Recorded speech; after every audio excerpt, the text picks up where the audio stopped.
Please note, in order to comply with YouTube policy, this free version of the audiobook has bedroom scenes and curse words redacted. If you would like to read the full text, please get the e-book or print version of the story. Chapter 1. Jilted at the altar. These are words that I never in 10 trillion years would have thought could apply to me. Okay, technically I'm not at the altar yet, but I'm already in the white dress. Besides, getting jilted by text message should count for double or triple points, right? I keep looking from my cell phone to the full-length mirror in the coat room, turned bridal party prep area in the quaint white steepled church, which my fiancé and I had recently started attending because I envisioned it as the perfect place to exchange marital vows. The reflection staring back at me from the mirror with big brown eyes is beautiful, and I'm not one to say that, or even think that about myself. Well, my likeness would be beautiful if it weren't for the mouth hanging wide open in shock. The ladies in the room with me are bustling around excitedly. My eyes blink quickly as I work to process the sterile text message and attempt to devise a way to share the bombshell news. Time seems to slog slowly past. I stare at the mirror, and a bride gazes back at me. I tilt my head to the side, wanting one last glimpse of her in all her Swarovski crystal glory. What I am about to say will ruin her big day.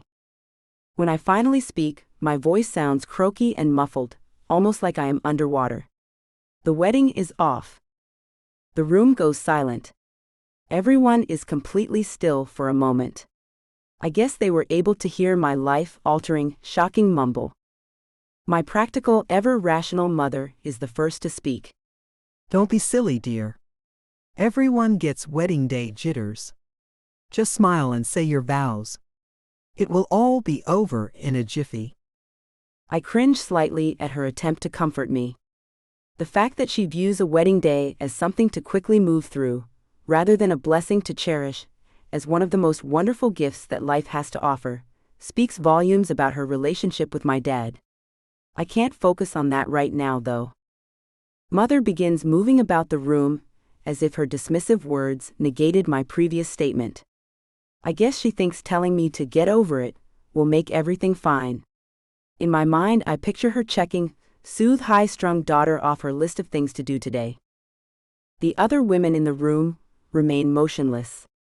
Their eyes roam around uncertainly, while their bodies remain frozen in whatever position they were in when I made the announcement. I feel hysterical laughter beginning to bubble up inside me. They look like they are playing a grown-up version of the game Freeze Dance, and the music has just stopped. Mother just doesn't get it. I watch her fluff the deep purple ribbons on my bouquet of daisies, as she shuffles about, business as usual. She's going to lose the game, I think, and I'm horrified to hear the impending giggles burst out of me. Since we aren't playing the musical game, my maniacal chortling serves as the catalyst for resumed activity. Suddenly, I am surrounded by 5 of the ladies I love most on this earth. There are only 5 because my best friend Lizzie is conspicuously absent, and now I know why. I turn my phone so the group can see the text from my now former husband-to-be, Gary. I watch as they each read the words, some of them moving their lips as they do so. The shock, pity, and outrage move in waves throughout the group. What in tarnation? This outraged question comes from my wildly irreverent grandma, Baggy. Although she looks like a sweet, although slightly shriveled little old lady, with her freshly set silver curls, bright pink lipstick and lemon yellow sweater, she is anything but. He can't do this. I'm going to give that snot-nosed little weenie a piece of my mind. With that, she whirls around, shaking her white leather handbag in the air like a battle weapon. If I weren't hysterical, I would be amused by her typical show of spunk. Baggy has never been the typical grandmother, who sits quietly in her rocking chair, knitting red mittens. Even as a child, I had known my grandma was different. In fact, her nickname Baggy was my toddler version of Bad Grandma. The moniker is so appropriate that it has stuck to the point that everyone now calls her Baggy. Mother, no. My mother grabs Baggy's arm as she smoothly slides into her usual role as the voice of reason. She relishes this responsibility, even with her own parent. She glares down at Baggy through her half glasses, which are precariously perched on the end of her nose. I decide that one of my mother's odd talents is having glasses that always look like they might fall off at any moment, yet somehow managing to keep them on. It is a trick that works great for intimidation, that and her 5'9" height, which she uses to full advantage. Looking at the two of them, I wonder, not for the first time, how Baggy survived my mother's birth. Baggy has shriveled slightly with age, but she was always diminutive, and my mother is not what anyone would describe as a small woman. She can't possibly have been a tiny baby. Baggy tries to yank her arm free, as she lets out a rallying cry for the group. We won't let that good-for-nothing low-life bag of worms get away with this. She continues to hold her purse with her free fist in the air. Realizing she can't break away from her daughter's firm grip, Baggy tries to start a chant. Get Gary. Get Gary. The women in the room look around, seeming uncertain of what to do. A few of them join in, before the chant peters out. Once the chant fizzles, Mother decides Baggy is not as much of a flight risk and loosens her hold on her forearm. Baggy seizes the opportunity and tries to make a break for it. As Mother realizes what is happening, she whirls around to try to stop Baggy.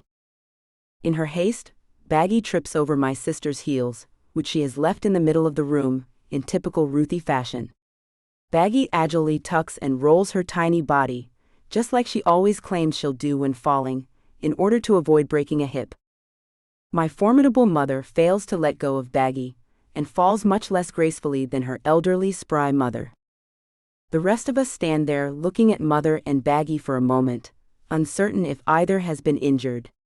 When Baggy shakes her head, her pin curls don't budge.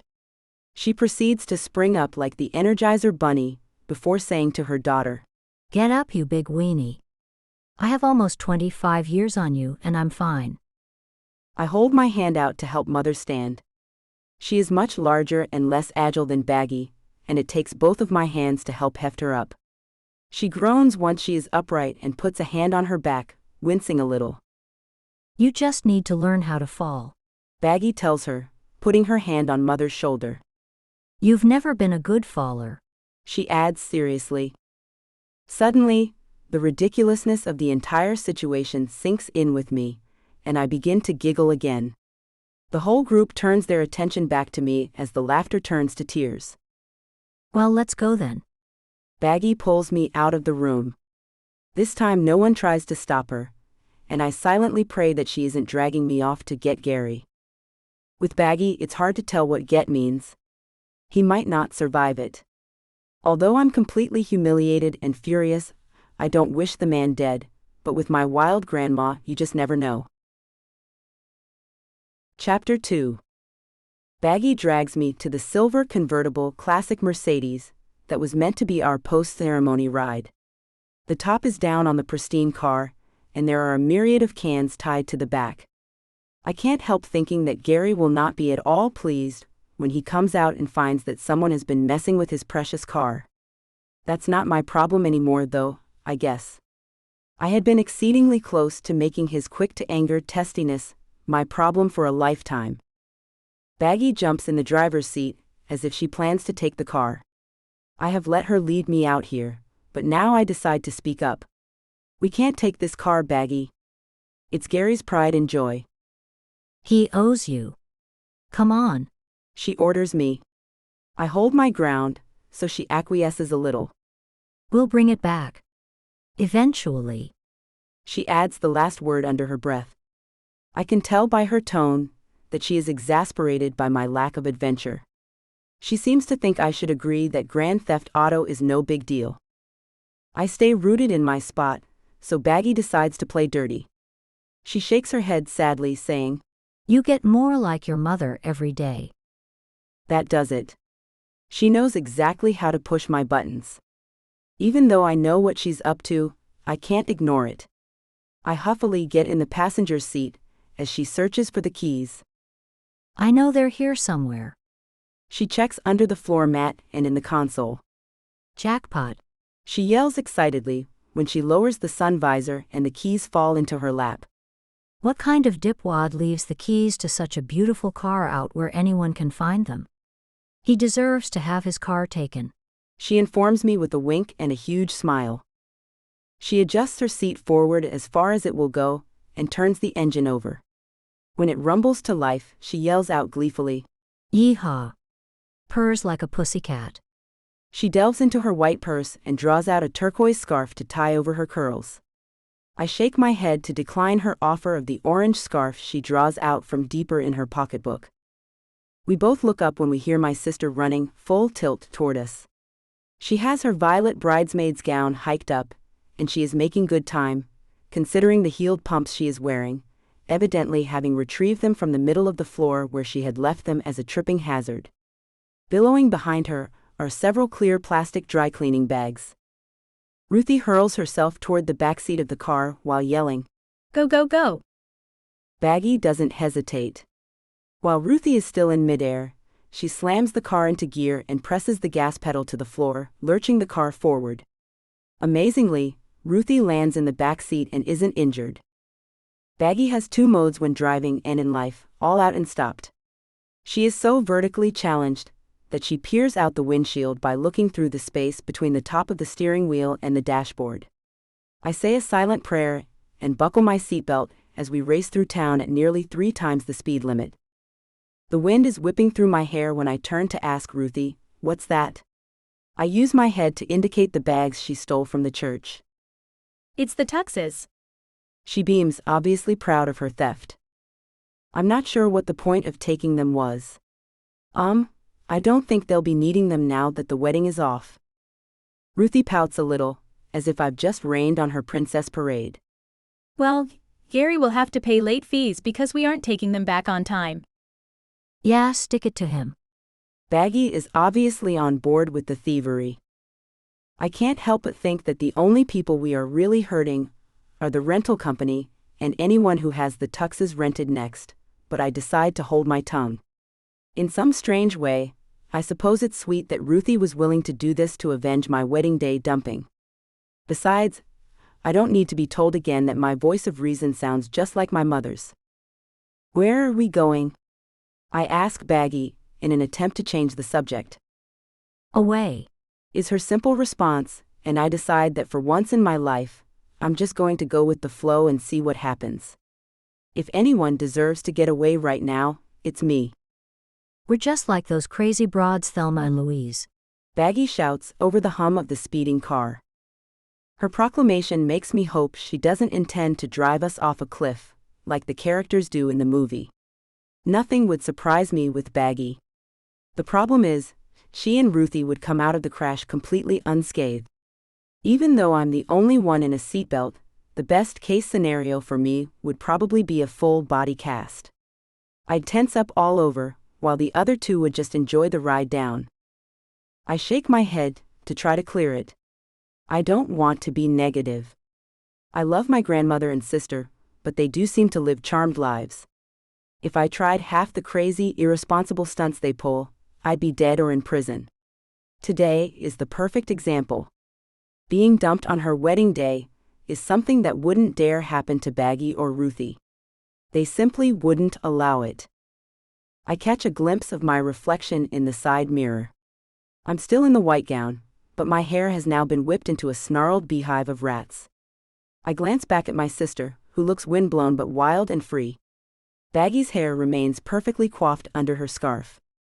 Looking at these two reminds me that even though I'd like to be as carefree as them, I'm just not. I seem to be built differently than they are. Maybe I'm more like my mother than I thought. Ugh. Mother didn't get dumped on her wedding day though. Double ugh. The more in control of my life I try to be, the more of a hot mess I become.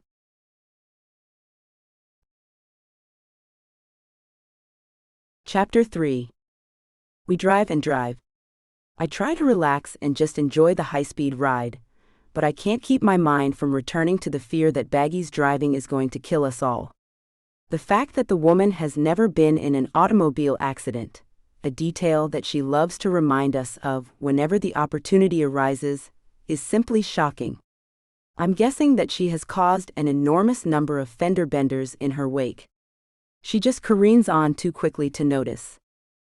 Jive Talkin' by the Bee Gees comes on the radio, and Baggy cranks up the volume.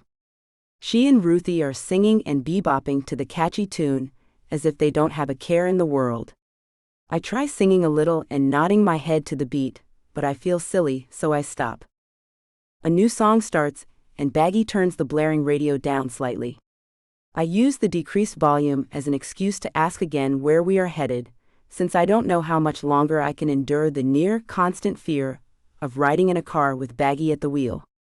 If we go too much longer, I'll probably develop a killer migraine. What? I can't hear you over the banging tunes. Baggy yells over the still loud music.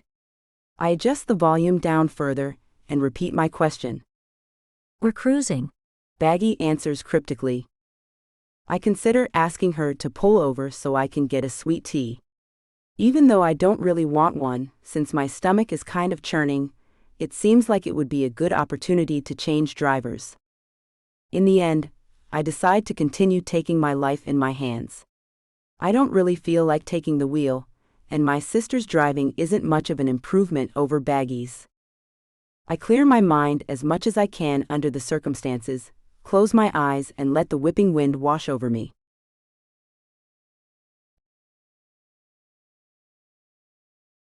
Chapter 4. When I wake up, we are in Atlanta. I can't believe we have driven for more than 4 hours. Baggy has slowed down somewhat for the exit ramp off the highway, but still takes the curve way too fast. I squeeze my eyes shut, certain that we are going to drift into the retaining wall. Miraculously, we stay on the road, even somewhat in the lane. Once my heart rate begins to return to a more normal pace, I regain my wits enough to realize we are heading toward the airport. Are we flying somewhere? I inquire jokingly, but almost afraid to hear what their answer will be. Tell her. Baggy makes eye contact with Ruthie in the rearview mirror, practically bouncing with anticipation. I turn around to find Ruthie's eyes glistening with excitement. I raise my eyebrows, letting her know to spill it. We're going on your honeymoon, she announces. I have about 47 questions about this odd declaration, but can't seem to formulate one, so I just sit there staring until their harebrained idea gushes out of her. While you were asleep, we decided that you shouldn't miss out on a fab vacay to Hawaii just because that dimwit dumped you. I cringe a little at her harsh word choice, so she throws in a haphazard sorry before continuing. By the time we thought of it, we had driven too far to get you back to the airport in time to catch your first flight. She pauses to take a breath, but I decide to wait for her to continue, rather than attempt to ask the right questions. We do have plenty of time to catch your connecting flight, though. I furrow my brow a little, so she adds, I borrowed your phone and saw that your connection is in Atlanta. It works out perfectly, because we were already practically at the ATL. That sounds reasonable, I acquiesce before adding, but I don't want to go on my honeymoon by myself. That's why we're coming with you. Baggy jumps in. Won't this be a hoot? She's obviously proud of herself. Not wanting to dampen their spirits but unable to avoid stating the obvious, I say, you two don't have tickets. Oh, fiddle faddle. Baggy waves off my valid point, as if it has no merit. It will all work out. If it were anyone else, I would doubt it being possible, but I have learned from experience that once Baggy sets her mind to something, nothing gets in her way. Chapter 5. Sure enough, even with the more stringent security measures in place, Baggy manages to secure 2 tickets on the same flight Gary and I were supposed to be on. I can't imagine how much 2 last-minute tickets to Hawaii must cost, but Baggy always seems to have an unending supply of crisp $100 bills in her billfold. I'm sure she whipped a sizable stack of them out and handed them over to the surprised ticket agent. We stopped to use the assembly line airport restroom, and I realized that I was too quick to check my suitcase that had been in the trunk of Gary's car. I have no clothes to wear on the airplane, other than my wedding gown. This is less than ideal. If I hadn't been in such a state of shock, I'm sure I would have thought of this sooner. I'm not overly surprised that Baggy and Ruthie both stood silently by, as I checked a bag of casual clothes, rather than mentioning that we might want to change out of our formal wear first. I'm sure they consider the trip even more of an adventure in our fancy bridal attire.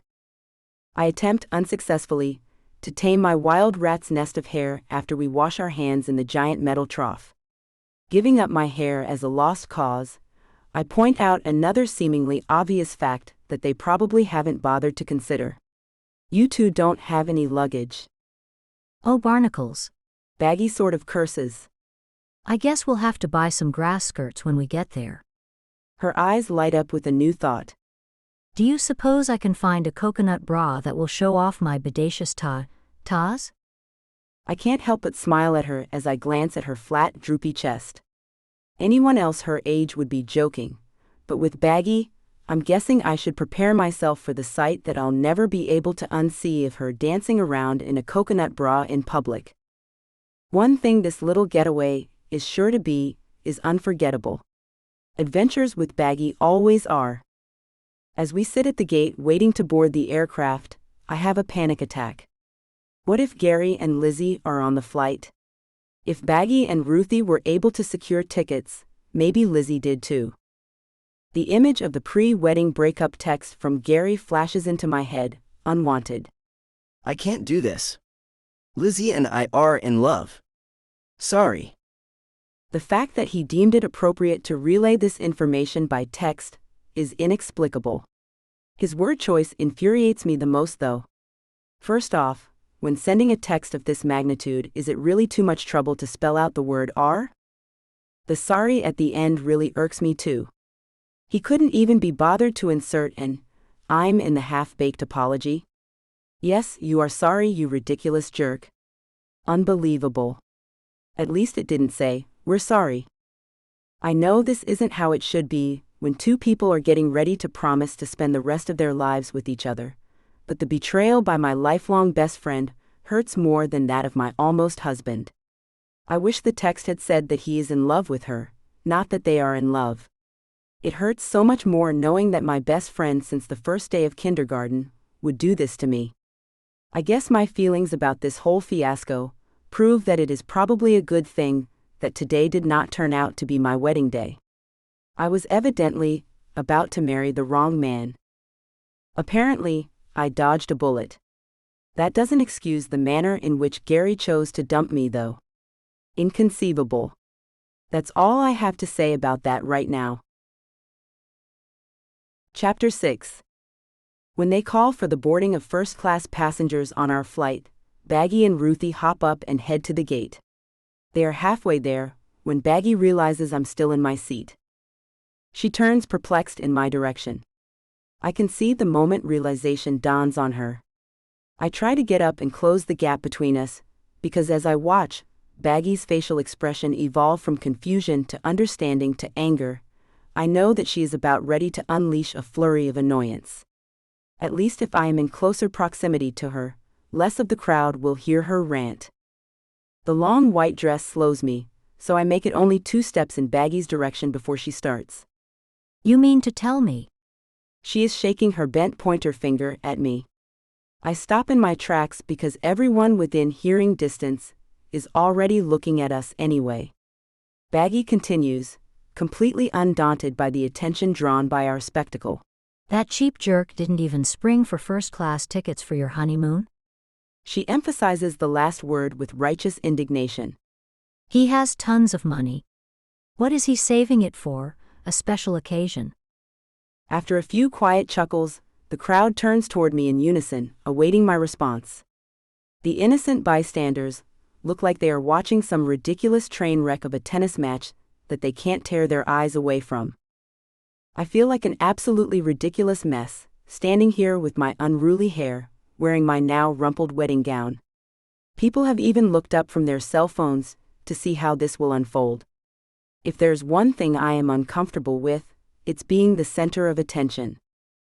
Ruthie can't stand it when all eyes are on me either, so she quickly jumps in. My sister would appreciate some privacy in this time of great embarrassment and shame, she says to the crowd at large. I feel like kicking her in the shin. I know there isn't any malicious intention behind her words, but she has somehow managed to make this mortifying situation 1,000 times worse. At least everyone is now looking at her. That is the way she and I both prefer things to be. I close the gap between us, so Baggy, Ruthie and I can talk to one another without including the entire room. People are still staring at us, but normal hushed conversations and cell phone usage begin to resume. "You two are causing a scene," I hiss. Both of them look surprised and taken aback by my reproach, so I soften my tone. "Go ahead, and get on the plane." They seem uncertain, so I fib. "I like sitting in coach. It's a great opportunity to people watch." I could trade tickets with you, Ruthie offers.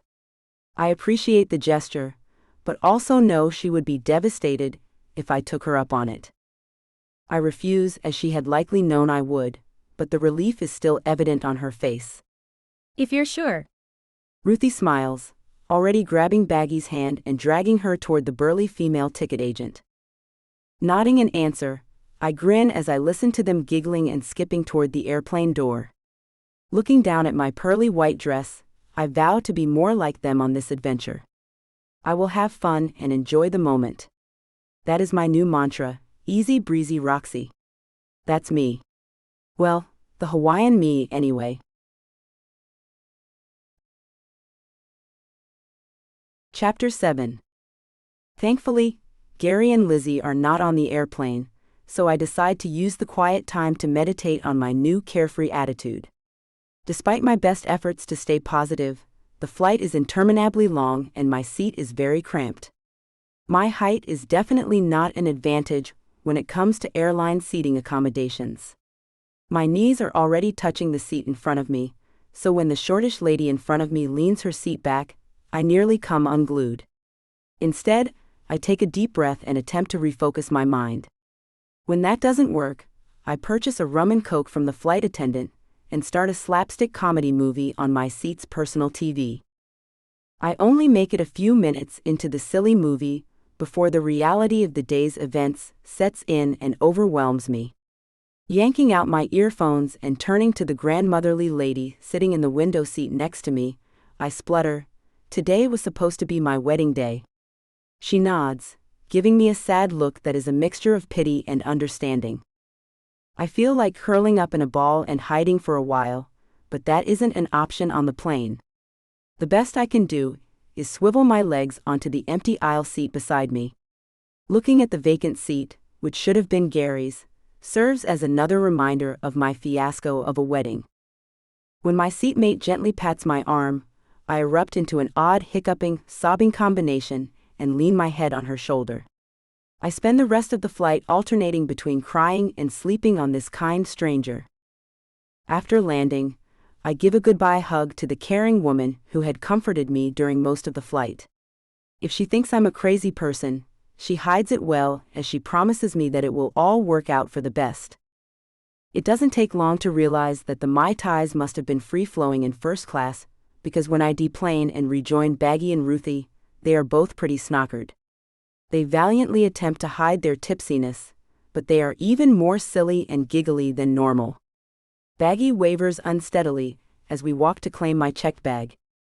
Once we get my suitcase, we turn in unison for the door. Suddenly, I realize the fatal flaw in Baggy and Ruthie's plan. Gary made all of the arrangements for our trip. I don't even know where we have reservations. I gaze at the plethora of chauffeurs holding name signs, along with the taxis and hotel shuttles outside, and realize we have no idea which hotel is ours. By the wide-eyed looks Baggy and Ruthie give me, I can tell they have figured out our predicament. Baggy is the first to come up with the obvious solution. We could. "I'm not calling Gary," I interrupt her, speaking with vehemence. Well, I'm sure there are some hotels that aren't fully booked. Ruthie tries to take the edge off our situation, even as we all look around the packed baggage claim area and wonder how we'll find a decent hotel with vacancy. That hot hunk of beefcake might be the answer to our prayers. Baggy lifts her gnarled pointer finger. I want to chastise her that it's no time to be on the prowl for a man, but I look in the direction she indicated and realize why she is hopeful. The large Hawaiian man, whom Baggy has accurately described, is holding a sign that reads Knox. Inwardly, I cringe a little at the sight of it. Had I really been willing to change my name to Roxy Knox? It sounds like a children's cartoon character. I should have never considered giving up a fab name like Roxy Rose to become Roxy Knox. What in the world had I been thinking? The three of us head in the direction of the sign bearing, handsome Hawaiian. He looks even bigger and more gorgeous up close.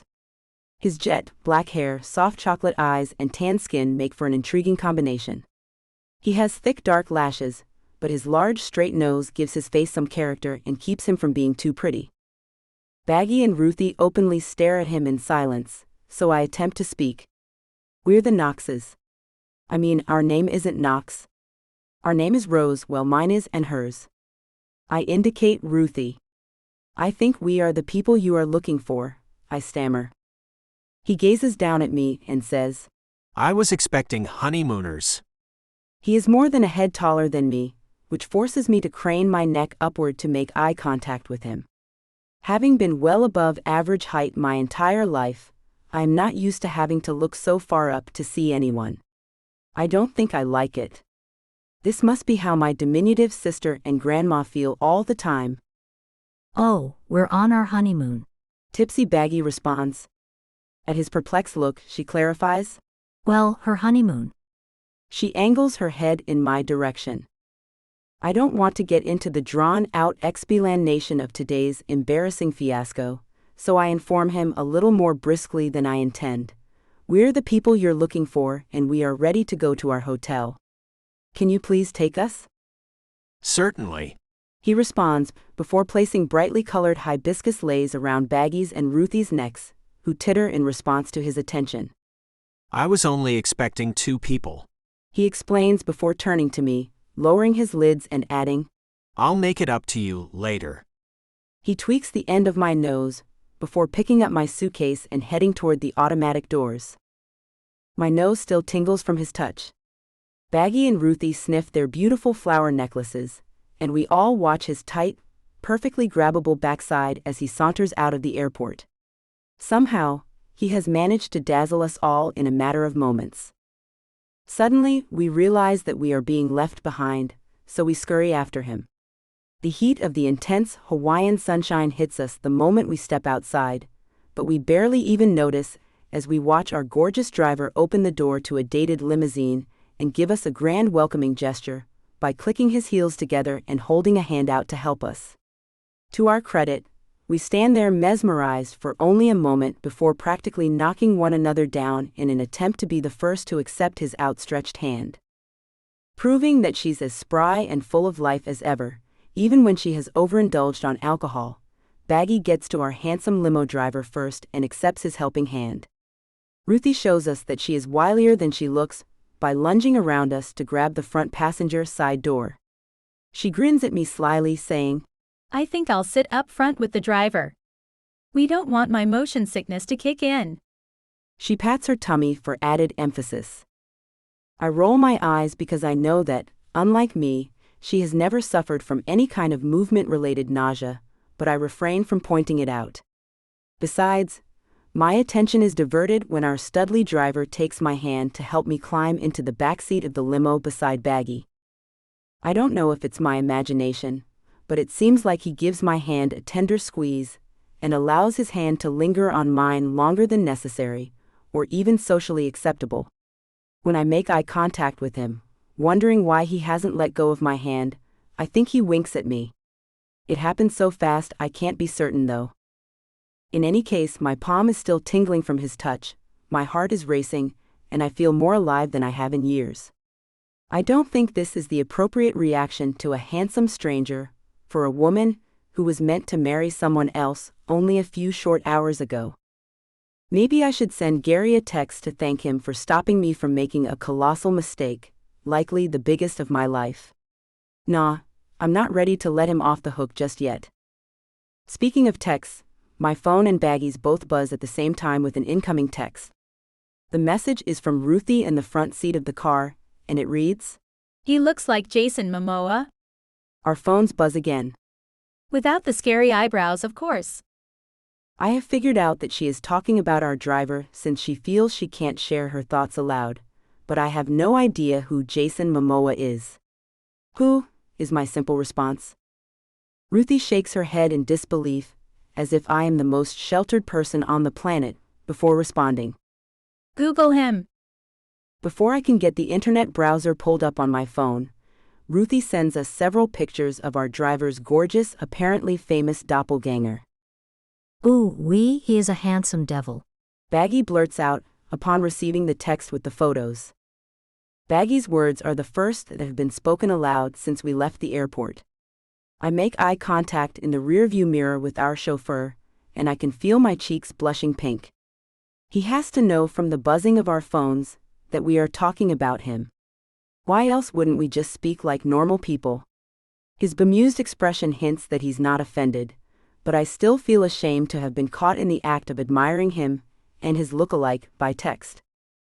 Rather than calling us out on it, he takes the high road and begins pointing out various attractions and little, known, tucked-away gems along our drive to the hotel.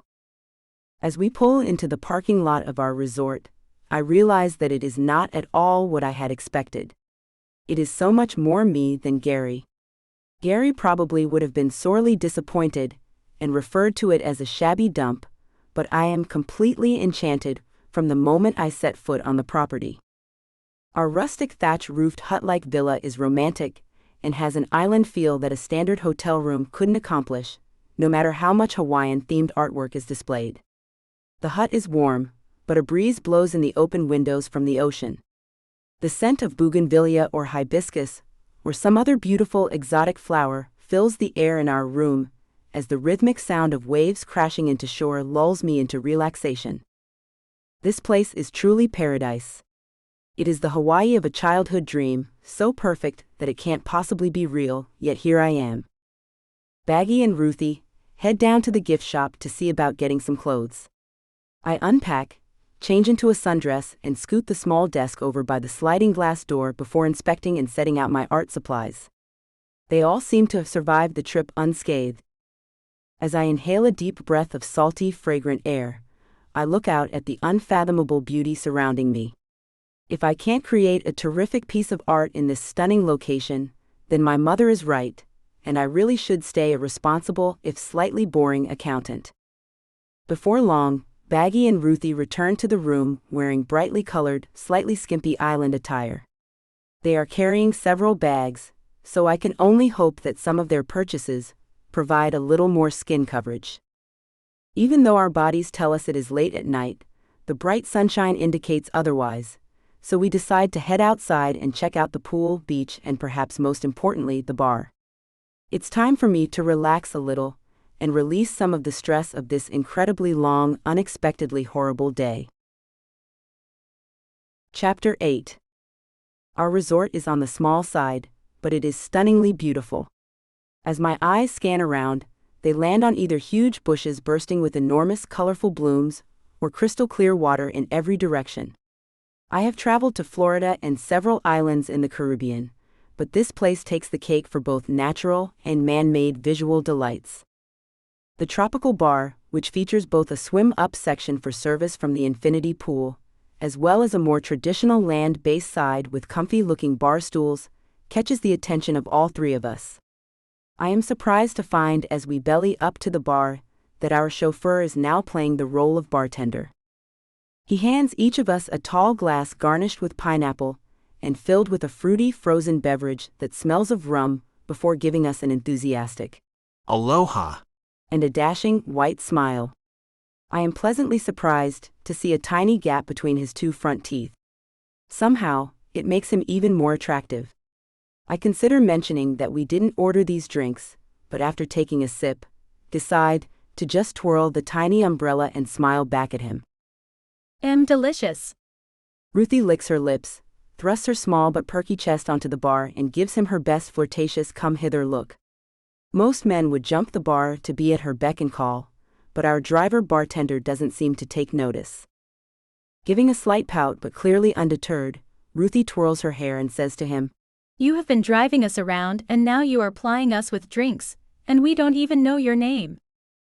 He looks directly at me when he answers her question. My name is Kai. His name sounds Hawaiian and exotic. It suits him perfectly, and I try not to make it obvious that I am repeating it silently in my mind, practicing to say it sexily. Kai? Kai? Oh yes, Kai. Nope, I just don't have it in me, not even in my imagination. Kai has already fixed drinks for 2 other patrons, and is now focusing on something below the bar. He apparently doesn't share the island time attitude that allows many workers in tropical locales to move in extra slow motion. Baggy, Ruthie, and I sit in silence, which is a rarity with these two. Our breathtaking surroundings, along with the lengthy flight and 6-hour time zone change, seem to be finally catching up with us. Kai finishes what he has been working on and comes to stand in front of me. He gently places the most gorgeous, brightly hued flower necklace I have ever seen around my neck. He leans over the bar to kiss my cheek before saying, You can't arrive in Hawaii without getting properly laid. Ruthie snorts at the double entendre, and call me crazy, but I could swear that Kai blushes a little. He has such a tan complexion that it's hard to tell, but I'm pretty sure I see a pink flush rise on his cheeks before he turns away to take another patron's drink order. The blushing must have been my imagination. I'm sure he uses that tired line multiple times every day. It sure felt good when his lips pressed gently against my cheek though, and my skin still feels tingly where his fingers brushed against my neck when he was adjusting the lei. Ruthie looks a little perplexed by the attention he is giving me, but she doesn't comment on it. Baggy's eyes are glassy as she stares off in the distance. I mention what a long day it has been, and suggest returning to our room. Surprisingly, neither of them pose an argument. As we shuffle back to our room, Kai dominates my thoughts. I don't care if he makes a habit of flirting with guests at the resort. I like it, and I want more of it. I gingerly touch my kissed cheek, not wanting to rub off any of the lingering effects. I feel enveloped by the tantalizing aroma of the fresh flowers that Kai has hand-strung for my lei. Even though this has been one heck of a day, I can't seem to stop smiling.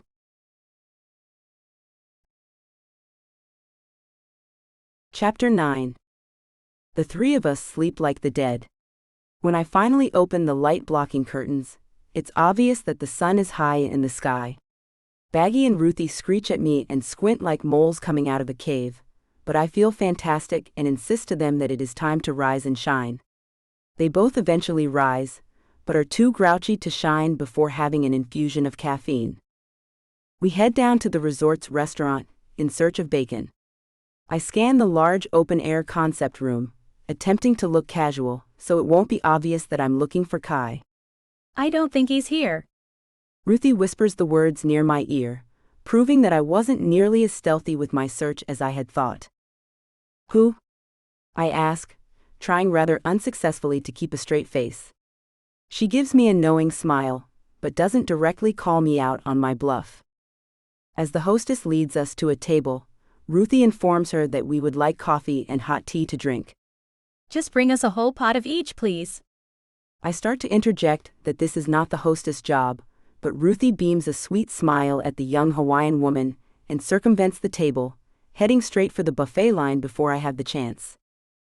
My first instinct is to follow normal restaurant protocol by sitting at the table to wait for the waiter or waitress to give us permission to go fill our plates with food. My tummy grumbles as I start to pull out my chair, so I throw caution to the wind and follow Baggy directly to the delicious-smelling custom order omelet station.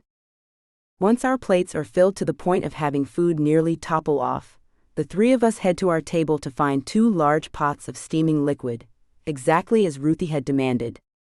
I shake my head slightly as I riffle through the wide selection of tea bags.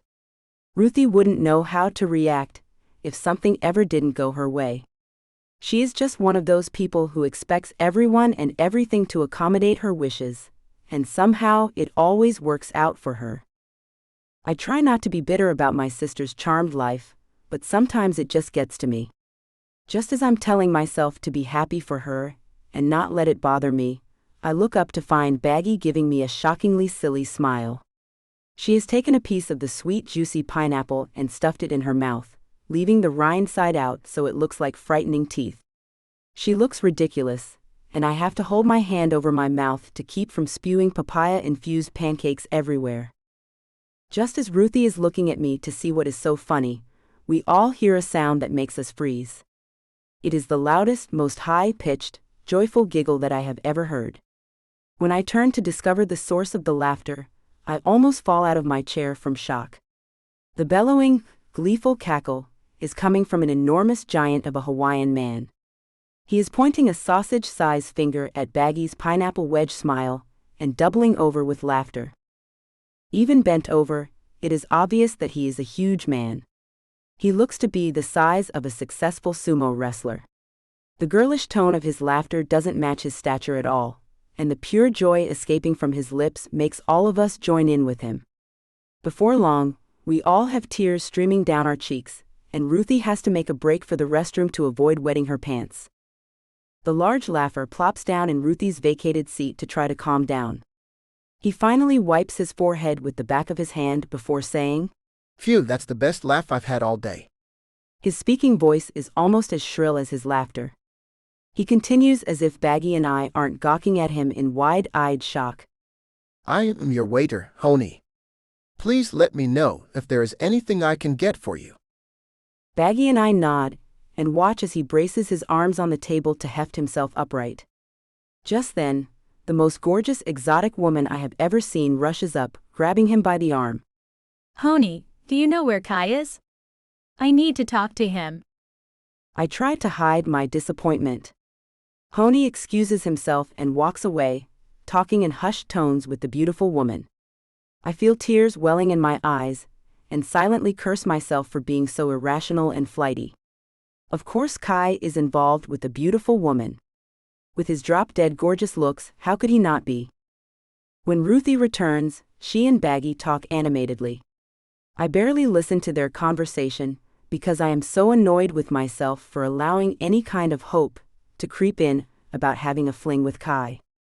What had I been thinking? Maybe this is just some kind of rebound daydream that is a result of being left almost at the altar. I need to focus on me and my happiness during this trip. I do not need a man to be happy. As we walk to our room to change into our beachwear, I promise myself that I will not give Kai another thought. Even as the oath is fresh in my mind, I can feel my misbehaving eyes peeking over to the not yet open bar to see if he is there. He's nowhere to be found. I really don't care about his whereabouts anyway. I was just curious what time the bar opens. I try to convince myself of that, but even I don't believe it.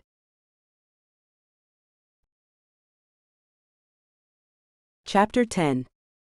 Baggy and Ruthie decide to head down to nab some poolside lounge chairs, but I opt to take advantage of being so near the sea and tell them I'm going for a swim in the ocean. They both seem a little surprised at this newly discovered, somewhat adventurous streak in me, but they refrain from commenting on it. The pale, large-grained sand tickles my toes as I walk along the shoreline. I stop and gaze out over the water, letting the wind and fresh air sweep over me. I stand there wondering if it's possible to actually smell sunshine.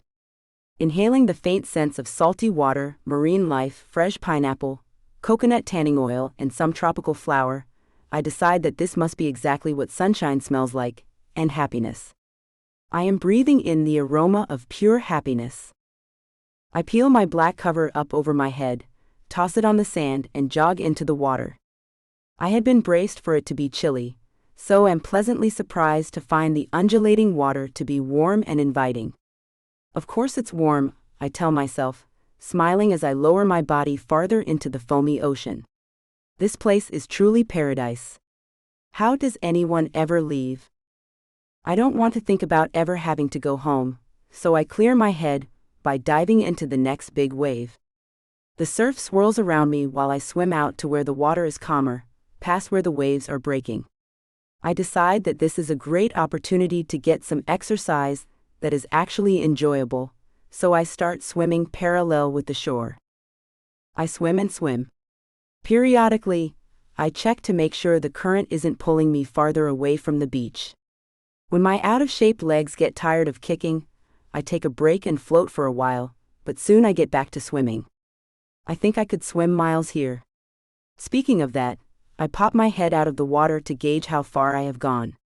There are beautiful houses along the shoreline. I spend some time swimming on my side, looking at the understated but amazing beachside residences. For a moment, I consider turning back. After all, I should swim only half as far as I intend to go, so that I have enough energy to swim back.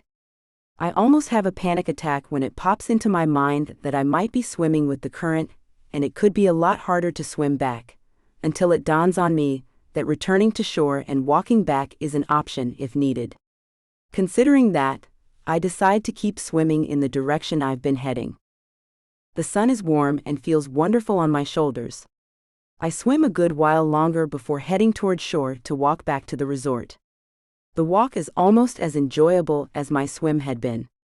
The homes, resorts, and restaurants along the shore are all lovely. I am shocked to pass numerous chapels along my path. They all seem to have huge windows overlooking the ocean, and weddings in progress. I try to figure out if this is a special date, which would explain the large number of ceremonies, but I can't come up with anything. Weddings must be big business on this island. Each time I see a bridal party and photographer outside, I scurry quickly past, in an attempt not to photobomb the pictures of their happy day. Just because my almost wedding wasn't picture perfect, doesn't mean I should ruin someone else's photos, although some shameful and sinister side of me is tempted to do just that. Luckily, the urge is not a strong one, and I am able to quickly tamp it down. By the time I get back to our resort, I am mostly dry but beginning to sweat from the heat and my exertion. I retrieve my cover up from the sand and don it after showering off inside the gate at our resort. Before returning to the pool area, I scrunch my hair in an attempt to make it presentable. I wonder why I am suddenly concerned with my appearance, and tell myself that it is not because of Kai. Even as I'm trying to convince myself of that, my eyes wander over to the bar. Kai has his back turned, but I can tell by the shirt stretched taut over his broad shoulders that it is him. I hide my smile as I rejoin Baggy and Ruthie. We were about ready to send out a search party. Ruthie informs me, shading her eyes with a hand to look up at me, even though she has on oversized sunglasses. Your concern is touching. I roll my eyes after making the snarky comment. They are both sunning themselves on lounge chairs and sipping frozen concoctions from split-top coconuts. They couldn't have been too worried. I plop down on the empty lounge chair beside them and peel off my cover-up. When I see Kai looking my way, I decide to stretch my arms, arching my back. When I peek back in his direction, he is still looking and rewards me with a huge grin. I smile back before looking away and wondering what has come over me. Had I actually been flirting with this visually stunning man?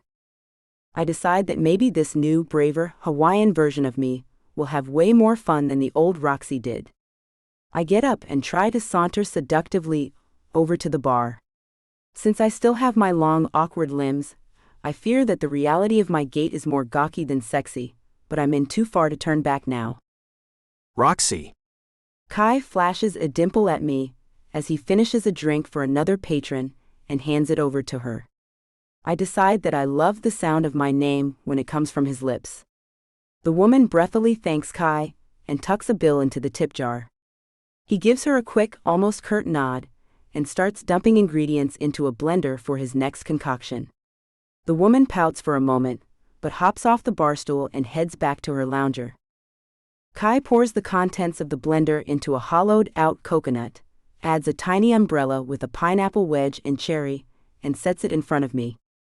I turn my head from side to side, wondering if he has accidentally given me someone else's drink. I didn't order this, I inform him, unintentionally furrowing my brow. He reaches out to run a finger down the line on my forehead. Trust me, it's exactly what you need. There is no frowning allowed in paradise. I had always been a firm believer that you can't trust anyone who says, "Trust me," but somehow it didn't sound like a used car salesman's pitch when Kai uttered the words. I sit there for a moment, uncertain why my gut is telling me that I should in fact trust this man. Kai must have taken my silence for annoyance at his presumptiveness, because his next words are, Just give it a try. If you don't like it, I'll make you something else, whatever you want. On the house. He adds when my silence continues. My brain is fluttering with potential responses, but not any that I wish to utter aloud, so I lift the coconut and try to look sexy as I seek the straw with my tongue to take a sip. My attempt at flirtation must not have been a total fail, because Kai is gazing at me like he wants to jump over the bar and have his way with me. Normally that thought would scare me, but for some reason I find the idea oddly intriguing. When the fruity rum beverage hits my taste buds, I can't hide my delighted reaction. I close my eyes, tip my head back, and release a deep yum, as the delicious coolness slides down my throat. Upon opening my eyes, I find that Kai is watching me intently. The look on his face is priceless. We stare at each other in silence for a long moment before he breaks the tension. Well, now that I have no blood left in the upper half of my body, I take it you like the drink? I nod at the rhetorical question and manage to wink at him before sliding off my barstool and taking my drink back to my seat. I can feel him watching me go, and I have never in my life felt so desirable. I don't care if this is his game and he flirts with everyone, I like how having his attention makes me feel. When I maneuver the shady umbrella to cover my lounge chair, Ruthie almost jumps out of her seat. You're blocking my sunshine. She screeches at me, before turning to smile prettily at the handsome lifeguard. I wonder at her ability to turn her feelings on and off so quickly, and with such vehemence. Once we get the shade situated to everyone's liking, the rest of the day is spent basking by the pool.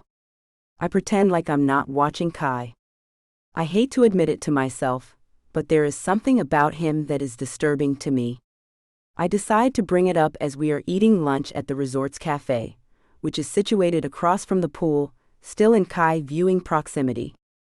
So, what do you guys think that bartender is up to? I broach the subject with Baggy and Ruthie, trying to sound vague and casual. Baggy jumps on the opening. Do you think he's selling drugs or firearms or something behind that bar? I had been hoping they hadn't noticed the brown paper bags that Kai periodically exchanged for money.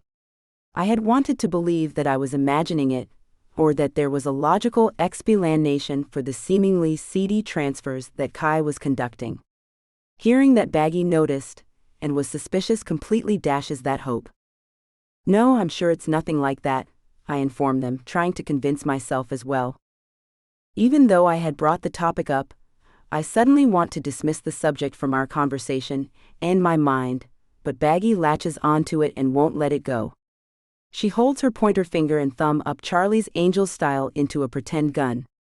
We'll get to the bottom of this, she assures us, before jumping up from the table and peering around the corner of the restaurant, finger gun at the ready. She peeks around to make sure it's safe, before waving Ruthie and I over. Ruthie immediately jumps into the fun, raising her imaginary gun to follow Baggy. What have I started? I wonder aloud, shaking my head at my own stupidity before getting up to follow them.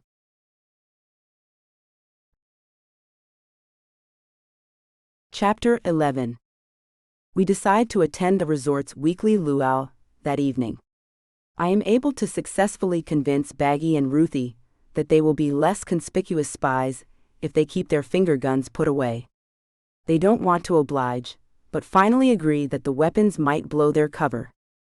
Being with the two of them is almost like having two young children to monitor. I'm not sure why I always end up playing the part of the responsible parent. In any case, getting them to sit down and behave is easy once the show starts. The performers are incredibly talented, and I recognize several of them from around the resort. Employees here must have to be flexible and capable enough to fill numerous positions. When Honey comes out on the stage, he dominates the ukulele. His high-pitched voice accompanies the instrument, creating a beautiful song with a haunting melody. The lilting sound is both sad and mesmerizing. When he finishes, The crowd sits in stunned silence for a moment before erupting into loud applause. 3 lovely Hawaiian women take the spotlight to perform a traditional hula. I recognize the middle one, who has been introduced as Lei'd, as the lady who was looking for Kai at breakfast. The ladies smile and relay the story of the song with their swaying hips and graceful hand movements. I can't take my eyes off Lei'd. She is the embodiment of perfection. She and Kai must look amazing together. I can't imagine the heat of the two of them redacted, nor do I want to. Speaking of Kai, his death-defying fire-throwing act is the finale of the show. He is scantily clad in a loincloth. His dark skin glistens, and his muscles flex as he does seemingly impossible stunts with flames. I am nervous, intrigued, and incredibly turned on all at once. I don't want to see him get burned or hurt in any way, and it seems impossible that he won't, but I can't tear my eyes away from the incomparable beauty of his performance. When he finishes unscathed, the crowd goes wild. I clap so hard my hands hurt. He bows and brings the others out for a final bow. I feel like he is looking right at me, but I know the stage spotlights make this impossible. When the noise dies down, Baggy leans over the table to say, I don't care what he's up to. He's so handsome and talented, I wouldn't kick him out of bed for eating cookies, if you know what I mean. At this, she waggles her eyebrows suggestively. I'm not sure exactly what she means, but I do know that I don't want to hear any more, so I simply nod. Just then, an older gentleman plops down at the unused 4th chair at our table. He smiles at Baggy with a lemon wedge in his mouth, similar to what she had done to us with her pineapple. The gesture makes Baggy bubble with laughter. He kisses her hand before introducing himself as Jim Bond. Is that short for James Bond? I wonder, shaking my head at his ridiculousness. Mr. Bond tells Baggy that he has been keeping an eye on her since we arrived. It seems you're quite the spy. He leers at her. I hope you're not after me, or you just might catch me. Just as I'm about ready to tell this smooth operator to get lost, Baggy titters. Is that even a word? It seems like the only appropriate word for her reaction. Before I can intervene, Mr. Bond asks Baggy for a dance, and they begin a dramatic tango on the empty dance floor. I look to Ruthie for help, but her attention has been caught by the lifeguard, scuba instructor, general water sports dude, who is surrounded by a bevy of females at the bar. Sensing a challenge, she instructs me not to wait up, before sauntering off in his direction. I turn my attention back to Baggy just in time to see Mr. Bond produce a red rose for her, seemingly out of thin air. Baggy giggles as he places it behind her ear. Wow, this guy is slick. Guess I'll take a walk along the beach. I say the words aloud, even though no one is around to hear them. As I take the path toward the water, I see Kai and Lei'd. They are clearly having a heated discussion. I really don't want to spy on them, but something makes me hunker down behind a bush within earshot.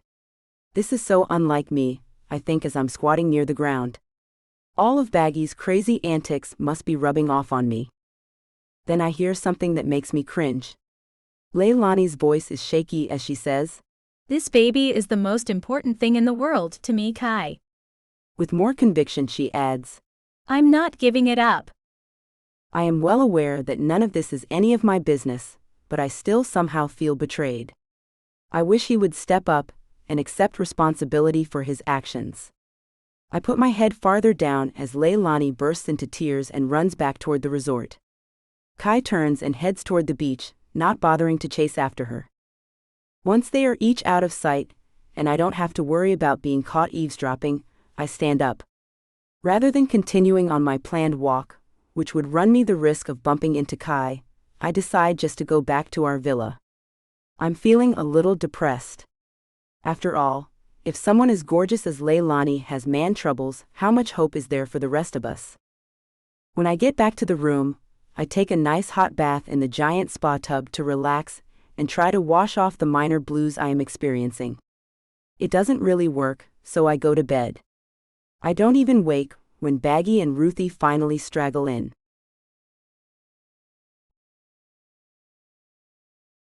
Chapter 12. The next morning I am awake with the sun, and I feel like a new woman. Baggy and Ruthie are both sound asleep. I get ready quietly and leave without disturbing them. It seems we are on completely different waking schedules. Since I am filled with energy, I decide to take a hike. There is an amazing-looking lush green peak that has been calling my name in the opposite direction of yesterday's swim, so I set off toward it. It is probably much bigger than it looks from a distance, but I decide to give it a shot. Besides, I don't have to go all the way to the top. I just hope it's not an active volcano. They wouldn't let people near it if it were, right? Or do they just assume that people have enough sense not to climb into molten lava? I shake my head at my errant thoughts, unsure why my imagination can turn something as harmless and fun as morning exercise into a life-threatening, panic-inducing experience. I am relieved to find a well-worn path at the base of the hill and set off on my adventure. Before too long, I discover a faded sign pointing to a scenic overlook. Since I'm already a little out of breath, I decide to take this clearly less traveled path rather than attempting to head up to the peak. This path is more overgrown, and I feel adventurous and daring for opting for it when I arrived at the proverbial fork in the road. I move an overhanging branch out of my way, and almost gasp at the beauty as I step into the clearing. A huge waterfall is crashing into a deep clear spring of water. I have never encountered such a naturally perfect spot. I wish I'd had the foresight to tote my painting supplies with me. This place is practically begging to be set to canvas. A head emerges from the water, and I realize I'm not alone. Instinct has me dive behind the shelter of a nearby boulder so I won't be seen. I hold my breath as I crouch in my hiding spot, hoping the swimmer didn't see me. After waiting a while and not hearing anything, I peek out from behind the rock. The figure in the water is a man. I can tell by the broad shoulders and strong arms that erupt from the surface each time he does a stroke through the water. I watch, mesmerized, as his lean body slices through the water. He is clearly a natural swimmer. My legs get tired of squatting, so I sit down with my legs crossed. I keep my body hidden behind the boulder, but allow my eyes to peek out and watch him swim. When he stops under the waterfall and raises his head, allowing the water to crash down over him, recognition dawns on me. Kai. Of course, I should have known. I wonder if he has on swimming trunks, or if he is skinny dipping. I can't stop the fantasy popping into my head of joining him in the water au natural, although I would never actually act upon the naughty impulse. It is intriguing to think about, though. I bet Kai in the buff is a sight to behold. He deftly swims over to the side, and I notice for the first time that a dark blue towel is folded neatly near the edge of the water. Here comes my chance to get a glimpse of him in all his glory. I strain my neck to peer out from behind the rock without poking my head out too far and risking being seen. I watch as his shoulders flex to raise him up out of the water. It's as if time has slowed to allow me to fully enjoy this moment. The water runs down his back in great rivers that turn into tiny rivulets, which I imagine chasing with my tongue. Here comes the moment of truth, I think to myself as his waist breaks the surface. Just then, Baggy's voice echoes across the canyon. What you looking at? I jump up and whirl in her direction, to pull her down next to me. My face is burning red with the shame of being caught leering at Kai without his knowledge. Baggy is unfazed. Oh, we're spying, eh? She whispers, quickly converting into her role of super sleuth. You think he hides his drugs down there?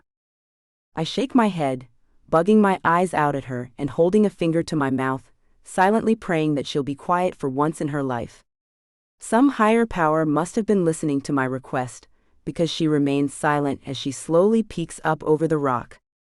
I stay below the surface of our hiding spot, not yet daring to look back out. Had he heard her? What am I thinking? Of course he heard her. She was so loud, Ruthie probably heard her from the resort. Did he see us? I slowly raise myself to peer over the ledge of the giant rock. Kai has wrapped the navy towel around his waist, and he is scanning the trees in our direction. He definitely heard something, but the good news is that he would have to swim across the spring, or go up and around to get over to us, and either would give us time to get away. I don't think I could face him right now. Baggy and I watch as he gives up on his perusal, and bends to pick up a water canteen. Ooh-wee. Look at that tush. Baggy says, much louder than I would have dared speak. I nudge her with my elbow but keep watching Kai. He proceeds to take a drink from his water container, seeming unfazed by Baggy's loudness. You suppose he's naked under that towel? Baggy has returned to her loud whisper. I grit my teeth before whispering near Baggy's ear. Just because you don't hear anything, doesn't mean that others can't. You're being too loud. She huffs out her breath, but she doesn't say anything else. Then she plops down on the ground with her back against the rock, pouting.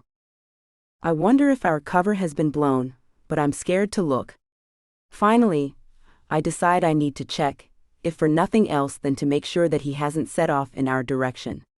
When I raise myself to look in Kai's direction, he is looking right back at me. I quickly lower myself, but not before I'm almost positive he winked at me. When I work up the nerve to look again, he is gone. Come on, Baggy, I say to my grandmother, taking her hand and pulling her upright. We need to get out of here before he catches us. Baggy's sense of adventure kicks in, and she quickly forgets that she is angry with me as we scurry back to the resort. You think he saw us? She questions me quietly, looking around as I use my key card to enter our villa. Now she decides to be quiet, I think to myself. I hope not, I answer her honestly, even though I'm almost positive that he did.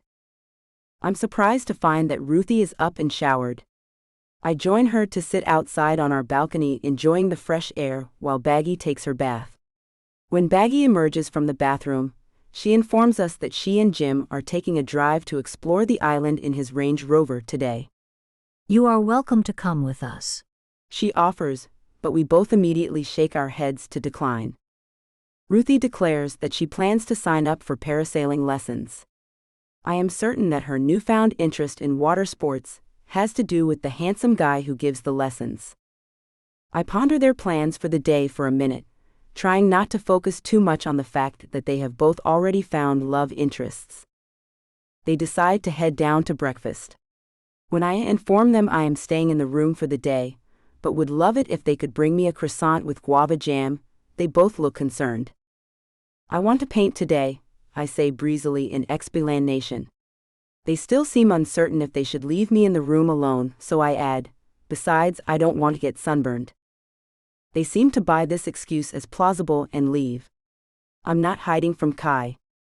I say the words aloud once they are gone. I'm not, I say again, unsure whom I am fighting with. I let my inner turmoil go once I make the first swipe of my brush across the canvas. From then on, I am swept into the world my brushstrokes want to create. Chapter 13. Just because my painting turned into a waterfall scene doesn't mean anything. It's a beautiful spot, after all.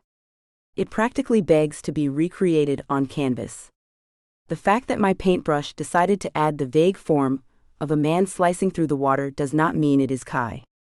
It could be anyone. I had intended for the piece to be a traditional landscape, but it had seemed incomplete until I added the person. I stand back to admire my work. The man makes the painting come alive. He makes the entire scene more real, less perfect, yet somehow more perfect at the same time. I'm happy with the final product, really happy with it, and that rarely happens. I almost always feel like my work is missing something, but this time I nailed it. I have never before painted from memory. The lack of clarity into each leaf and cloud forced me to use a little more impressionism than I normally would have. As I worked on it, I closed my eyes to imagine the scene, then I let my brain and hand work together to do justice to the setting. The resulting artwork is much more stunning than any of the previous pictures I have painted. This painting captures perfectly the scene I stumbled upon this morning, and I'm certain I could sell it at a gallery. Well, if I could part with it, of course, but I don't think I can. I want to remember this amazing locale and the terrific feeling of being here long after I return home. I will find the perfect spot to hang it in my condo. The knock at our door startles me out of my reverie. I can't imagine who it could be. Baggy and Ruthie have keys to get in. I had put out the Do Not Disturb sign in hopes that housekeeping would just leave fresh towels outside the door, rather than come in for a full cleaning. Maybe Baggy or Ruthie requested that room service be brought up for me, knowing that I wouldn't stop painting long enough to seek out food. That must be it, I decide before looking down at my paint-splattered t-shirt. I'm an absolute mess. It was very thoughtful of my family to save me from having to go out in public looking like this, especially since they hadn't bothered to bring the croissant I'd requested earlier. My naturally cautious personality has me pause to look through the peephole before opening the door. I nearly jump out of my skin when I see a distorted version of Kai looking back at me through the tiny glass. Geesh, does he deliver room service too? You can just leave the tray outside the door, I yell, hoping he'll just drop off the food and not see the paint-covered mess I have made of myself. It's Kai. What tray? He asks, sounding genuinely perplexed. I didn't see you today, so I wanted to make sure you are okay. Oh, I'm fine. I am touched by his concern. I guess this really is a full-service resort. Thanks for checking on me. I'd prefer to see for myself. I can hear the grin in his voice. Darn. I look behind me at the painting. There isn't any place to hide it except the bathroom, and I don't want to risk smudging it while trying to move it. It's still wet, so I can't throw a drop cloth over it. I make a snap decision and unlock the bolt on the door, leaving the chain hooked. I open the door the chain's width and smile at Kai. See, healthy as can be. He beams at me, as if I don't look like a paint-covered fool. Ah, you've been painting. I wasn't sure if you were sick, so I brought chicken noodle soup. He holds up a container as evidence. Thanks, I tell him, truly touched that he would think to do that. I reach through the crack in the door to grab the soup container, but it won't fit through the still chained opening. I squeeze it slightly, but can't pull it through. I think you might have to open the door. He states the obvious fact that I have been refusing to accept. Sighing, I release the container back to him long enough to close and unchain the door. When I reopen the door, I stand in the opening, hoping to block Kai's entry into the room. I grab the soup container once more and try to send him along with a simple, "Thank you very much for bringing this by. Please add the charges to our room bill." He frowns slightly at that, but his eyes have already been drawn to the easel. I strain to my full height, in a futile attempt to block his line of sight, but he is tall enough to look right over my shoulder. Is that what you've been working on today? He asks, opening the door wider and strolling inside. I sense the second he recognizes the scene. He pauses. Is that? His voice trails off, leaving the rest of the question unasked. When he turns to me, his face is bright crimson, and I'm sure mine is a matching shade. I can't stand the embarrassment, so I start rambling. Yes, I stumbled upon that waterfall during a hike, and it was so serene and lovely that I wanted to recreate it on canvas. He's looking at me now, and I can tell that he knows I saw him. The tension is unbearable, so I fill the void with more chatter. The figure there, I actually point at the man in the water, is a figment of my imagination, I lie. Unable to stop myself, I add, the pool was completely empty when I saw it. He's giving me an odd look, as if he can't decide what to say. I cannot believe I spied on him then lied about it, then to make it even more ridiculous and unbelievable, restated the lie. I wonder if he is going to call me out on it. He has to know that he is the figure in the painting. Why didn't I just fess up about it? We stay silent for a while, just looking at each other. I am beyond embarrassed, but am determined to keep my mouth shut, so I don't dig myself any deeper into this hole. Finally, he gestures at the soup container and plastic spoon. Enjoy your soup, he says simply, turning to leave. I feel both relieved that he didn't call me out on my lies, and humiliated that I got myself into this situation in the first place. When he stops and turns to look at me, I am convinced that he is going to shame me for my indiscretions. You know, He starts and I suck in a deep breath, dreading what I know is coming. it seems to me that imaginary man in your painting needs a beautiful lady to join him in the water. With that, he beams a dazzling, reassuring grin my way and closes the door behind him. After he's gone, I plop down on the couch. He had to have known that my running of the mouth was all lies, but he had been gentleman enough not to point it out. I test the soup, and it is delicious. Gorgeous, thoughtful, kind-hearted, and a gentleman, Kai is the total package. I hope Leilani realizes how lucky she and her baby are. Baggy interrupts my rumination by bursting into the room and setting down a plethora of bags. What a day. She announces before joining me on the sofa. She sounds completely enamored as she tells me all about her adventures with Mr. Bond. Jim Bond. I can't believe she is falling for his hokey fake spy ploy. Of course, I have no room to talk. I spent the day painting, and just got caught daydreaming about a man who has someone else knocked up, and spends his time bartending to cover for the drug or other trafficking operation he runs behind the counter. We sure have chosen some winners, I think to myself, while Baggy and I get ready for bed. Maybe there is something in this Hawaiian air that makes otherwise logical women make poor choices when it comes to men. Not that anyone would ever accuse Baggy of being logical, of course. Ruthie returns to the room much later. She giggles to herself while putting on her jammies and visiting the bathroom. I hear her take a deep, satisfied sigh before rolling over and going to sleep. I smile at the ceiling, glad that she and Baggy are happy. They both deserve it. This trip is turning out to be anything but boring, I decide, rolling over and wondering what new adventures tomorrow will bring. Chapter 14. I wake up early again and decide to go for another ocean swim. The warm, salty water washes over me as I pump my legs and rotate my arms. I had forgotten how much I enjoyed the feeling of sluicing through the water. I need to find a place where I can swim at home. Of course, doing laps in a pool won't be nearly as luxurious as exploring the sea in Hawaii, but it beats not swimming at all. I put my head down, except for every fourth stroke when I turn to take a breath and really stretch my limbs. I am booking at a brisk pace through the water and thinking that I might be in heaven when I feel a sharp sting on my leg.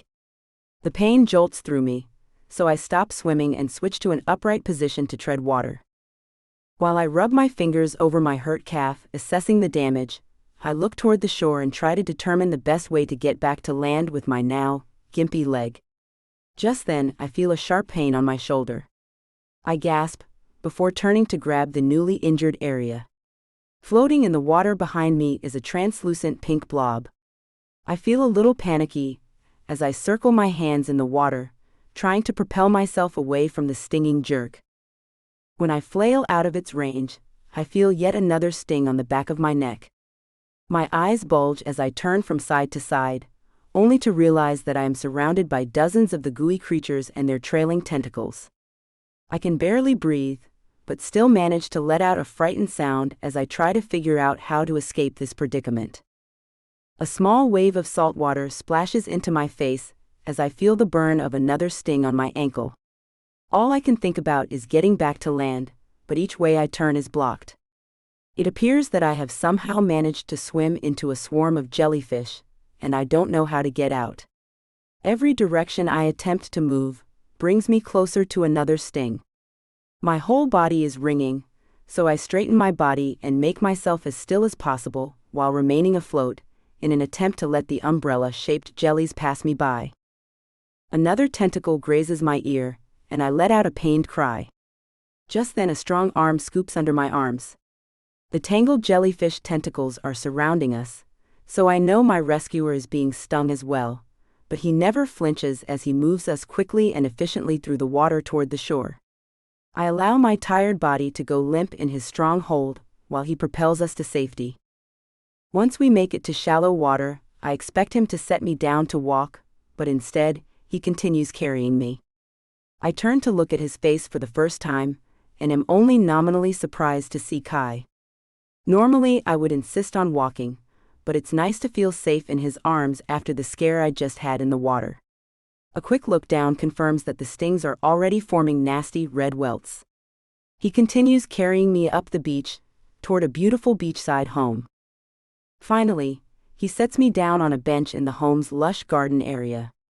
I'll be right back, he tells me before jogging into the house. I cringe when I see the angry red marks slashing across his back and legs. While I wait for him to return, I look around.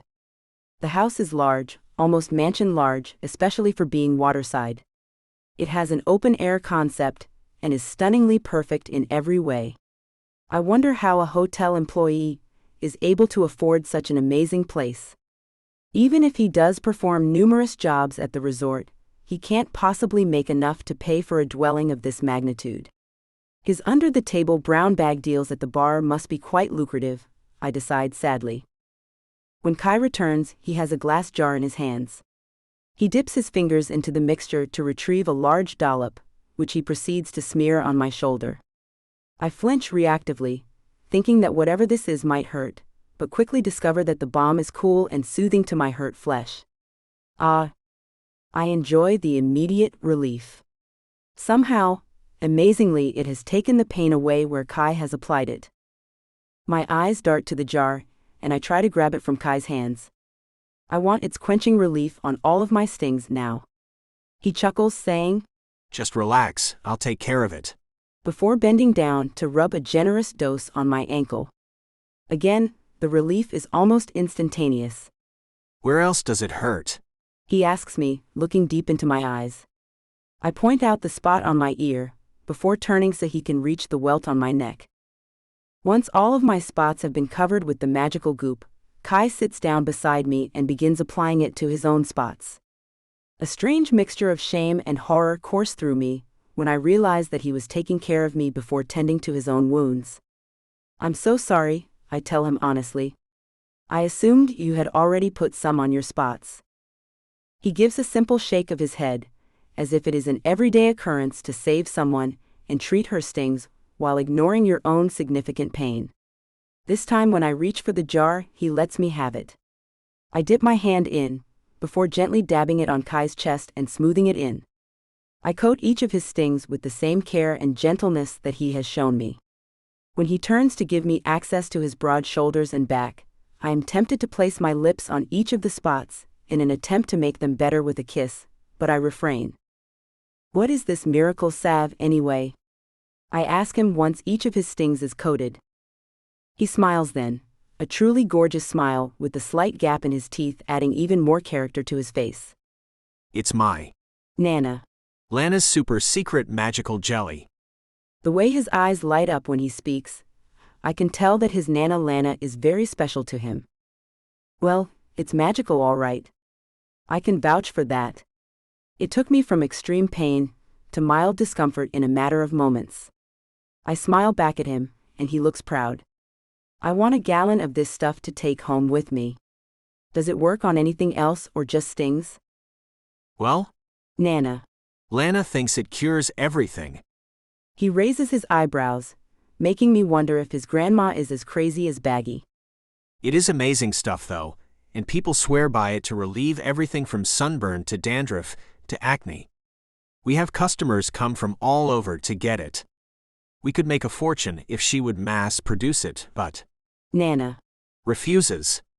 She makes each batch by hand, saying she instills love into each jar, which is what makes it work so well." Now I'm really wondering if he has a crazy grandma, just like I do, but I don't say anything about it. After all, he obviously loves the woman a great deal, and it's a completely different ball of wax when you insinuate that one of your own family members is loony, versus someone else implying you have a nut job in your family. Kai cocks his head to the side. "I'm surprised you haven't seen me selling it at the resort. I sell it to all of my favorite guests." His words create extremely conflicting emotions inside me, as a silent O sounds in my head. On the one hand, I'm glad to find that he isn't selling drugs or anything else seedy.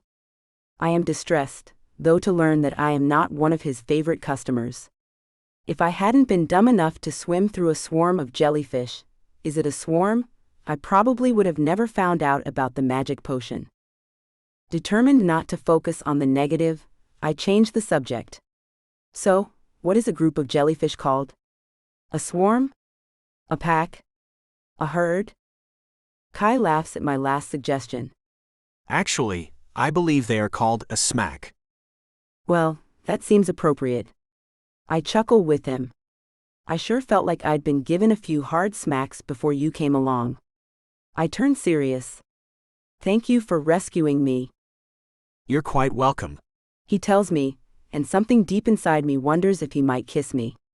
I think my ears are ringing from the blood rushing through my head, until he tells me he'll be right back and jogs to pick up his cell phone. Leilani. He answers, after looking at the display screen. Hearing him utter her name immediately squelches the wayward thoughts. As much as I would like to fantasize that Kai is all mine, it just isn't in the cards. It never was, never will be. End of story. I don't want to overhear his conversation with his pregnant girlfriend, so I decide to explore the gorgeous grounds at his home. I'm surprised to find a circle of outdoor showers that are secluded by dense tropical foliage. I can't stop the mental image of Kai and Leilani, wet and entwined, when I see this outdoor hydrotherapy paradise. Not wanting to think about their beautiful bodies writhing under the warm spray, I quickly move along. I notice a pathway that has various smooth stones sticking up from the concrete, so I decide to go investigate. I see you found my reflexology path. Kai has come up close behind me. Try it out. He encourages me. I set off down the walkway, but quickly find that it hurts, so I jump to the side and off the path. Kai takes my hand and leads me back to the beginning. You're going too fast. Slow down and enjoy it. Slowly roll your feet through each step. Not letting my hand go, Kai steps onto the path, leaving me no choice but to join him. This time, I follow his instructions, and am amazed to find that slowly pressing my feet into the stones feels like a relaxing foot massage. I close my eyes as we traverse the path in super slow motion. By the end, my entire body is zinging with energy from the rock massage of the pressure points on my feet, and the hand-to-hand connection I am sharing with Kai. After we finish enjoying the reflexology path, I circle around to what appears to be a hot tub. That's an icy plunge. Kai informs me. I stick a finger in and jerk it back, shocked to discover numbingly cold water. You take a dip in there to rev up your circulation. Kai tells me, and I can't help but think that my circulation is already plenty revved when he is near. Then you get in the hot tub. He gestures to a large, in-ground swirling infinity pool of water. The fast temperature change gives you pins and needles in your limbs, but it's a good tingling. Go ahead and give it a try. You'll never feel more alive. He promises. My body already feels more alive than it ever has before just by being near him, but I don't want to embarrass myself by saying it. I wouldn't want to wash off my magic jelly, I tell him, silently thinking that I can't be so near him in a hot tub either. My fantasies about him don't need any more fuel added to the fire. If you're sure, then I'll take you back to the resort. He tells me before adding, I'm already late for work anyway. I can feel a panic attack starting over his words. I'm so sorry, I gasp. Let's get going. It was so worth it. He reassures me. Besides, what are they going to do, fire me? He chuckles, but I can't help thinking that he is taking this much too lightly. Is this some kind of stereotypical, island attitude about time and work? I would feel horrible if he lost his job for saving my life, even though from the looks of his house, he evidently doesn't need the money. He clearly wants to work, and I don't want to get in the way of that. Kai walks me to a white Jeep and opens the passenger side door before indicating he'll be right back and running into the house. When he returns, he has on shorts and a polo shirt and is carrying a large brown bag. I look down at myself and suddenly feel silly in my dark blue racer back Speedo swimsuit. As if he had anticipated my discomfort, he tosses me a t-shirt from the bag before placing the bag in the back seat. I catch a whiff of his scent as I lower the t-shirt over my head. I'll be keeping this, I think to myself as we take off in the topless Jeep. Once we park at the resort, he retrieves the bag from the back seat and hands me 3 jars of magic jelly. How much do I owe you? I ask him. Don't be ridiculous. He responds. No, I pay my own way, I inform him in my no uncertain terms tone. Okay then, I'd like a kiss. He leans toward me, smiling. There is nothing I'd rather do than press my lips against Kai's, but an image of Lei'd flashes into my mind.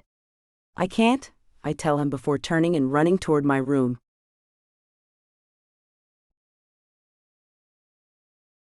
Chapter 15. When I return to the room, Baggy and Ruthie are awake and beginning to move.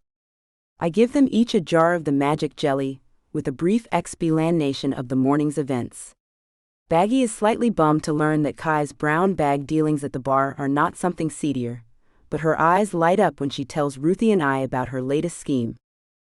She confides to us that she and Howie are going on a top-secret sting operation to catch a jewelry thief at the Marriott, a few hotels down the beach. Howie? Ruthie and I ask in unison, looking at each other to see if we had missed something important. Oh, Howard is Jim's real name. Baggy tells us, as if that explains everything. When we continue to look perplexed, she adds, He only uses Jim, his code name, when he is undercover on super-secret spy operations. I am tempted to tell her that the very fact that he has shared all of this information with her proves that he is not a real spy, but I don't want to rain on her parade. She seems almost giddy with happiness, so I suppose a little pretend danger won't hurt anything. Ruthie tells us that she is going to try snorkeling today. For someone who normally only dips her toes in the water to bathe, she sure is turning into quite a fish. I'm pretty sure it's only because of her latest conquest, whose wardrobe seems to consist solely of shorty wetsuits and long-board swim shorts, but I decide not to call her out on it. I inform them that again I intend to spend the day painting, and they both head out, excited to begin their next adventure in paradise. I pull out my easel, admire my waterfall rendition for a moment before I set it aside, and stare at a blank canvas. I'd like to replicate the emotion of being pulled into Kai's strong embrace as he saved me from the smack of jellyfish, but I can't paint a muscular arm wrapped around a damsel in distress. I had enough trouble attempting to explain away the waterfall scene. If Kai saw a water rescue scene, he would think I am some kind of deranged stalker. In the end, I decide to create a super close-up impression of a jellyfish. As is usually the case, I lose myself in the pleasure of painting and have no idea how much time has passed, other than the fact that my tummy is growling angrily. I stand back to look at the finished piece and am pleased. I have captured the iridescent essence of the animal, and somehow found a way to express the beauty in a creature that I now fully despise. Feeling rather pleased with my emerging talent, I head in to shower off the paint and grime of a long day's work. Jim, or Howie, or whatever we are supposed to call him, joins us for dinner. He regales us all with tall tales of his spy adventures. I wonder if he is delusional and really believes the stories he shares, or if he is just eccentric and likes to entertain. Either way, he is funny and charming, and Baggy seems to be completely taken with him. When he takes her hand and says, Let's go cut a rug. Baggy giggles like a schoolgirl, before following him to the dance floor. I sit back in my chair to enjoy watching them for a bit. Their effervescence for life is apparent as they flounce around in each other's arms. We should all be lucky enough to find someone to share that with, even if he is a little crazy. Besides, she's more than a little crazy herself. Ruthie spots her crush at the bar and saunters off. It's so odd to see her being the chaser, when she is so accustomed to being the chased. I sit at the table for a few minutes pondering my life, and wishing there was a luau tonight. Kai drops into Baggy's vacated chair, and asks me if I'd like to take a walk along the beach. I smile, and agree to go with him. As we walk, I can't help but wonder if it is part of the resort employees' jobs to help entertain the lonely loser guests who don't have anyone special in one of the most romantic spots on earth. The thought dampens my spirits, and I decide to relieve Kai of his duty. You don't have to spend time with me, I tell him. I know it is part of your job to make sure the resort's guests have fun. He gives me an odd look. I don't know what you think is in my job description, but it's nothing like that. I'm not a gigolo.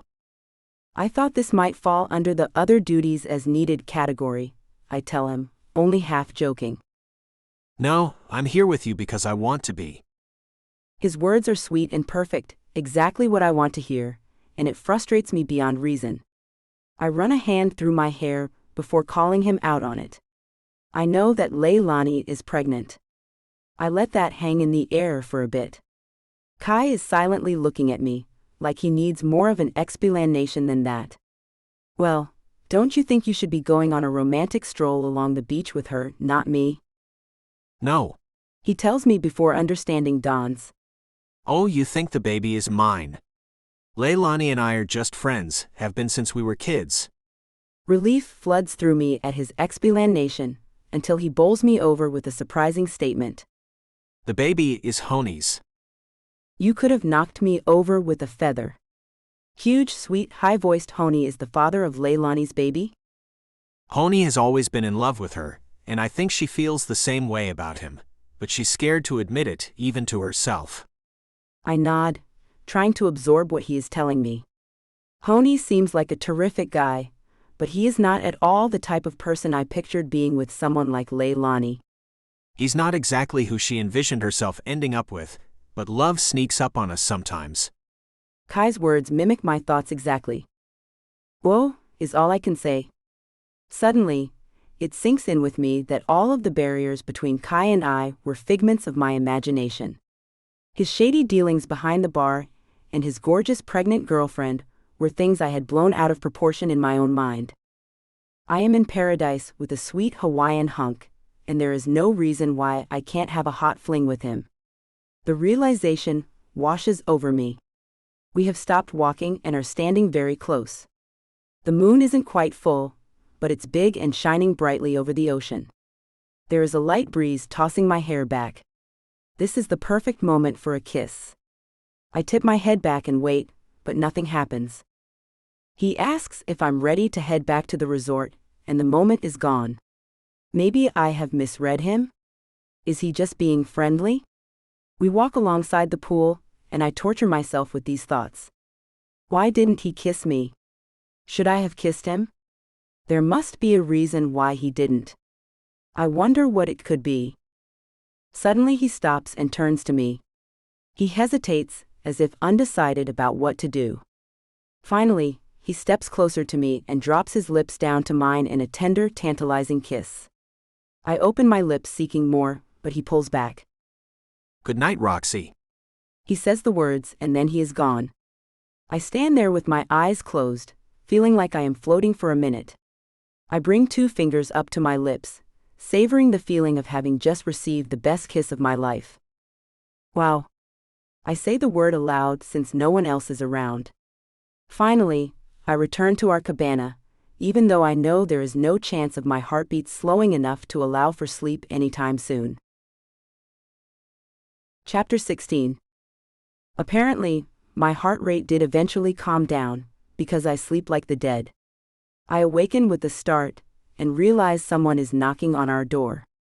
As I stumble to answer it, I'm surprised to see daylight. I am alone in the room, so I must have slept through Baggy and Ruthie getting up and leaving, which can't have been quiet. I fling the door open, and am only moderately surprised to see Kai on the other side. He doesn't seem taken aback by my appearance, which I'm sure is a hot mess mix of disheveled bedhead and raccoon-eyed smeared makeup. The market is open today. Would you like to go with me? I have no idea what the market is, but if Kai wants to take me somewhere, I am there. I should probably shower first. I point in the general direction of my head and smile with closed lips, careful not to show my fuzzy, unbrushed teeth or spew any of my dreadful morning breath in his direction. I'll wait by the bar. He tells me and spins on his heel to head that way. I shut the door and spring into action. I want to get ready quickly so he is not waiting on me for too long, but I also want to look great and be ready for any adventure he wishes to embark upon. I finally decide to wear a bathing suit with a cute sundress over it. I take my choices to the bathroom and glance in the mirror after starting the shower. My reflection is downright frightening. The fact that he didn't go running from this room at the sight of me is amazing. I take the speediest shower I can without skipping shaving, which isn't an option. I do take the time to rub some magic jelly on my dry knees and elbows. It feels so great on my skin that I decide to douse my entire body in it. Why not? Besides, I smell like a delicious coconut concoction that Kai might blend behind the bar. I take the time to apply sunscreen on my face. After adding mascara and chapstick, I pull my hair into a low ponytail and declare myself presentable. Not just presentable, I decide as I catch a glimpse of my swingy skirt in the full-length mirror. I'd give myself a 6.5 today, maybe a 7. I'll just try not to think of the fact that Kai is a 9.5, possibly a 10. When I join him at the bar, he beams at me like I am the most beautiful woman in the world, and I instantly forget all the 1 to 10 rating scale nonsense. I look around to tell Baggy and Ruthie that we are leaving, but can't find either of them. I decide to just go. That is what they would do.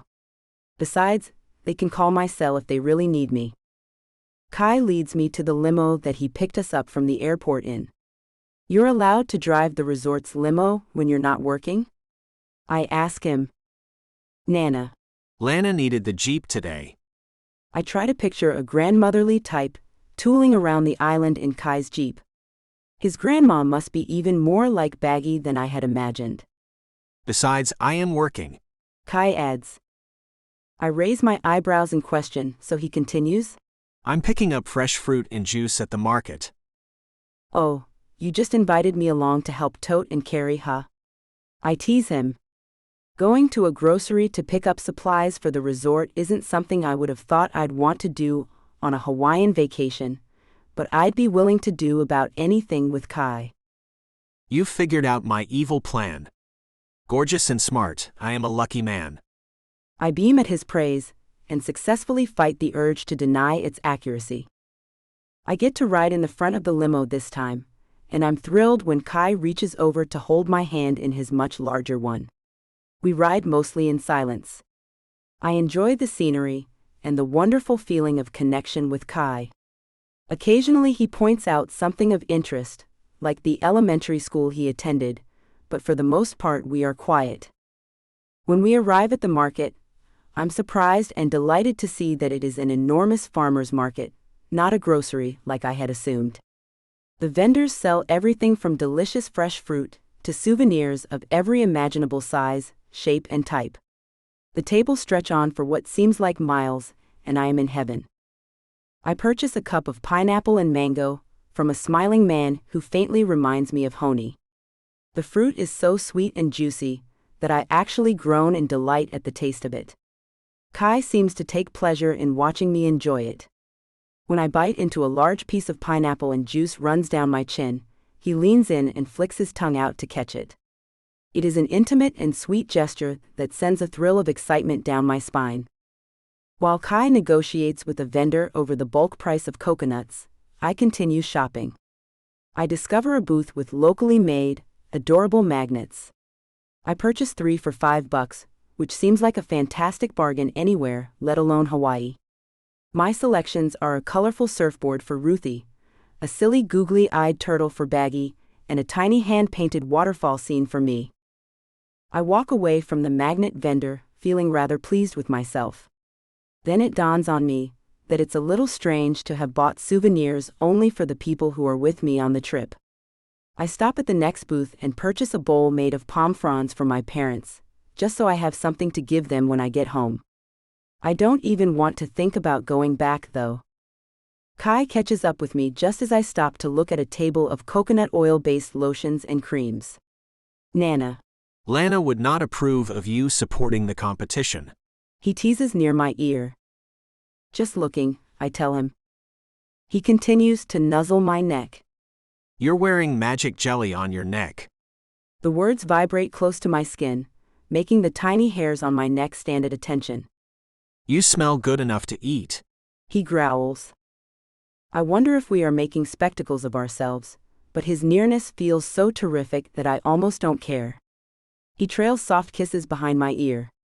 When his tongue brushes against my skin, my knees almost buckle. Kai steadies me as I lean into his tantalizing mouth. The lotion vendor is discreet enough to busy herself with aligning bottles, as if she doesn't notice. You drive me absolutely insane, Roxy. He informs me before pulling back. I instantly miss his touch. I decide that insane is the perfect word for how he makes me feel. I lose all of my normal inhibitions when Kai is near, and when he touches me, my body comes alive with a fire inside that I didn't know was there. Suddenly, we hear a high-pitched, wailing voice about 20 feet from where we are standing. Kai springs into action. By the time I realize what is happening and follow him, he has already assessed the situation and taken off in pursuit of a young man. I quickly deduce that the tiny, upset woman has had her purse stolen. I put my arm around her to try to offer some comfort as she continues to wail. Another bystander pulls out her cell phone to notify the police. A crowd has gathered around, and we all watch helplessly as Kai chases the thief. They run across a busy street, toward a residential area. The boy has a good lead on Kai, but Kai is closing the gap. When the young man climbs over a tall privacy fence, I hear a man from the crowd say, That big guy isn't going to be able to get over that fence. Kai proves him wrong by hurtling himself over the fence at full speed as if it requires no effort at all. I smile in secret pride at Kai's athletic ability, although I'm not sure why. Looks like he made it, I say to the doubter, who now has a surprised, slightly envious look on his face. Now that the runners are out of sight, the crowd begins to disperse. I still have my arm around the tiny victim. Her wailing has stopped, but tears are streaming down her face. I feel so bad for her, but I'm not sure what to do to help. It will be okay, I tell her, even though I'm not at all certain that is the case. I don't like not being able to see what is happening with Kai and the pickpocket. What if he pulls a weapon on Kai? The thought makes me shudder, so I try to push it out of my mind. It seems like we stand there forever.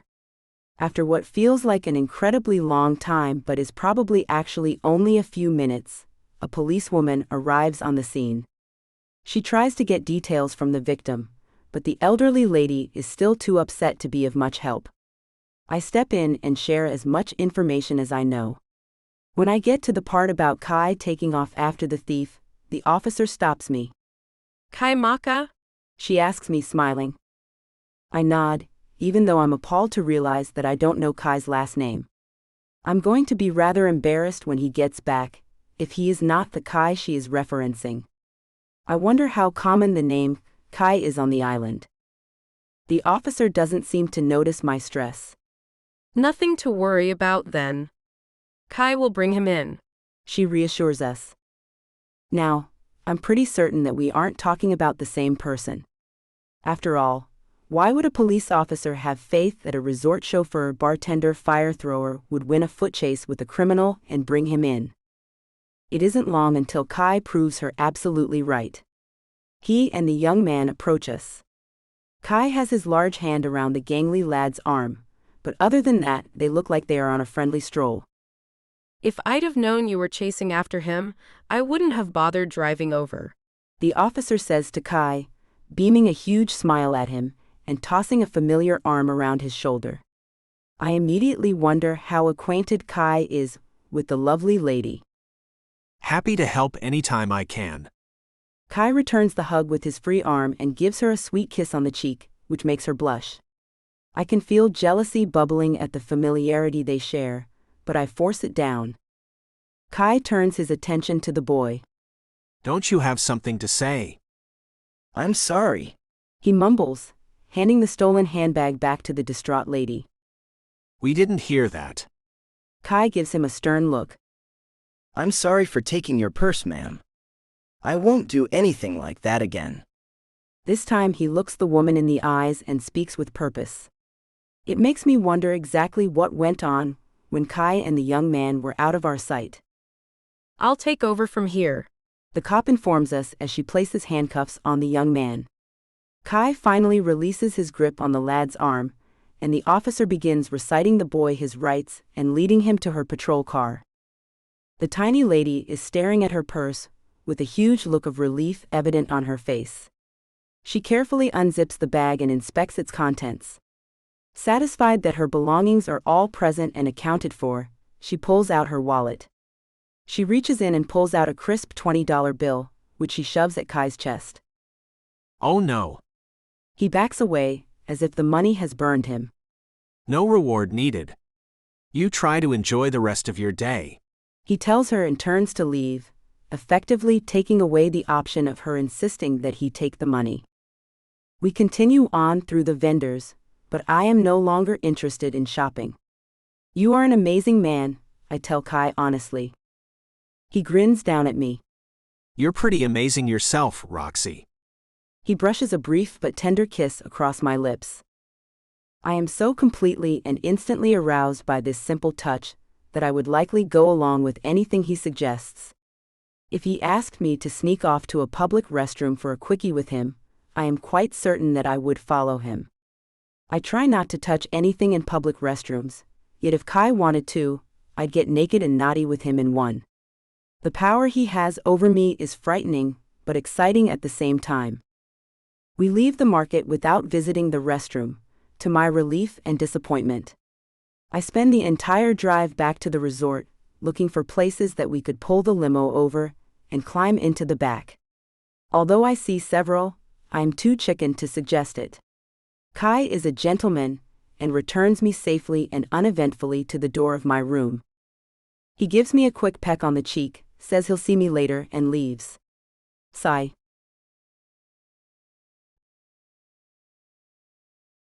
Chapter 17. If I had known what I would find on the other side of the door, I would have never opened it.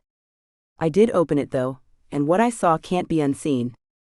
I didn't see them at first, which is why I walked all the way in, leaving me no way to gracefully retreat. Hi. The word startles me, but not nearly as much as the sight of the man uttering it. My eyes quickly assess the situation I've walked in on.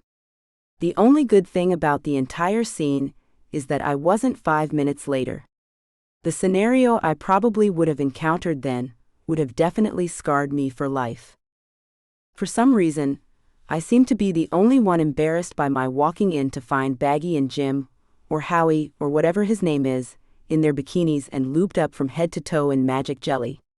The air in the room is filled with an odor similar to what I would imagine a coconut processing factory smells like, so that probably should have been my first clue to enter with caution, or better yet, not at all. Baggy's boyfriend is sporting a bright yellow banana hammock, and his skin is as shiny as an oiled pig. He has both hands raised, and is waving in welcome at me as if I should come in and sit down. The full frontal view of his barely covered junk is almost too much to take in. Baggy is wearing a red bikini, and her skin is glistening as well. This stuff is magnificent, she raves, holding up her almost empty jar of magic jelly. Yeah, it's good stuff, I respond. I try to avert my eyes, but the sight of the two of them is almost like a train wreck. You don't want to look, but for some reason can't quite tear your eyes away. Finally, I come to my senses enough to start backing out of the room. I'm going down to the pool, I inform them. Don't leave on our account. Jim Howard says. Nope, that was my plan all along. I just came to the room to grab a towel, I add quickly, snatching one from the bathroom. They are polite enough not to point out there are plenty of towels for guests at the pool. Enjoy the rest of your day, I yell on my way out. Once it closes, I lean back on the door. Wow. It's really the only word that fits the situation. Then a snort of laughter erupts out of me, and I giggle all the way to the pool. As I lay back on a lounge chair to absorb a few minutes of sunshine, I try to decide if I should warn Ruthie or let her discover Baggy and Jim Howie on her own. I finally decide that if I happen to see her, I'll tell her. Otherwise, she's on her own. I'm not going to seek her out. Besides, I had to see it. I snicker to myself, imagining how Ruthie's eyes would nearly pop out of her head as she described the scene. Once she gets over the anger of me not warning her, this will likely strengthen our sisterly bond. No one else could possibly understand. You look like you're up to something. Kai smiles down at me as he walks past. You have no idea, I tell him mysteriously. He winks at me but keeps walking, so I enjoy a long, luxurious look at his fabulous backside. Chapter 18. I move to a lounge chair in the shade, in order to avoid getting sunburned. I didn't have time to grab a book from the room, so I spend a few minutes looking at my cell phone. I have now been email and social media free for a few days, and I quickly find that I haven't missed it. The volume of notifications that ding when I sign on to the resort's Wi-Fi feels overwhelming, so I put the phone back to sleep and stow it in my purse. There is no way I'm going back to the room and risking seeing whatever wild activities Baggy and her man are up to in there, so I slide on my blingy sunglasses and tip my chair back to a more relaxing angle.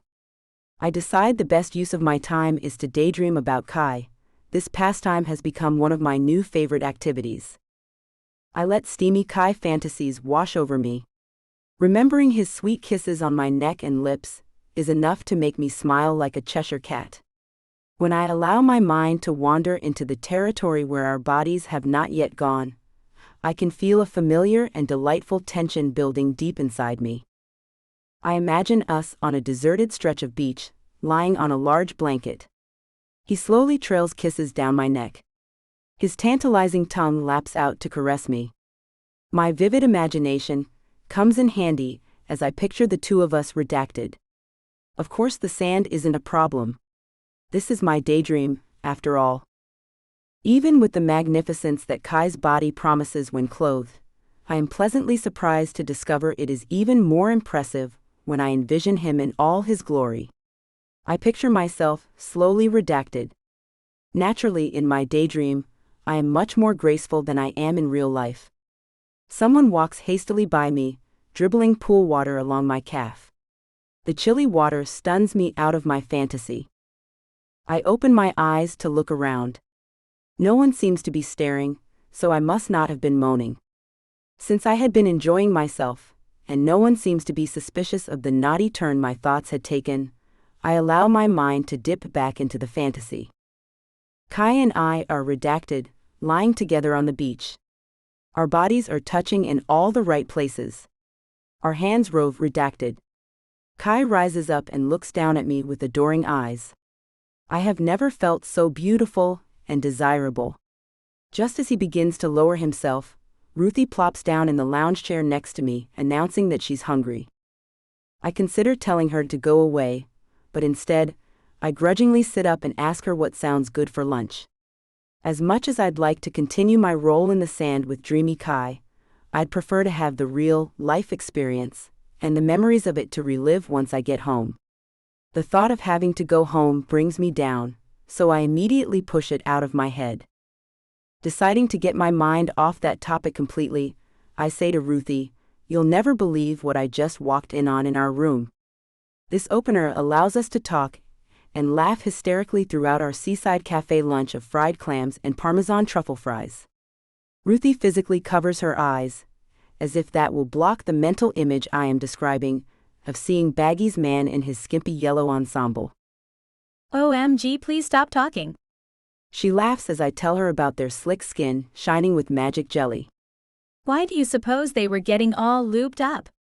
Wait, don't answer that. She rethinks the question before I can answer. We are both still chuckling at our wild and crazy grandmother when Ruthie turns serious. Holding up a fry, she says sadly, "I'm really going to miss these when we go home." "They are delicious," I agree, knowing that we are both going to miss a lot more than the tasty French fries we have discovered on the island. The thought of having to leave Kai depresses me. I refuse to think about it anymore. Ruthie must feel the same way, because she abruptly changes from her almost pensive mood. "Welp, I'm off to take a wave runner lesson. See you later," she calls over her shoulder, having already hopped out of her chair. I shake my head and watch her shaking her fanny on the way to the water sports shack. The fact that we are sisters absolutely blows my mind. I love her to pieces, but we couldn't possibly be more different. Maybe I should practice my butt-shaking walk the next time I see Kai. If nothing else, it would probably give him a good laugh. Chapter 19. It turns out that I don't have to bother practicing my butt-tastic walk, because Kai plops down in Ruthie's recently vacated chair. I quickly forget all about my plans of seduction. All I can feel is the instant magnetic attraction I feel for him. He's beyond handsome. When he asks if I'm up for a hike, I don't hesitate. As I realized earlier, I would probably follow this man anywhere. A walk on a scenic island trail is a no-brainer. He takes my hand, and we set off together. I am a little distraught when I discover that we are heading along the path that leads to the waterfall where I spied on him earlier. He wouldn't bring me up here just to chastise me for watching him, would he? When we come to the fork in the path, he steers me in the less worn direction, and I realize that we are indeed heading to the waterfall. I hear the roaring of the water before I can see it. When we step into the clearing, I suck in my breath at the natural beauty. Even though I have been here before, the stunning perfection still surprises me. This is one of my favorite spots. He confides near my ear so I can hear him over the loud water. I nod in appreciation. I'm still not certain if he saw me here the other day, but I'm sure he recognized his form in my painting. I suppose it really doesn't matter. He doesn't seem to be angry about it, and it's not like I can do anything about it at this point anyway. It's really beautiful, I gush honestly as he eases himself behind me, wrapping his arms tightly around me. The feeling of having him at my back is divine. I lean my head back into him, savoring the feeling of his firm chest. Would you like to go for a swim? He asks me. I'd love to, I answer, and I mean it. As we walk down the path to the water, I am thankful that I had thought to don a swimsuit under my dress this morning. If Kai goes in the water in the buff, I'll be happy to skinny dip with him, but this way, I am prepared for anything. When we near the bank, he yanks his shirt over his head. I stare at his perfect shoulders for a few moments. Not wanting to get caught, I break out of my trance and begin removing my keen sandals. Kai gallantly steadies me by my elbow as I balance on each leg to take off my shoes. Since I don't have anything else on, I slide my sundress up over my head. I am pleasantly surprised to find that Kai isn't as bashful as I was about gawking. He is openly looking at my barely covered body, and he seems to like what he sees. When he licks his lips and finally raises his eyes up to meet my gaze, we both chuckle with nervous energy.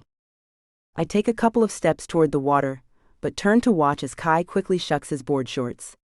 He has stripped down to a pair of black boxer briefs, and I feel a warm and pleasing sensation in my belly when I notice how they are bulging in all the right places. He takes my hand, and we walk together the rest of the way to the water's edge. I daintily dip a toe in, and am pleasantly surprised to find that the water is warm, luxuriously warm. That's not how you get in. He teases me. He points out a couple of feet into the dark turquoise swirling water. Just jump out past this ledge. See it? When I nod, he starts a countdown. 3, 2, 1. We jump in together. The water feels glorious. Kai is an excellent swimmer, but I already knew that based on his rescue of me from the smack of jellyfish. We glide through the water together, sometimes floating lazily on our backs, sometimes splashing each other playfully. Finally, I can't resist the draw of the falling water any longer. Kai quickly deduces my destination and dives underwater. He expels a rush of bubbles, which tickle my underside and make me giggle. We arrive at the waterfall at the same moment and let the water rush over us. I tip my head back so it washes down my back. It feels cleansing and powerful. Being in this pristine location with the man of my dreams is truly a gift that I don't want to waste. I boldly declare to myself that I don't want to have any regrets when I go home, and I'm quite certain that not jumping Kai's bones right now would be a huge lifelong regret.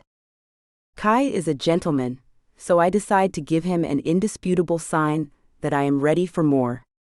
I reach one hand behind me under the water, while using the other to dog paddle to stay afloat.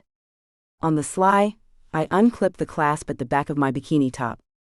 Once it is unhooked, I make short work of the tie at the back of my neck. I take a moment to enjoy the feeling of the warm water rushing over my bare skin, before clearing my throat. Once I have Kai's full attention, I raise my brightly colored bathing suit top up out of the water. His eyes widen in surprise, and then he breaks into a huge grin, which is exactly the reaction I had been hoping for. I wad the top into a ball and toss it to the embankment. Once I am free of it, Kai and I lunge at each other. We kiss each other hungrily. It is difficult keeping our faces above the water while attempting to grope each other, so Kai says, "Come back here." I follow him behind the fall and am pleased to find a shallow ledge. The wall of water gives us some privacy, in case anyone should join us at our scenic yet somewhat public spot. Kai sits down on the ledge, and the water laps gently at his chest. I look around our secluded cove and decide this location is absolutely perfect. So rather than sitting beside him on the ledge, I redacted.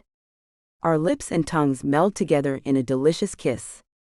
His large hands redacted. I tip my head back and enjoy his touch as he kisses his way along my collarbone. When he redacted, I cry out with the pleasure of it. Redacted.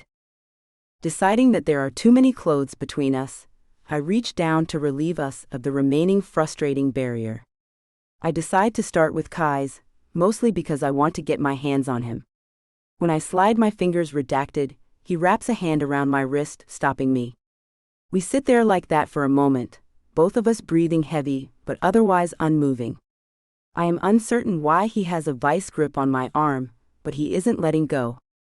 Finally, he croaks, "I can't," before diving under the wall of water and swimming away from me. I sit there for a long while, stunned and embarrassed. I have never been half-dressed and willing to fool around with a man who turned me down before, and I don't like how it feels. I chastise myself for being so stupid. He's clearly not attracted to me, why would he be? He is perfection personified, and I am lanky and slightly above average at best. There is no denying his body's reaction to me, but that is purely physical. A healthy, virile man would probably become aroused by anyone who brazenly takes off her top and climbs on him behind a majestic waterfall. I shake my head in exasperation at myself. I can't believe I tossed my top to shore. How can I gracefully retrieve it without making even more of a fool of myself?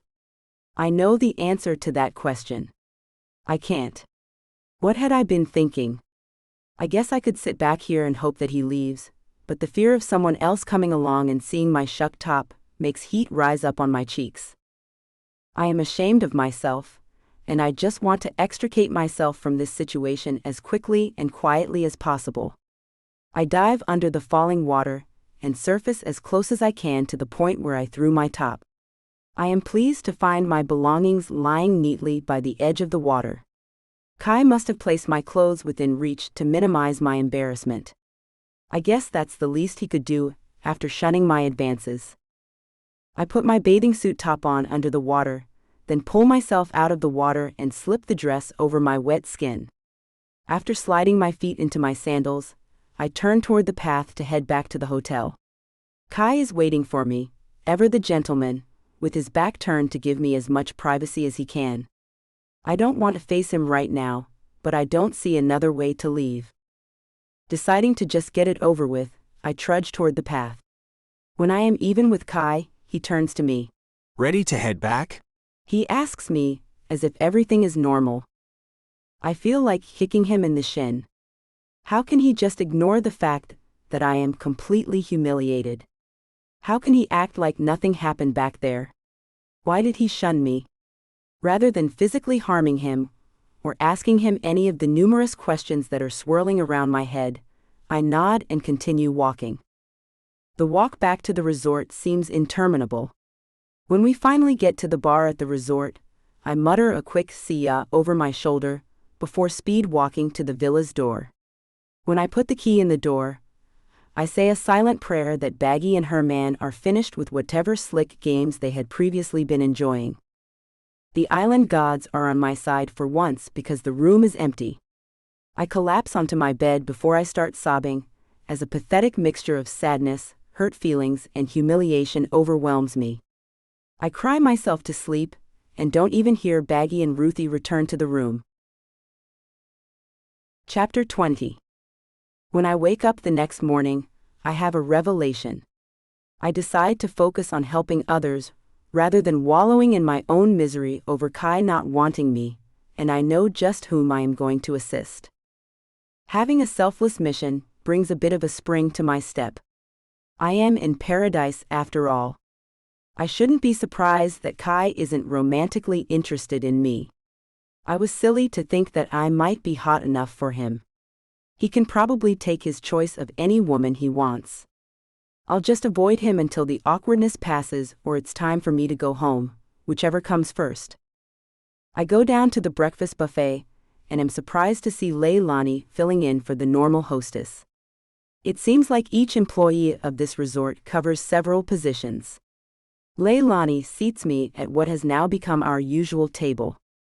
A beaming honey arrives just as I sit down and delivers my piping hot tea. It's amazing how quickly these workers have learned the nuances of our likes and dislikes. They all seem to really pay attention and truly enjoy their jobs. Once honey sets down the tray, which includes sugar cubes and cream just the way I like it, I ask him to sit down for a moment. If he is surprised by my request, he hides it well. He amiably lowers himself into the chair next to me and asks how I am doing. I fib by telling him that I am doing great, then I say that I would rather hear how he is doing. Once I am certain that Lei'd has seated her next table and is walking back in our direction, I rest my hand on Honey's beefy arm and lean toward him. I see her eyes resting on us for a moment, but she quickly flits past, so I decide to step up my game a little. When Honey tells me the old joke about the customer asking the waiter what the fly is doing in his soup, only to have the waiter reply, "The backstroke." I laugh much louder than necessary. My outburst is rewarded with a sharp glare from Lei'd, which makes my day. I had been hoping that Kai was right about her feelings for Honey, and the eye daggers she sends me suggest that he was. Lei'd is busy chatting with a young couple about their dinner reservations, so I use the time to talk to Honey. You should ask Lei'd to go out with you. I nudge his arm with my elbow. I see a wave of sadness pass over his eyes before he masks it with his usual charm. "We've been out on a few dates, but she broke things off." He confides in me. I can't tell if he knows about the pregnancy. Honey is silent for so long, I start to think that he isn't going to continue, but then he does. What would someone as beautiful and amazing as Lei'd see in someone like me, anyway? His question mirrors my own about Kai. Even though his question was rhetorical, I feel compelled to answer him. You are a great guy, Honey, I tell him honestly. She would be lucky to have you. Honey shakes his head sadly, clearly not agreeing with my assessment. I notice Lei'd checking us out, so I pat Honey's arm gently.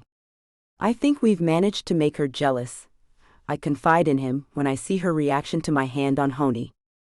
Honey's features brighten instantly. Really? He asks me hopefully. Definitely. I nod, winking at him. Thanks, Roxy. He says enthusiastically, before hefting himself out of his chair. I spend the rest of my meal only slightly uncomfortable from the unkind looks I can feel Lei'd aiming at my back. When I leave the restaurant, she follows me. Is it not enough that you have Kai panting after you like a Great Dane in heat? Now you have to sink your claws into Honey too. Turning to face her, I don't bother to point out to her that Kai isn't at all interested in me in that way. Seeing the look on her face takes away any hurt feelings I experience from her comments. It is obvious from her pained expression that she cares deeply for Honey. I decide to put her out of her misery. Actually, Honey and I were talking about you. She seems surprised and completely taken aback by this revelation. Really? She looks hopeful for a moment, but her face quickly crumples into tears. I put a comforting arm around her, and am surprised when she doesn't immediately push me away. You wouldn't understand. She tells me when I ask if there is anything I can do to help. I understand that Honey is a kind, loving, gentle giant of a man, and that any woman would be lucky to have him. I also understand that you have won his heart, I tell her. She smiles through her tears at that, but stays rooted to her spot. I gently suggest that she should go talk to him, and am happy when she follows my advice. I watch her walk back into the restaurant, with what probably looks like a self-satisfied grin on my face. I head back toward my room feeling quite good about my matchmaking skills.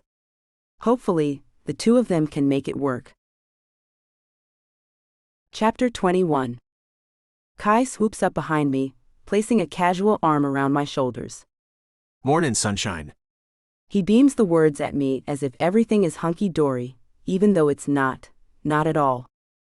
Isn't it a prerequisite of being a single, heterosexual man to try to bang any available, willing, moderately attractive female? I wonder, silently fuming. I had been hoping to avoid the awkwardness of seeing him for the duration of my stay. He seems to be completely unaware of the tension emanating from me. Aren't you supposed to be working? I ask in an attempt to let him know that he doesn't need to humor me by flirting with me when he doesn't have any desire to be intimate with me. I put the "Be Right Back" sign up at the bar and left. It's one of the perks of owning the resort. He says the words as if they are no big deal, but his revelation stuns me. This man who works as the chauffeur, bartender, and fire dancer owns the resort? Kai can evidently see the questions in my expression, so he expands. The hotel has been in my family since my grandfather had it built over 50 years ago. When he passed away, Nana Lana assumed ownership and immediately started grooming me to take it over. Now she and I share 51% ownership of the property, and the other 49% is in a trust for the employees.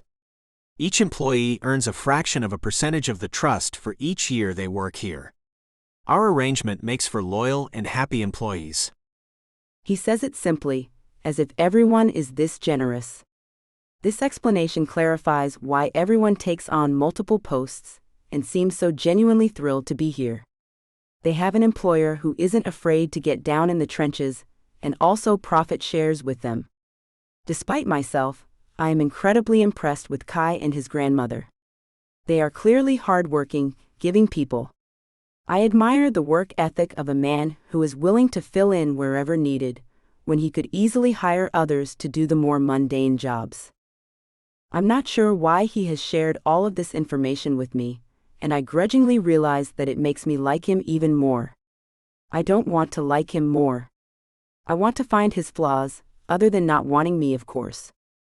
I decide to be direct. Why are you telling me all of this? Before he can answer, I continue, you don't have to explain anything to me. It's okay that you don't want me the way that I want you. He seems completely taken aback by my words. You think I don't want you? I widen my eyes at him, but don't answer. What else could I possibly think after yesterday? I wonder. Kai pulls me into his arms, but I keep my upper body stiff. I want you more than I have ever desired anyone, he tells me. I turn away from him then. His words are exactly what I want to hear, but after he left me willing, topless, and completely aroused in the water, I know they can't possibly be true. I can't take any more of this hot and cold treatment. He moves close behind me, and I can feel the heat of him at my back as we stand near my villa. Does this feel like a man who doesn't want you? He presses into me, and I can feel his redacted against my lower spine. He nips at my ear, and I gasp at the pleasure of it. I glance around to make sure no one is watching us. He puts his hand over mine and pulls it to him, redacted. I want you with every inch of my body and soul. He breathes the words out along my neck, and then hisses as my fingers redacted. Since my hand is redacted without his help, he brings his arms around me to pull me tighter back against his front. His hands slide up my belly and redacted. He gently pulls and lifts the undergarment until redacted. When he places a hand redacted and nibbles at my ear, I let out a quiet whimper of delight. I want this man so much. Right here and right now. Well, inside the room, but as quickly as possible. I turn to face him, and press my front into him as I kiss my way along his neck. He has to bend down for me to kiss his lips, a first for me, but he obliges. Soon our tongues are tangled, and our hands are roving over each other's fully clothed bodies as we meld into each other. I boldly decide to throw caution to the wind and reach for redacted. His hand closes over mine, halting its progress. We need to go inside. I quickly realize that things have gotten out of control. Saying a silent prayer that Baggy and Ruthie have vacated the room, I use my free hand to dig in my bag for my room key. No, we have to stop. He tells me, backing away slightly. I feel like I have been slapped in the face with icy, cold water. How can we be desperate for each other one moment, and he shuns me the next? I just don't understand it. Do you need to get back to the bar? I ask, almost hopeful but knowing deep down that I am grasping at straws, reaching for a plausible explanation. No, I can't do this with you at all. He dashes my slight hope as he backs away from me, running a hand through his shiny black hair. I see. I say the words flatly, and I do see. Some part of him wants me. Even though it is a substantial part, as I discovered through his genes, the logical and rational side of him knows that I am not good enough for him.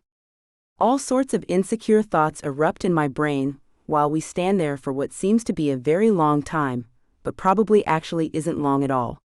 I turn to go into my villa. You don't understand. I halt, hoping beyond hope that he can come up with something that will help his sudden change of heart make sense and not hurt so much. I want to redact it right here. I want it more than I've ever wanted anything. He informs me. His words make warmth spread back through me, but I still don't understand what the problem can possibly be. He is silent for a long while, making me wonder if he is going to explain or make me guess. Finally he speaks again, but his voice is so soft that I second guess if I have heard him correctly. I think he said, I can't redact it with you. I stand there waiting, uncertain what to say. His next words, while still quiet, confirm that I heard him right. I can't redact it with anyone. My eyes involuntarily travel down to his redacted. It is obviously not a lack of ability to redacted that is causing his hesitation. My next thought is that maybe he has a disease.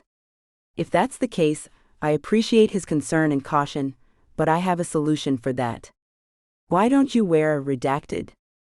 At his perplexed look, I expand. I know guys don't like wearing them, but it's better than not doing it at all, right? He doesn't seem to be getting what I am saying, so I go on. Besides, a redacted will protect me from an unwanted pregnancy and any issues you have going on down there. I point to the general region, thinking that he has probably redacted a significant number of women. I don't have any STDs. He wrinkles his nose. It's nothing like that. He tells me. Again he stops talking for so long that I wonder if he is going to explain more, but he takes a couple of steps away from me. Just when I begin to think that he really might leave me hanging like this, he stops and speaks without turning to face me. His words are so quiet that I instantly become convinced that I have misunderstood him. Wait, what? I ask him.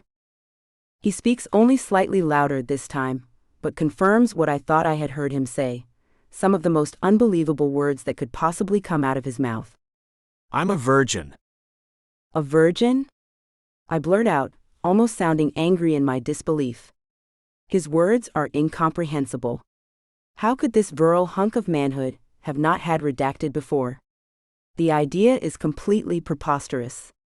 It would have been easier to believe he had a third redacted, or even a polka-dotted redacted, than to buy this never-been-touched baloney he is trying to feed me. No way, I finally splutter. Eventually, he turns to face me, which allows me to better gauge his sincerity. It's true. He says simply. My instincts believe that he is telling the truth, but my mind just can't accept his revelation as fact. I don't know if I can trust my inner voice, or if I just want to believe him. How? Why? What? I can't seem to formulate a question that asks him what I want to know without sounding rude. I feel like yelling, "How in the heck have you existed in that perfect body for this long without someone jumping your bones?" An appropriate version of that question eludes me, though. Seeing my inner struggle, Kai finally decides to provide a better explanation. He takes my hand, and we both sit down in the rattan chairs outside the villa. My father was from the mainland. He came to the island to scout some property for his job, and he swept my mother off her feet. She thought they were in love. He apparently was just looking for a good time during his stint in Hawaii. On his final night here, she thought he was planning to propose. She was working out in her mind how she would make arrangements to move to California to be with him. Instead of a marriage proposal, he informed her that he had enjoyed their visit, but he needed to get back to his real life. I can hear the sadness for his mother's heartache in his voice as he continues. She was devastated and never fully recovered from her broken heart. When she found out she was pregnant with me, she did some research to find him so she could let him know about the pregnancy. She even went so far as to fly to California to tell him in person, only to learn of his engagement to someone else. She left without talking to him, and spent the rest of her life turning down offers from every man who approached her. She was a beauty on the outside, but her heart was too damaged to ever fall in love again. Hearing about his mother's heart-wrenching sadness makes my throat burn in empathy for her. She loved with her entire heart, only to have her feelings stomped on, and it created a lifetime of loneliness for her. I fear that I may be headed down the very same path with Kai. How could I help but fall for this handsome, kind-hearted man even more as he shares his mother's story with me? I still lack clarity on what her sad past has to do with Kai's alleged virginity, though. We sit in silence for a while before he continues. She raised me to be nothing like my father. She taught me to respect women and to treat them like goddesses. He grins sheepishly at me before going silent, apparently lost in thought.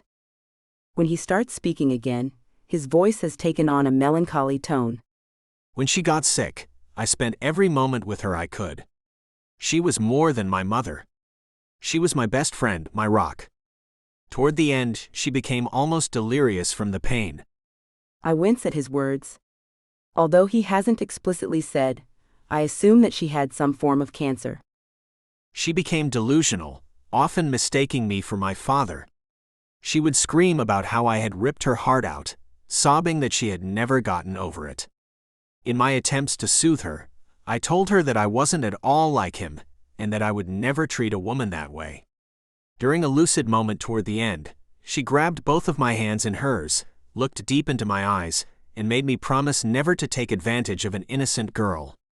She asked me to wait to have redacted until I loved someone enough to make her my wife, so I swore to her that I would. I can see the pain in Kai's eyes as he shares this with me, and I realize that as far-fetched as his claim had seemed at first, I now believe him. Kai continues with his story. After that, a calmness came over her. It wasn't long after that she passed. It was as if my promise allowed her to rest at peace. He sighs deeply before going on. It hasn't been easy, but I have kept the vow I made to my mother on her deathbed. I take it very seriously. I feel immensely sad for the heartbroken, dying mother who forced her son to take a vow of chastity, and equally sad for the young man who was willing to say anything to ease his mom's suffering, even something that would bring him years of denying himself of one of life's greatest pleasures. I respect his willpower, because I am certain that he has faced a great deal of temptation since making that promise. The fact that he never gave in speaks volumes about his character. Okay then. I crane up to press my lips against his cheek. Redacted is off the table, I say matter-of-factly. Until we're married. He adds to my statement. I find his word choice odd, but know that it is just his way of flirting with me. I want to shut it down so no errant daydreams about marrying Kai start wafting through my brain, so I say, like I said, off the table. He grins at me mischievously. For now. He finally acquiesces, before turning to head back toward the bar. I shake my head, as I unlock the door to my room. Forever. I whisper the word sadly, and let the wind carry it out to the sea. Chapter 22. Baggy and Ruthie both stare at me, mouths open. A virgin. Ruthie finally asks, as if I have somehow offended her just by uttering the word. No way. They say in unison. I hate to say this, Ruthie starts, making me sure she doesn't hate it at all. but he is playing you for a fool. I say pretend like you believe his silly story, and take that stud muffin's virginity. She actually does air quotes with her fingers when she says the word virginity, as if the mere idea of it is completely inconceivable. He doesn't want to be intimate until he's married, I tell them, reiterating the fault in her theory. How is that playing me? What benefit does he get for us not to sleep together? That is horsepucky. Baggy decides, finally accepting that Kai might be telling the truth. His mother had no right to ask that of a virile young man. I say you jump him and redacted. He must have so much masculine energy built up by now that he won't be able to resist you. I can't do that, Baggy. He would feel guilty for breaking his promise to his mom. I quickly jump into my role as reasonable adult. He'd get over it fast enough, once he realizes how much fun he's been missing out on. I bet he can redact it 3 or 4 times in one night, and work it like a boss while he's plugged in. I'll have a go at him, if you don't want to. Ruthie and I both stare at her in wide-eyed shock. Her last statements were outrageous, even for Baggy. She looks back at me, apparently oblivious to the fact that what she said was completely inappropriate and cringe-worthy. No, I finally answer, stating the obvious, in case she wasn't kidding. Baggy raises her shoulders in a shrug, as if she is offered to help and can't understand my refusal. Ruthie shakes her head, probably to relieve her mind of the horrifying mental image. Then, in an uncharacteristically selfless move, Ruthie tells Baggy that they should leave me alone to get some painting done. Don't wait up. She tells me over her shoulder. If Curtis plays his cards right, I'll be spending the night in his room. I can only assume that Curtis is the water sports guru who she's been chasing around the resort. I nod at her before Baggy adds, Don't wait up for me either. Howie doesn't even have to play his cards right. I'm planning to rock his world tonight anyway, assuming he can raise his ding-dong again. Ruthie quickly shuffles her out the door so I don't have to respond. As they are leaving, I can hear her asking Ruthie if she knows where she can find some little blue pills that will bring little Howie to life. Once they shut the door behind them, I heave a sigh of relief. Having a sister to run interference definitely comes in handy sometimes.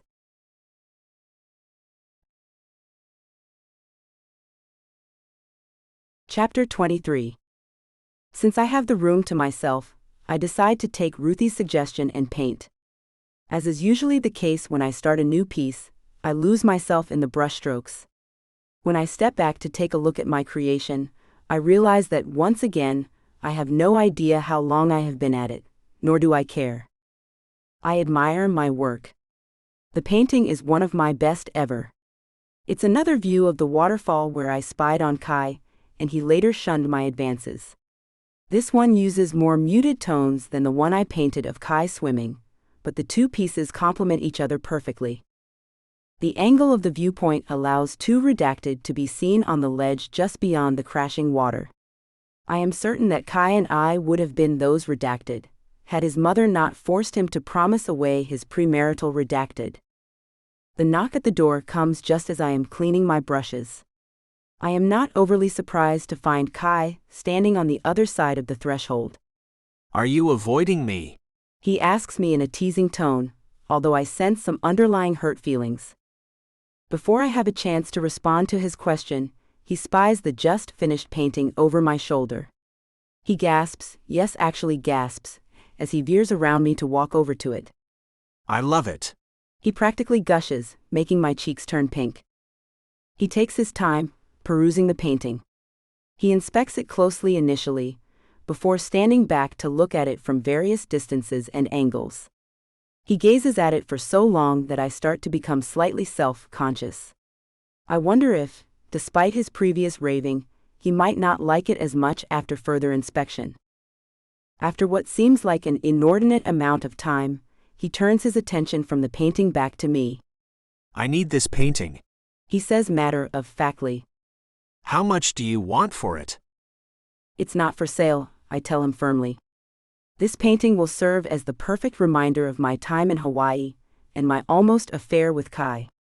I will display it in a prominent location in my condo, so that I am able to gaze at it and daydream about being with Kai any time I like.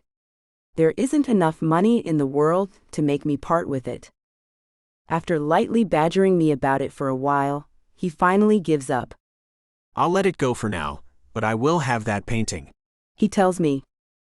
Before leaving, he asks if I'd like to go sailing with him tomorrow. I jump at the chance, eager for the opportunity to mark something off my bucket list. Bring your family, he adds kindly. I wonder if he has any idea what wildness he might be signing up for with that invitation, but I nod, indicating that I will ask them. He kisses me at the door, and I forget all of my concerns. His soft lips and smooth, warm tongue send me to a wondrous place where worries wouldn't dare exist. I float to bed and dream of Kai's tender, sweet kisses, turning insistent with passion and searing over my skin. We spend a luxurious night, redacted in my dreams. When I wake up, I stretch my limbs, longing to do in real life what we had spent the night doing in my subconscious.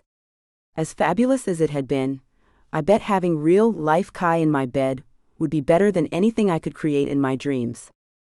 I guess we always want what we can't have, but knowing that Kai is physically unavailable to me makes me want him even more. I have never craved a man the way I desire Kai. The knowledge that I'll never have him makes it that much worse. As anxious as I am to spend the day with him, the idea of keeping my hands off him is becoming more of a challenge than I could have ever imagined. I decide to take a cool shower in hopes that it will help stave off the burning desire building in me.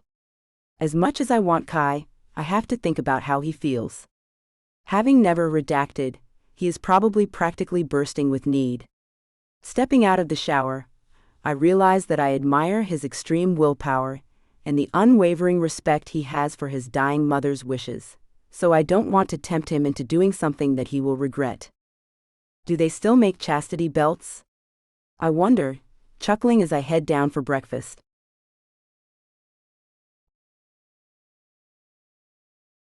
Chapter 24. I am pleased to find Baggy and Ruthie at our usual breakfast table. Both of their men have joined them, so I have to scoot over a nearby two-top to be able to sit with them. They all seem to be excited at the prospect of sailing with Kai, so we scarf down our food and agree to meet down at the docks in 20 minutes. Having never been sailing, I'm not exactly sure what to expect. I had hoped that it would be as carefree, fun, and relaxing as it looks in photos, and I am pleasantly surprised to find that it is even better than I had imagined. Kai is super patient as he shows us the ropes. Rather than barking out orders and becoming impatient with my flighty family, like Gary no doubt would have, Kai calmly explains what needs to be done in his good-natured manner. I am slightly embarrassed to realize that this fleeting, unflattering thought of Gary is the first time my almost husband has crossed my mind in days. Clearly, it is a good thing that we didn't get married. How could I have thought I was in love with him? He didn't make me feel a tenth of the emotion that Kai does. I watch Kai's muscular shoulders work the jib or mast, or whatever it is that he called the big triangular doohickey. He has shucked his shirt, and he looks tan and delectable. I sit back, relax, and enjoy watching him. Curtis seems to be the man of all water sports. He has quickly picked up on sailing, and is cheerily helping Kai, which takes the pressure off the rest of us. Ruthie seems as happy to sit back and watch Curtis as I am to gaze at Kai. We get a good chuckle, watching Jim, Howie, and Baggy on the bow of the boat. At first, Baggy acts like a beautiful mermaid statue leading our boat's charge through the water. Unable to resist, Jim Howie soon joins her, leaning out over the water and declaring, I'm the king of the world. Those two are a match made in heaven. The wind carries Kai's voice in my direction. I nod in agreement. As uncertain as I was at first about her new man, I have to admit, they really do seem to be perfect for each other. I never would have thought that Baggy would find someone as eccentric and full of life as she is, but I think she might have succeeded in doing just that. They certainly seem to have fun together.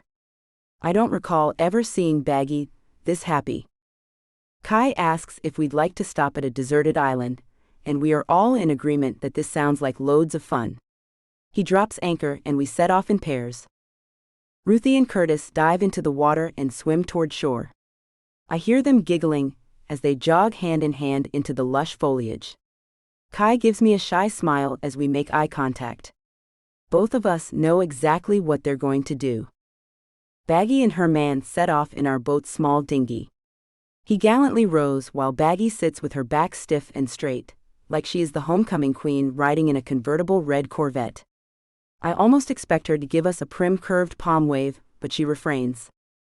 Kai and I don snorkel gear and jump off the catamaran.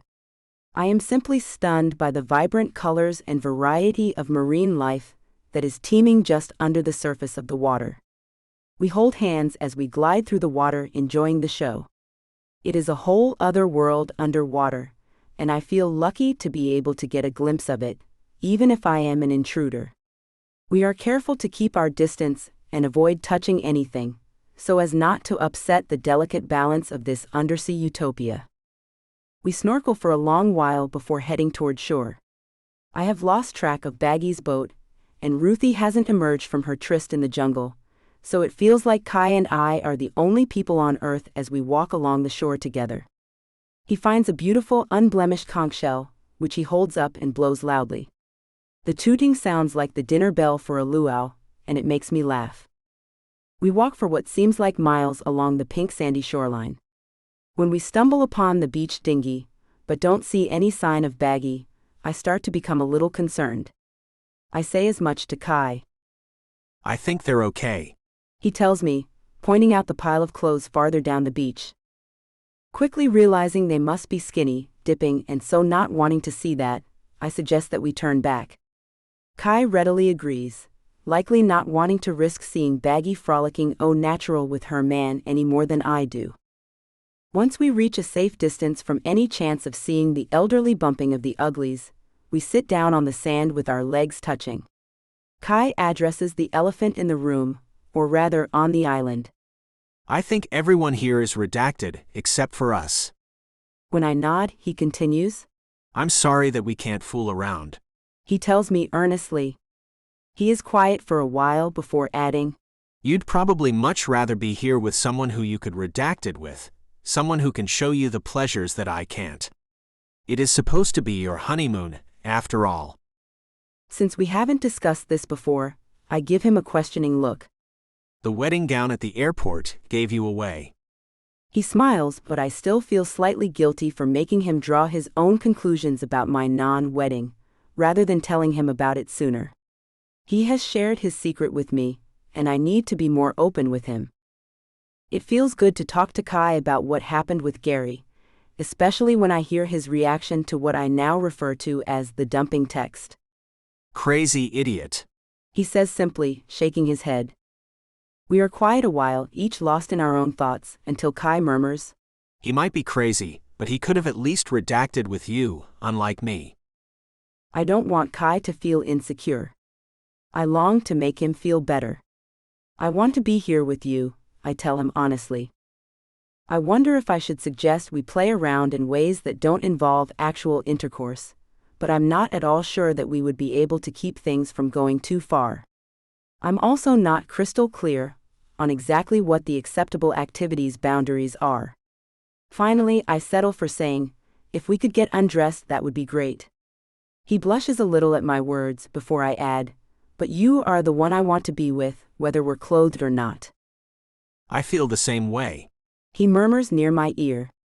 Someday, I'll bring you back here and we'll spend hours redacted. I wish that he wouldn't make promises that he has no intention of keeping, but I decide to enjoy the fantasy and not call him out on it. After all, it seems that fantasy is all I'm going to get with Kai. That sounded bitter, I think to myself. I don't blame Kai at all for our circumstances. In fact, I admire him for his incredible restraint.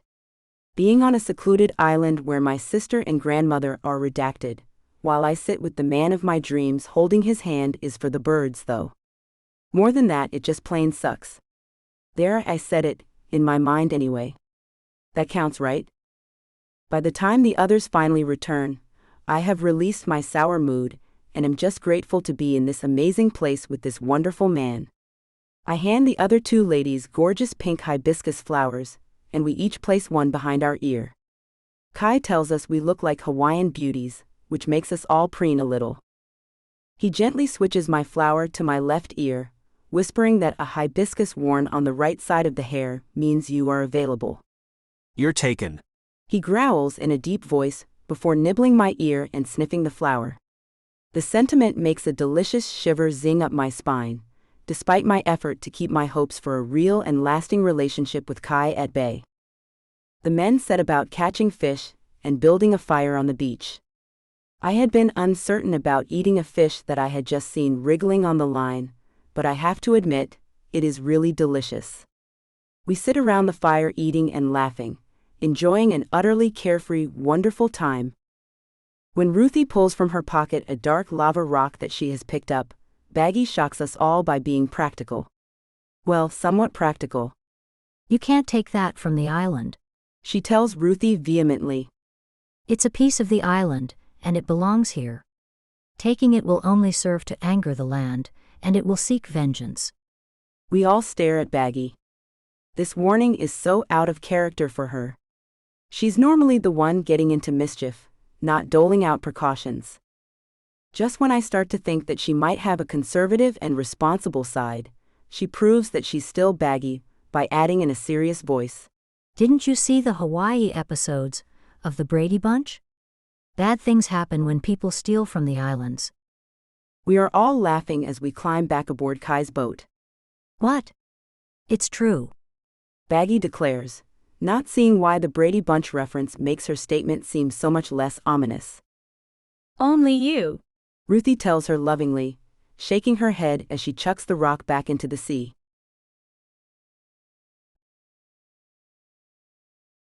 Chapter 25. Later that evening, depression over our imminent departure starts to set in. I have been somewhat successful at refusing to think about leaving this lovely island or the fantastic man I met here, but all too quickly our stay is coming to an end. The time has flown by, and now suddenly it's time to start packing.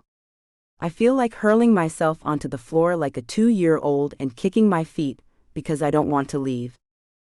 The fact that I was able to enjoy today and not spend the entire day thinking about having to leave is a huge improvement over my norm. I have always been this way. I would ruin Sunday by dreading school on Monday. I am always looking forward at what is coming around the bend, rather than enjoying the here and now. I'm actually rather proud of myself for not letting the impending end to our trip dampen my spirits until now. The dread had wanted to start creeping in earlier today on Kai's boat, but I had managed to keep it at bay by repeatedly forcing myself not to think about it. I have no choice but to think about it now, though, because it's time to start packing my belongings into my suitcase, much as I don't want to. Sitting in the dark by the pool, avoiding the chore of packing, I am slowly and methodically ripping the petals from the lovely flower that was previously tucked behind my ear. I don't know why I'm doing it, but I can't seem to stop myself. He loves you. Kai has snuck up behind me, and he whispers the words near my ear. The sweet and wonderful words send a tingly chill up and down my spine, even though I know it's too soon for them to possibly be true. He sits down with me, and I know that I need to tell him that I am leaving, but I just can't seem to formulate the words. He has to know it is coming soon. Maybe he even knows our checkout is scheduled for tomorrow. Our impending departure is all I can think about, but I just can't find a way to utter the words. Eventually, I cop out by saying that I am tired and feigning a yawn before heading back to my room. I'm such a ridiculous chicken, I decide as I neatly tuck items into my suitcase. Baggy and Ruthie both opted to spend the night with their boyfriends. That juvenile word doesn't seem accurate, but I'm not sure what else to call them. Those two don't seem at all concerned about packing or getting ready to leave. They'll probably both slide in here at the last minute tomorrow and start tossing their few belongings and purchases into my bag. They both spend every moment in the here and now. It likely hasn't even crossed their minds that we'll be leaving tomorrow. Tomorrow. Sigh. I sleep fitfully, but must eventually doze off because I'm startled awake when Baggy and Ruthie return to the room. There is a queasy ball in the pit of my stomach about having to tell Kai goodbye today. I don't want to say the words or do the leaving. Ruthie and Baggy are chatting amiably, as if this isn't the worst day ever. You two are pretty chipper, considering we are leaving paradise today, I grumble at them. They both look at me with wide eyes, like this is complete news to them. Come on, you didn't think we were staying here forever? It's time to head home. They both give me blank stares. A thought pops into my head that makes my stomach drop even further. You did book your return flights, right?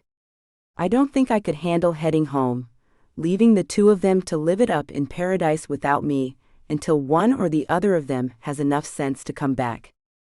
Of course we did. Baggy informs me. We booked the same return flight you are on. I heave a sigh of relief. It might be selfish, but if I can't stay, I don't want them to either.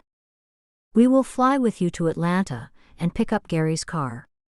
I squint my eyes because I'd be shocked if Gary hadn't already tracked down his car and picked it up, but I don't mention that. We will deal with getting them a flight or rental car when the time comes. You can either take your scheduled flight from Atlanta or ride back with us, Baggy says, sounding surprisingly practical. It's not like her to be so level-headed or to think these types of things through in advance. I don't want to go home. Ruthie pouts, actually sticking her lip out and stomping one foot. It looks like she might be the one who throws the toddler tantrum that I considered last night. Baggy looks at her for a long moment. Let's just stay then, she decides. Quick as a wink, Baggy's practical moment is gone. I take a deep breath, wondering why I am always stuck being the Debbie Downer voice of reason with these two. For once, it would be nice if I were the one throwing the fits and announcing that I'm staying on permanent vacation. Alas, it's not meant to be, I decide before jumping in to state the obvious. We can't do that, I tell them matter-of-factly. It's time for us to get back to the real world.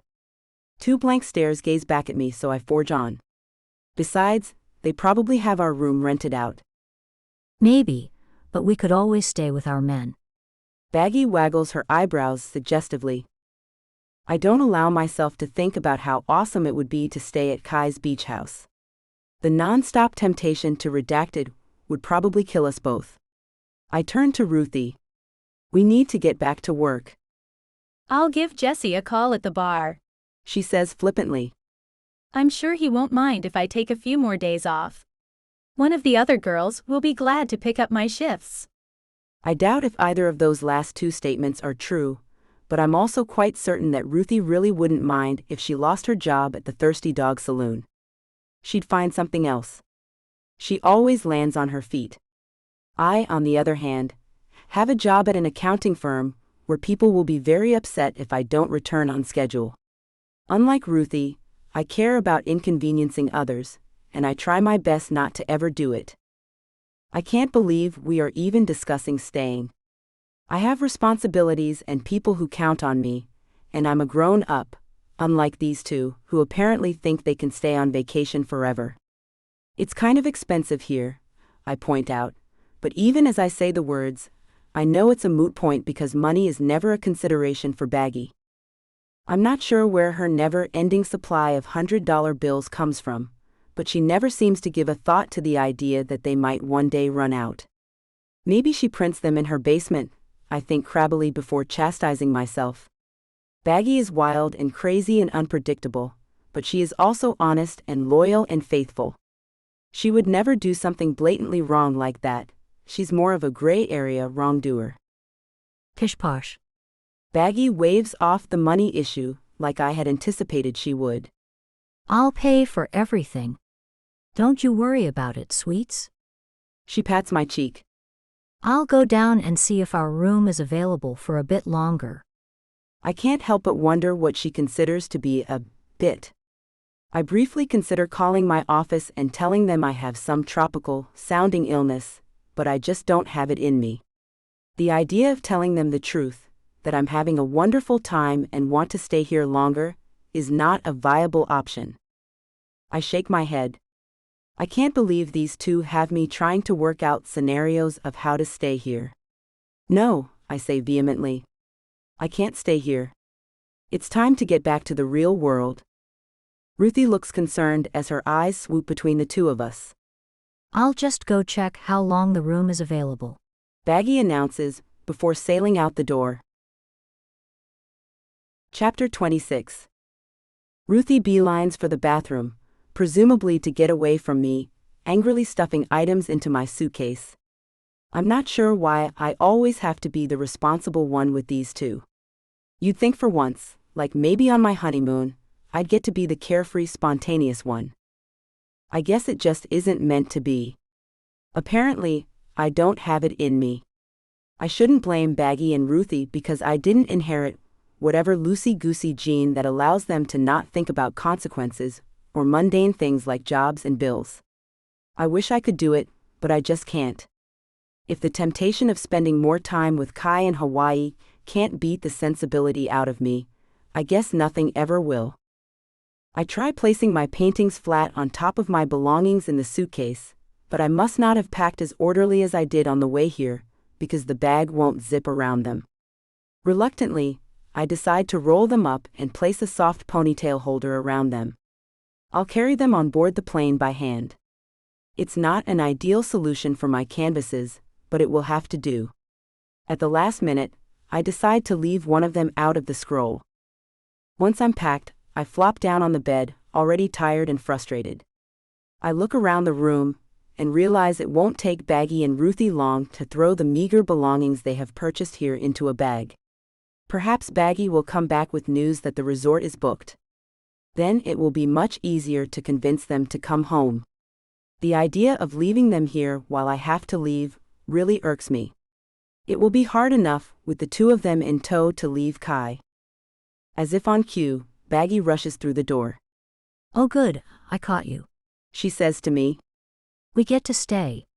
She exclaims these words, as if they are the answer to all of our problems. I guess she had expected me to jump for joy, because when I don't, she continues. Honey, there's no reason to be blue. I booked the room for a bit longer, so we don't have to leave today. I just stand there looking at her. Ruthie emerges from the bathroom, evidently having decided after hearing Baggy's voice that it is once again safe. It is so tempting to stay, but I know it will just make it that much harder when we do have to leave. Didn't you hear me?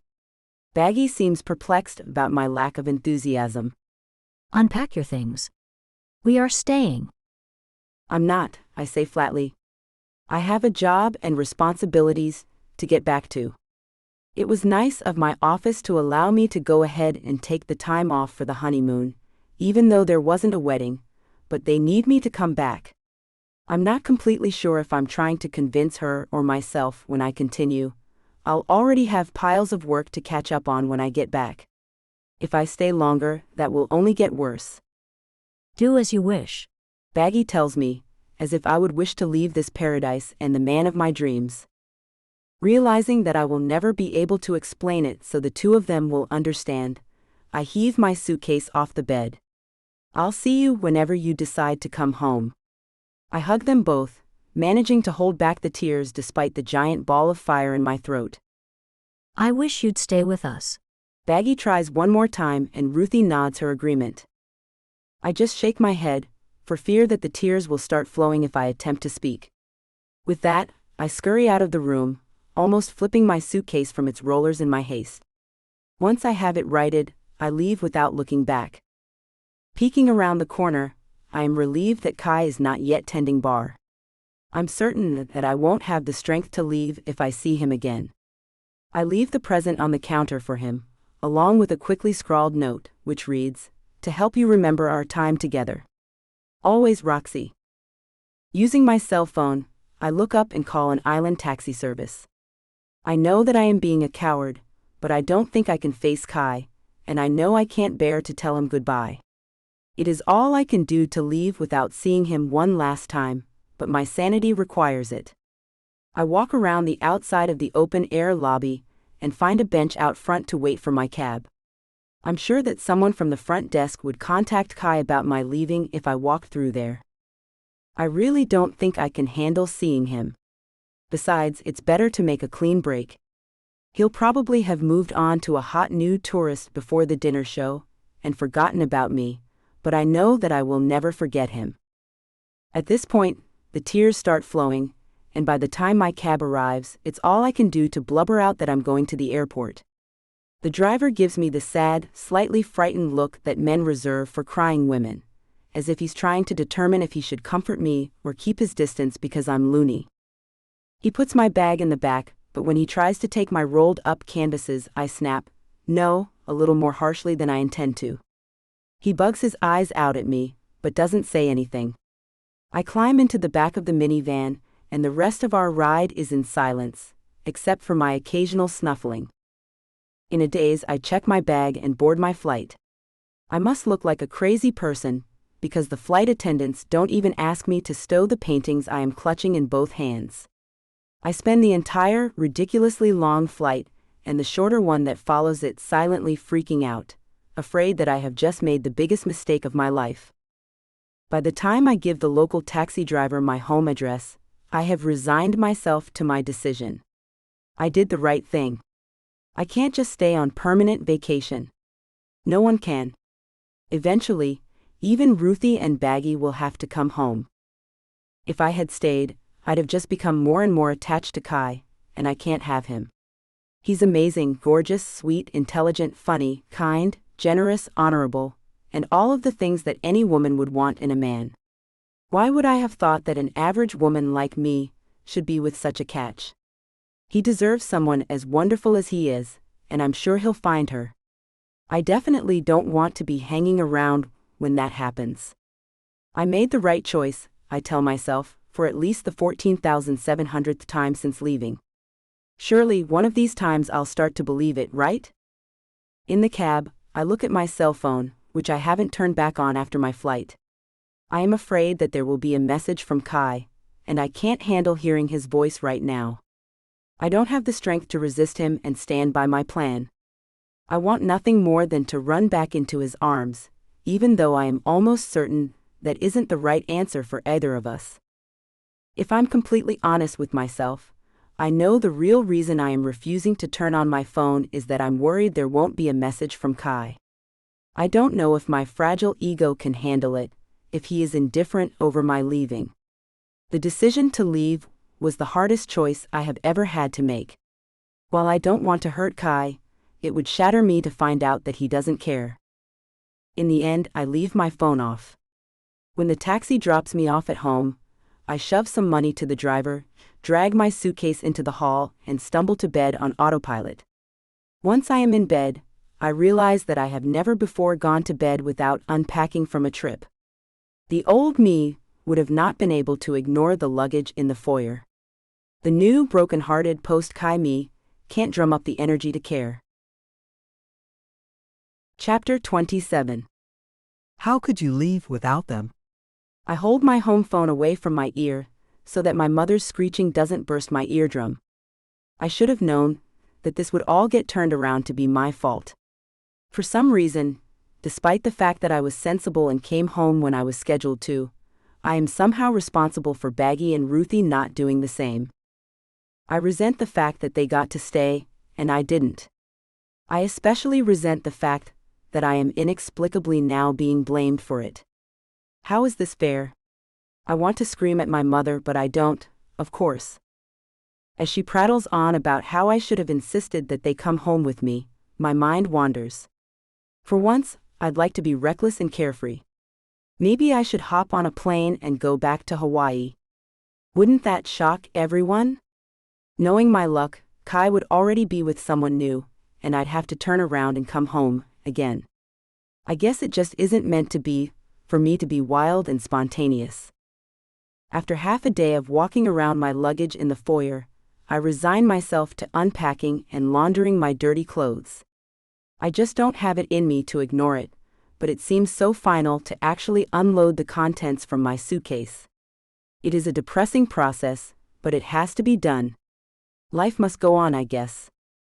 On Monday morning, I arrive at work a few minutes early, of course, going through the motions of being my normal self. Sadly, I watch my computer slowly boot up. It takes longer than normal because it has been off for so long. When my email window shows on the bottom that it is downloading 1,348 messages, I feel like screaming in frustration. Why on earth would I have so many messages? This is ridiculous. Everyone knew that I was out.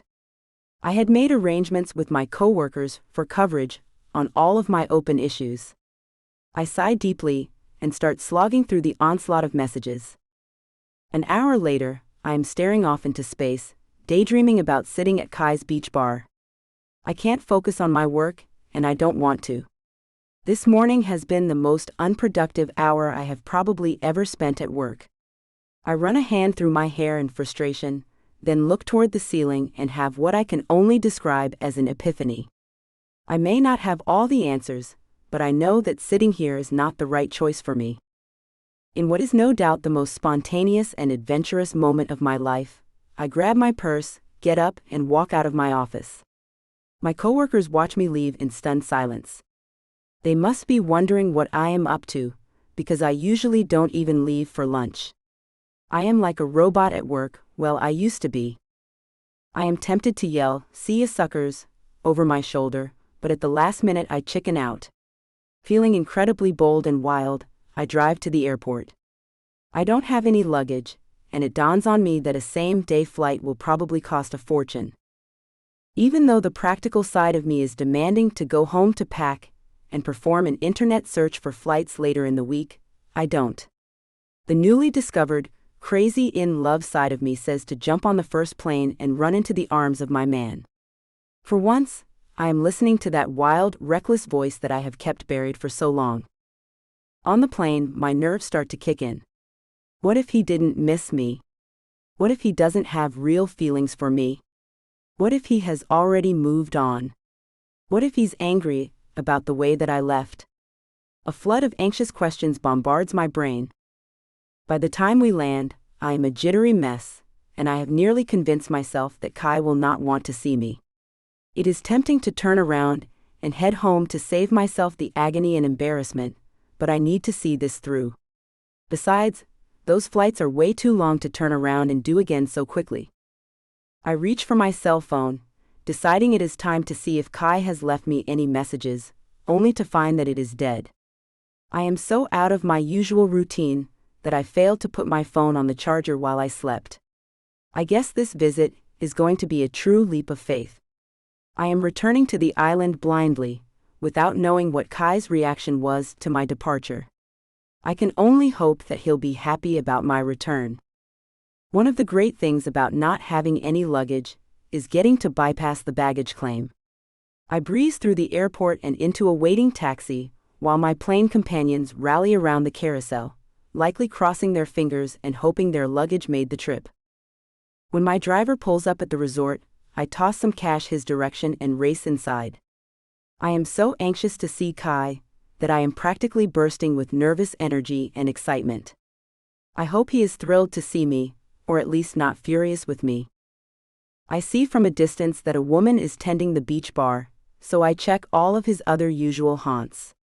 Much to my chagrin, Kai is nowhere to be found.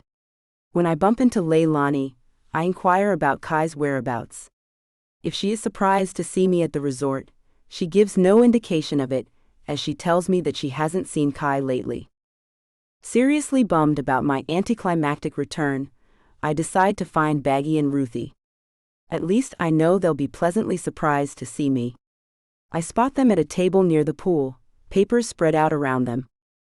Roxy, you're back. Baggy says to me, barely bothering to look up. Their reaction to my arrival is no more enthusiastic than if I had just returned from napping in the room. You're just in time to help plan the wedding. Ruthie tells me. What wedding? I demand, wondering exactly how long I've been gone. Howie and I are engaged. Baggy beams, looking up at me at last. She shows me her gnarled, bony ring finger, which is weighed down by a marble-sized pink diamond. I have some serious ice now. She brags enthusiastically. I fawn appropriately over the ring, until my eyes are drawn to a specific word that stands out on the paperwork. Tomorrow? I ask, pointing at the word, almost afraid to hear the response. What is happening tomorrow? A meeting with the wedding planner? I inquire hopefully, already knowing in my gut that my guess is incorrect. No, silly. Ruthie rolls her eyes at me. The wedding is tomorrow. We have it all planned out. She indicates their scanty notes. The ceremony is tomorrow, on the beach. She points proudly at her stick figure drawing of a beach wedding, as if it will magically transform itself into a grand celebration. I decide that I will have to deal with their crazy ideas later. For now, all I want to do is see Kai. When I ask them where he is, they tell me they haven't seen him in a while. That seems to be the popular answer, I think to myself, wondering where he could be. When Baggy lowers her voice and says that he was quite upset about my leaving, I feel an awful sense of relief, which I immediately feel guilty about, that he missed me. I head to the beach bar, hoping that he was just on break earlier, and am thrilled to find that the painting I left for him of the two of us ravaging each other behind the secluded waterfall is hanging over the cash register. It has been framed in a lovely aged teak wood and it looks fantastic, if I do say so myself. The painting has to be a good sign, right? He can't be too angry with me if he went to all the effort to frame it and hang it so prominently. I keep trying to fill my mind with these positive thoughts, but I would much rather find Kai to see for myself how he feels. The guilt over the way I left is starting to become overwhelming, and I want to apologize to him. Honey relieves the bartender for her break and begins wiping down the counter with a wet cloth. He beams a chubby cheek smile at me when he sees me approaching, then his face falls into a look of concern. I try not to let my insecurities creep in as I ask him where I can find Kai. He went to see you. Honey informs me. But I went home. At Honey's serious look, realization dawns on me. He followed me? A secret thrill runs down my spine as I begin to dare to hope that Kai might be as serious about us as I am. Honey seems to register what has happened. And you came back here for him. He squeals in his overly high voice. It's so sweet. He claps his pudgy hands together in obvious delight. I float back over to Ruthie and Baggy's table. He followed me home, I inform them dreamily. They both stop what they are doing. That's amazing. Ruthie finally exclaims. Baggy nods in approval. I told that boy he better not let you get away. He looked like a lovesick puppy after you left. I think that one's a keeper. She pats my hand sweetly. Seeing her giant ring brings me back to the dilemma at hand. If this wedding is tomorrow, we have some serious planning to do, I state in my all-business voice. It's all taken care of, sweetheart. Despite Baggy's confident reassurance, I doubt if they have thought of a tenth of the things that need to be taken care of. Who is officiating the ceremony? I start in with my questions. Oh, Howie and I used all of our magic jelly. We couldn't find Kai to order more, so I walked to the address listed on the bottle. I wonder what any of this has to do with my question, but I let her talk without interruption. Kai's crazy grandmother lives in a cottage on the property. I have to bite my tongue to keep from saying anything snarky about Baggy having the audacity to call anyone else crazy. Nana Lana must be pretty eccentric for Baggy to think she's quirky. We really hit it off. Baggy continues. And she gave me a big old tub of magic jelly. She holds her arm up for me to admire. My skin practically glistens with vibrancy. I nod, but since she has stopped digressing, I verbally nudge her again. Who is officiating the wedding? Nana Lena, of course. Didn't I just tell you that? She shakes her head, as if I am the exasperating one. She's some kind of Hawaiian goddess or witch doctor voodoo queen or something. It's gonna be a hoot. It is going to be a hoot, I agree, and with that simple statement, I let the worry go. Every detail of this wedding doesn't need to be planned. It is Baggy's day, and it should be her way, so I guess we will fly by the seat of our pants. Only one thing left to do, Baggy proclaims. Ruthie and I look at her in anticipation. Baggy sets her dated cell phone in the middle of the table. Someone has to tell your mother. We all lean back, staring at the phone as if it might bite us. Several long moments tick past. Fine. I finally give in, when I decide the standoff has gone on long enough. You two owe me, I inform their now smiling faces. They had both known that I would be the first one to cave. I pick up the phone before I can chicken out. Hello, Mother. My voice sounds shaky and a little squeaky. I have something to tell you. I barely get the news of Baggy's impending wedding out before my mother starts her tirade. I hold the phone out away from my ear as she yells. Baggy and Ruthie stare wide-eyed, wincing periodically as she rants. I try to intervene a couple of times, but she won't stop long enough to listen. Eventually, I set the phone back in the middle of the table. Baggy, Ruthie, and I get up and leave her squawking at the palm trees. Chapter 28. When I go to our room, I immediately plug my cell phone into the charger I find in the outlet. One of them must have been responsible enough to purchase a replacement after my departure. I am impressed that either of them thought of it. Maybe I haven't been giving the two of them enough credit. I immediately nix that idea as I look around at the room. It is an absolute disaster zone. Clothes are strewn everywhere, mostly on the floor, the beds are unmade and wet towels are piled in the bathroom. It looks like they haven't picked up anything since I left, but good grief, I wasn't gone that long. They must have left the Do Not Disturb sign on the door the entire time, because housekeeping obviously hasn't been here recently. Absent-mindedly, I begin picking up their mess.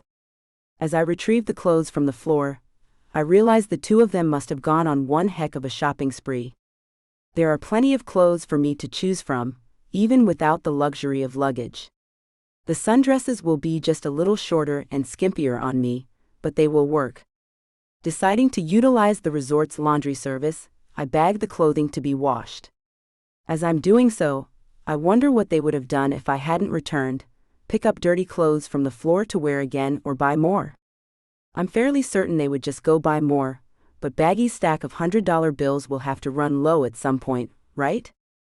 My dead phone has buzzed back to life, so I take a deep breath and enter the code to check my voicemail. Since I am the only one in the room, I push the speaker button and Kai's voice immediately fills the air. On the first message, his voice is perplexed as he asks where I am. There are several other messages where he begins to sound hurt, angry, and sad. I feel terrible for putting him through this. What had I been thinking? The last message from Kai is simple and heartbreaking. I love you, and I don't want to lose you. I'm on my way to find you. His words fill me with joy. It feels too soon to be proclaiming our love for each other. It's not logical to feel this way after so short an amount of time together, but there is no other way to describe my feelings for Kai. I love him, I realize, finally allowing myself to think it. I love Kai, I say aloud, letting the words roll off my tongue. I love Kai. I shout the words, twirling as giddy laughter bubbles out of me. And he loves me, I add quietly, wrapping my arms around my shoulders and letting this amazing knowledge and pure euphoria wash over me as I actually allow myself to accept it as truth. I'm surprised that Kai didn't ask Baggy and Ruthie about how to find me, but maybe it was a spur-of-the-moment decision to follow me, just like mine was to return to him. It seems that spontaneity is in the air, I decide, thinking about Baggy's impending wedding. I try calling Kai's cell phone, but he doesn't answer. I decide that this conversation is too important to have via voicemail, so I don't leave him a message. He and I will find each other, and when we do, it will be earth-shattering, but for now, I need to focus on Baggy's upcoming nuptials. I decide to track down Baggy and Ruthie, so we can make arrangements for the food. We also need to decide on dresses and flowers and music and seating. The more I think about it, the more I start to sweat. We have lots of work to do, but fun work. I want this day to be perfect for Baggy. I didn't get to go to her wedding to my late grandfather. It was way before my time. Although the rumor is that my mother attended in Baggy's belly, which was quite the scandal at the time. I am guessing circumstances made Baggy's first wedding stressful and less than ideal, so she deserves the wedding of her dreams this time around. I am just the person to make sure all of the details are covered for the big day. It shouldn't be a huge surprise to find Baggy and Ruthie sunning themselves by the pool, but it shocks me nonetheless. "What are you doing?" I ask, my voice an octave higher than normal. Baggy lowers her oversized black sunglasses to peer at me. "Getting some color, so people can tell where my white dress ends and I begin." She tells me as if it should be obvious. I don't bother to point out to her that she has been in Hawaii for more than a week, and her leathery skin is already a deep shade of brown, or the fact that, since she is a grandmother, virginal white probably isn't the most appropriate dress color choice. Oh good. I plop down in the empty reclining chair adjacent to them. "You already have the dress. I was afraid you hadn't taken care of that yet." Baggy and Ruthie give each other a meaningful look, before turning wide eyes on me. "We'll go pick one out this evening." Baggy waves me off as if finding the perfect wedding dress isn't her most pressing chore today. "Isn't the rehearsal this evening?" I'm starting to feel a ball of nerves churn in the pit of my stomach. "Rehearsal?" Baggy looks at me, as if I've grown a second head. "What do we need to rehearse?" She asks the question like I have insulted her in some way. She leans her head toward me, as if she is sharing a great secret. "We've both done this before, you know. All we need to do is swap rings, say I do, and give each other some tongue." Ruthie and I both cringe a little at the mental image of them French kissing, but we try not to let it show. I decide she probably does have a point about the rehearsal. Besides, if there's one thing I know about Baggy, she is a fly-by-the-seat-of-her-pants kind of lady. If we ran through a full rehearsal tonight, she would probably just use the time to come up with some kind of crazy stunt to pull at the ceremony. I draw the line at waiting until the very last minute to find a dress though. Knowing Baggy and Ruthie as well as I do, I appeal to their girly sides. "It's time for you to stop lounging around and get busy," I start, which earns me glares from both of them. "We need to go shopping." These magical words get their attention, and I bustle them back to the room. Before long, we are standing in a boutique, and I am rolling my eyes at Baggy's dress selections. It's her wedding. I keep repeating this mantra to myself over and over as I scan the hot pink, neon green, and fire engine red ensembles Baggy has chosen to take to the dressing room. When Ruthie takes her a black mini dress with white polka dots to try on, I resign myself to the inevitable uniqueness that is sure to surround every detail of these nuptials. One thing is for sure. Like everything Baggy is involved in, this wedding is destined to be unforgettable. Chapter 29. We stay busy the rest of the day, choosing outfits and flowers, getting mani-pedis, tasting cakes, and laughing. We laugh so much that my face hurts. Baggy is crazy, I decide as I watch her smear chocolate frosting all over her front tooth and smile at us with what looks to be a gaping hole in her teeth. The appalled look Victoria, the prim wedding cake lady, gives her only serves to make the whole situation funnier. When Baggy says that she would like to have wedding cupcakes, the uptight woman splutters.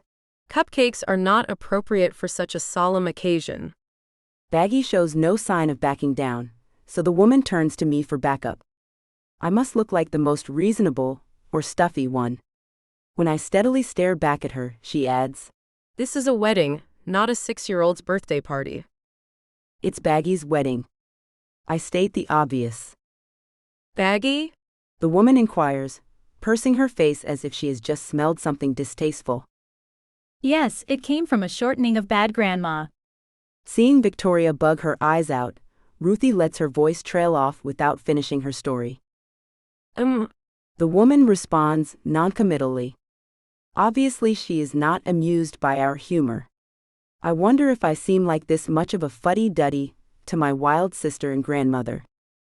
Baggy has had enough of this standoffish, judgmental treatment and stands to leave. Cupcakes or die. She announces loudly to the room at large. I can't help but snicker at her dramatics. She truly lives in the moment and enjoys every second of her life. It might be a struggle for me to ever whoop it up like she does, but she sets a great example of how to live happy. I am going to strive to do the same going forward, in my own way, of course. I am shocked to see the bakery lady actually crack a smile at Baggy's antics. Cupcakes it is then. She acquiesces, and from that moment on, we get along famously. It seems that Baggy's quirky charm is irresistible to even the staunchest traditionalists. By the time we leave the bakery, we have a plan in place for red velvet cupcakes, gasp, with cream cheese frosting, and Victoria, whom I have now dubbed in my mind the cupcake lady, actually admits that she might consider adding cupcakes to her wedding selection lineup. Thanks, Vicky. Baggy yells over her shoulder as we bustle out the door. I turn just in time to see the shock register on Victoria's face before the door closes. We mellowed her out somewhat, but clearly she's not quite ready to hang loose as Vicky. Chapter 30. We spend the evening telling stories and giggling in our room, just the three of us, and it is one of the most memorable and fun nights of my life. I don't want it to ever end, but eventually our eyelids begin to droop, and Ruthie announces that she is going to get some beauty sleep before Baggy's big day. It seems like my head barely hits the pillow before sunlight is streaming through our window, and there is an incessant banging on our door. I sit up and look around. Baggy is snoring peacefully, apparently not hearing the rapping, which is getting louder by the moment. Ruthie has a pillow over her head, which tells me she hears the knocking but has no intention of answering the door. Here, let me get it, I say sarcastically as I shuffle over to see what all of the ruckus is about. I look through the peephole and see one of my mother's huge eyes staring back at me. Let me in, she demands. I can see your shadow through the looking glass, and I know you are in there. I stand there for a moment, debating what to do.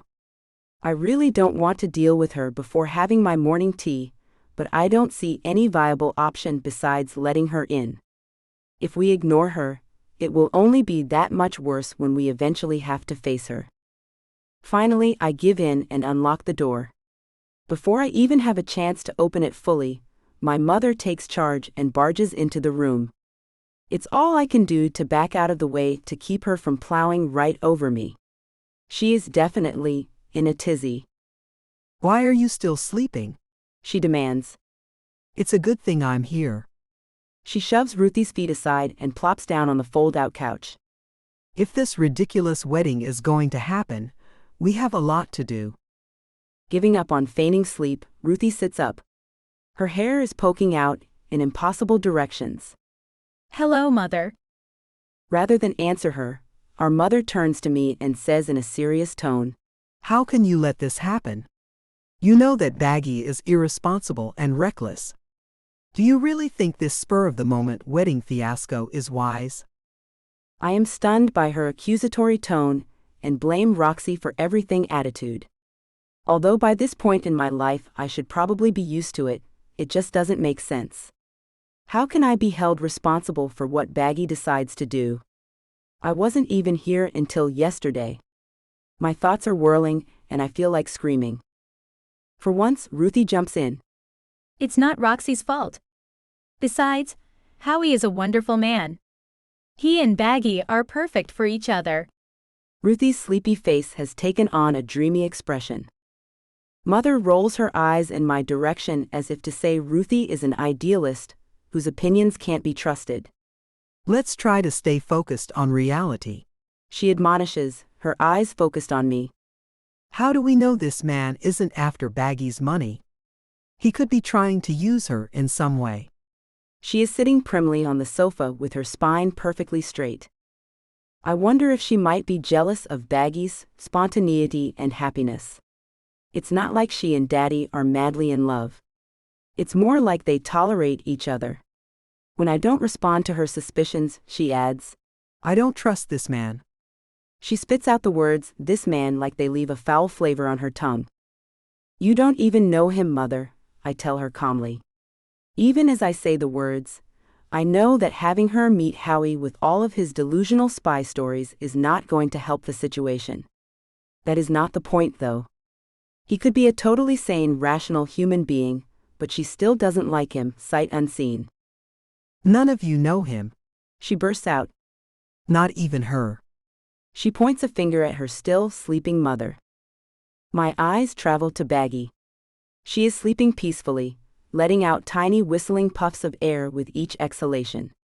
She looks so sweet and fragile. No one would guess by her sleeping form what a spitfire she is. Watching her, I am overwhelmed with love for this wildly irreverent tiny woman. I want to protect her from my mother's harsh judgment. If she wants to have a rushed wedding with a crazy man who believes himself to be a spy, then I will do anything in my power to make sure her day is perfect, even stand up to my mother, which I have never really done before. Stop it. I hiss firmly. Just stop it, I add for extra emphasis. She bugs her eyes out in surprise, but I can't stop now. Baggy has every right to marry whoever she pleases, and she doesn't need your judgmental looks and comments about it. I'm surprised that Mother hasn't interrupted me. Years of frustration over her hoity-toity attitude and condescending treatment of all three of us bubbles up inside me and demands to be released. You need to let us live our own lives, even if that means we make mistakes along the way. A kind mother would be there to help us pick up the pieces when we do have errors in judgment, rather than admonishing us with an, I told you so. I pause and look at the others for the first time since my tirade started. Ruthie has her arms wrapped around her bent knees, looking at me with a mixture of shock and awe. Mother is looking at the floor with her lips stiffly pursed. Baggy is still sleeping soundly. Mother stands up, stretching her long limbs to her full height in an attempt to look down her glasses at me. This intimidation tactic is very effective with most people, but since I am just a hair taller than her, it isn't as dramatic. I'm surprised by you. Mother finally says. Although her voice isn't as stern as I would have expected, I sense that she is very disappointed in me. I refuse to back down in the slightest. My back is rigid, and I keep my face a blank mask, refusing to allow the concern I have over her disappointment to show on my face. She has never before experienced me standing up to her, so the fact that she is surprised is not news to anyone. When she sees that her words haven't caused any type of reaction, she goes for the jugular. I expected better from you, Roxy. Her verbal darts miss their mark because rather than making me swing around to her way of thinking, they infuriate me. Why? Why do you expect more from me than anyone else? I'm always held to some higher standard, but that standard is unachievable, Mother. I'm not perfect, and I never will be. I hold you to a higher standard because you are smart, rational, and you have your feet planted on solid ground. Well, usually. I do expect more out of you, she admits. But it's only because I know you are capable of so much more. Her words surprise me because it is the first time she has ever openly admitted that she treats me differently. I look to Ruthie to make sure Mother's comparative words haven't hurt her feelings, but she seems to be perfectly fine. I'm too shocked by our mother's revelations to respond. I hadn't realized that she was aware of the disparities in the way she treats her daughters. On the one hand, I am flattered and relieved that she believes in me. On the other hand, I realize it's not fair to have placed me on a pedestal for all these years with higher expectations than I have any hope of ever achieving. Perhaps my faith in you was unfounded. With these cutting words, Mother whirls around and leaves our room, calmly closing the door behind her. Once the door has clicked into place, Baggy, never opening her eyes, says, Nice job standing up to her. She lets out another little puff snore for good measure, which makes us start giggling. You were faking being asleep? I ask her disdainfully. When she gives me a toothless grin, since her false teeth are still in the glass on the bedside table, I lob a throw pillow at her. She sits up and looks at me proudly. You handled yourself just fine, but I was going to do a surprise ninja attack if a brawl erupted. I shake my head at her. Only Baggy would be faking sleep while plotting a surprise ninja attack on her daughter on her own wedding day. Guess I better get my old bones a-movin', Baggy announces, stretching loudly. Hot diggity. I'm getting hitched today. Chapter 31. We order fresh fruit, toast, bacon, and tea from room service, which we eat on our patio. Then we spend the rest of the morning in the room, just the three of us, getting ready for Baggy's big day. We don't hear from Mother again, and no one mars the perfection of our time together by bringing up the topic. I am dying to go look for Kai, but I also know that this special pre-wedding bonding time with Baggy and Ruthie is a not-to-be-missed once-in-a-lifetime opportunity. Hopefully, Kai and I will spend the rest of our lives together, so this slight delay won't make any difference. Although, if I'm completely honest with myself, I'm frightened to hear what he has to say. If he's furiously unforgiving about my abrupt departure, I'd rather keep the hope for a happy ending for us alive for a while longer. It is almost like the three of us have created a bubble of happiness for ourselves in this bungalow, and we aren't quite ready to let it go. Eventually, I decide that it is time for me to head down to the beach to make sure that everything is set up for the ceremony. I am pleasantly surprised as I walk along the sand to see white chairs with light pink ribbons tied on them. A pale pink silk aisle which is held down by queen conch shells separates the chairs. A giant arbor trellis has been set up overlooking the water. The reception tent is lovely as well. Only a few tables are set up, but each has a bright pink hibiscus floral arrangement as a centerpiece. A makeshift stage, where the band will play, has been created at the front of the tent. Just outside the tent, a large pig is smoking, buried deep in a pit in the sand.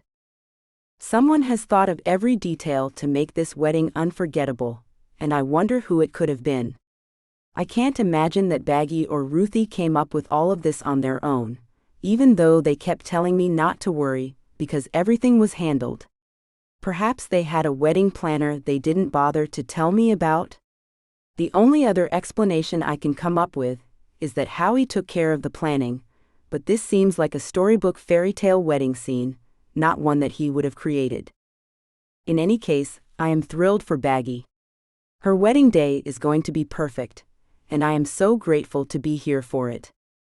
If I'm completely honest with myself, I have to admit that I have been looking around for Kai the entire time I've been scoping out the wedding setting. If my parents had time to get here, shouldn't he have had time to return? I'm dying to speak with him, but I want it to be in person. I sit down on one of the white folding chairs in the front row. As I'm working out in my mind how I can explain to Kai what happened, I feel someone sit down next to me. Only a tiny bit of disappointment courses through me when I look over and find my dad in the adjacent chair. After that initial letdown, I am thrilled to see him, and I hope that overjoyed emotion is the only one that shows on my face. We chat about the gorgeous weather, the ridiculously long flight to get here, the upcoming crazy nuptials, and just about everything under the sun, except for what I really want to know. Finally, I take a deep breath, deciding there is no time like the present. Dad, did someone call or come by your house looking for me? You mean Kai? Just hearing his name come out of my father's mouth makes my heart beat faster. I nod quickly, wanting to see what else he has to say. Yes, he stopped by. Infuriatingly, my father doesn't seem to be inclined to continue. And? I nudge. Oh, well, he seems like a nice boy. I would hardly refer to burly Kai as a boy, but I don't point that out. We sit in silence for a few long moments.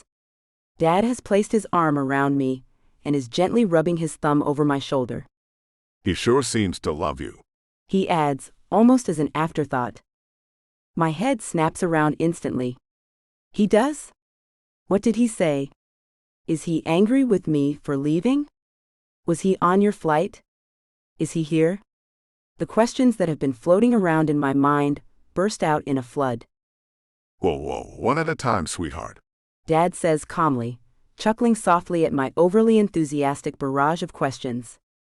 He should be on the next flight in. Our flight had only 2 seats left, and he wanted to make sure that your mother and I made it in plenty of time for Baggy's ceremony. I feel an irrational swell of pride at Kai's gallantry. Although I didn't have anything to do with it, I'm glad my father was witness to such a selfless act from my quasi-boyfriend, soon-to-be full-on boyfriend, I hope. That was sweet. I smile at my father, who nods in agreement. Yes, he seems like quite a nice fellow. This simple statement is glowing praise compared to anything my dad has ever said about any guy Ruthie or I have ever brought home. My heart feels full. Somehow, my father's blessing makes me even more certain that Kai is a keeper. I wouldn't have thought that I would be so concerned with my dad's approval, but since he's never before liked a guy whom I have dated, I didn't know how great it would feel to get his confirmation of my choice. You know, your mother wasn't going to come to this wedding. Dad drops this bombshell news as if it is no big deal.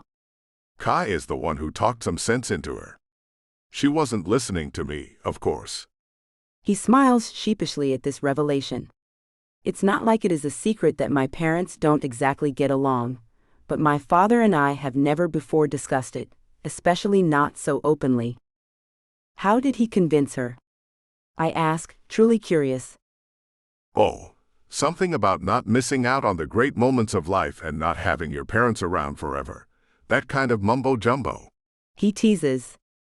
It really wasn't anything earth-shatteringly different from what I said, but for some reason, she paid attention to him. I think she really likes him. My mouth falls open at this news. Mother likes Kai? I splutter. My mother has never approved of anyone I have dated, and she is very upfront and outspoken about it, to the point of embarrassing me by vocalizing her distaste right in front of a couple of the poor chaps. Apparently Kai is so charming that even my straight-laced, judgmental mother can't resist him. The thought boggles my mind. Guess I better go get dressed for the ceremony and see if there's anything I'm supposed to be doing. Dad announces as he stands, and I suddenly wonder what time it is. Me too. I give him a huge hug before running off to finish getting ready. Chapter 32. When I get back to the room, Baggy is the only one there. I take full advantage of this special opportunity for one-on-one time with her. She is wearing a short silky robe, and surprisingly is most of the way ready. I decide she has the right idea, and don my robe until it's time to put on my dress. I pull a chair over to the full-length mirror in the hall, so I can chat with Baggy while I borrow and apply some of Ruthie's makeup. Baggy brings a hairbrush and walks over to stand behind me. She is so tiny that with me sitting in the chair and her standing, we are roughly the same height. I am so pleased when she starts easing the brush slowly through my tresses. Wonderful memories wash over me as she gently tends to my hair with long, smooth strokes.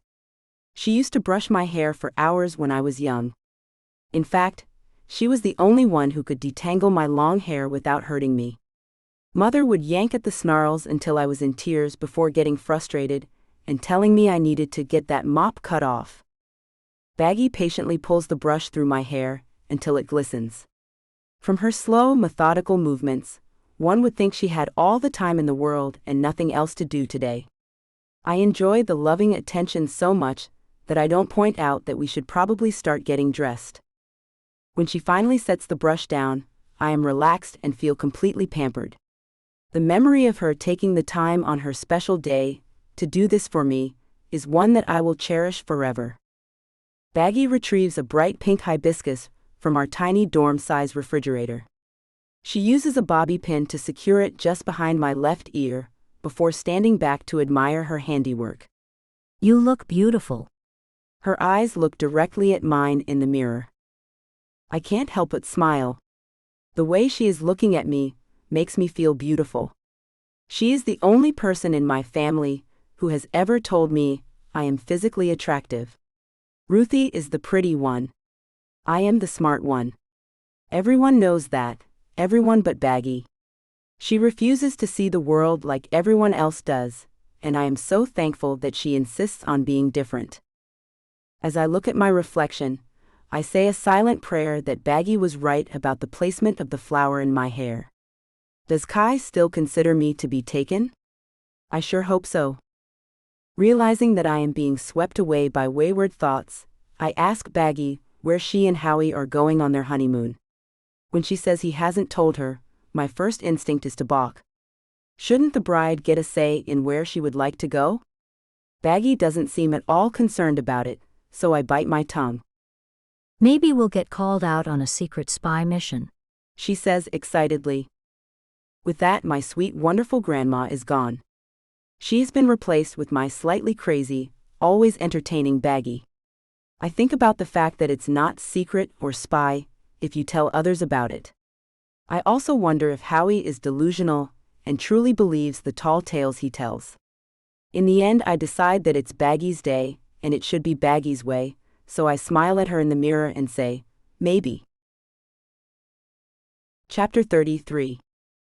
Once I'm dressed, I give Baggy a little time in the room alone, telling her it would be a great opportunity to mentally prepare for the wedding and reflect on this momentous occasion. I'm sure she'll probably ignore that advice and instead use the time to lube her entire body with magic jelly, but I prefer not to think about that. The real reason I leave is to find Ruthie. I haven't seen her, and it's time for her to get dressed. If she has flitted away somewhere and ends up being late for Baggy's wedding, I'll be so angry with her. It wouldn't surprise me too much though, because the attention isn't focused on her. Surely she wouldn't be so selfish as to ruin Baggy's big day. Would she? I can't deny that I'm also looking for Kai in my search for Ruthie, but she's the one I'm really after right now. I find Howie talking animatedly to my father, but see no sign of Ruthie or Kai. When I pass near my father, he bugs his eyes out at me, and I can only imagine the tall tales he is hearing. I smile knowingly at him, but breeze by without butting into the conversation, even though I'm sure Dad is hoping that I will rescue him. When I get to the reception tent, I'm pleased to see that the cupcakes have arrived and are displayed beautifully. Victoria may not have initially deemed it appropriate to do wedding cupcakes, but once she came on board with the idea, she did them with class. They look almost too delicious to eat, but I'm sure I'll get over that when the time comes. I wander around the entire resort in my light pink bridesmaid's dress and flip-flops, and no one gives me a second look. That's part of the beauty of Hawaii. Anything goes, and there is a wedding in close proximity every 15 minutes or so. After a short while, even tourists become used to the ceremonies. Other than a dreamy smile and friendly wave, most are numbed enough by the frequency of them to barely even take note of the near-constant wedding preparations and ceremonies. Roxy. I hear a voice quietly croak my name as I walk past the pool. I turn to find Ruthie wadded into the fetal position on a lounge chair. Immediately, I turn and run to her to see what is wrong. When she sits up, I see long black mascara streaks on her cheeks as evidence that she has been crying. I sit beside her and pull her into a hug. What happened? I ask her. My voice is gentle, even though I am ready to pound whoever has upset her so much. He took that skank to his cottage. She splutters before a giant sob erupts out of her.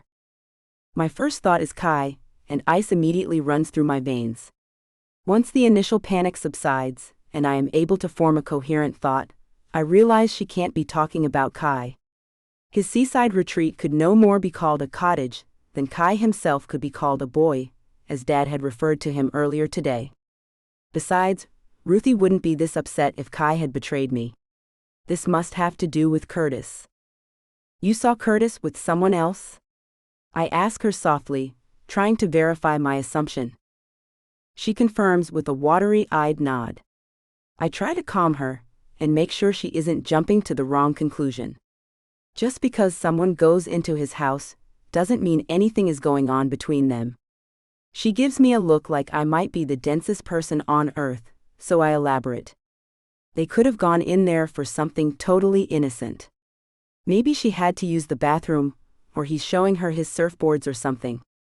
I know my possible scenarios sound lame, so I stop trying to come up with more. I know what happens when a lady goes into his cottage, and believe me, it is not innocent. She wails. Deciding she is probably right, I change tactics. Were the two of you seeing each other exclusively? We hadn't talked about it. She admits. I just assumed with all the fun we were having, that he wouldn't have time for or want to be with anyone else.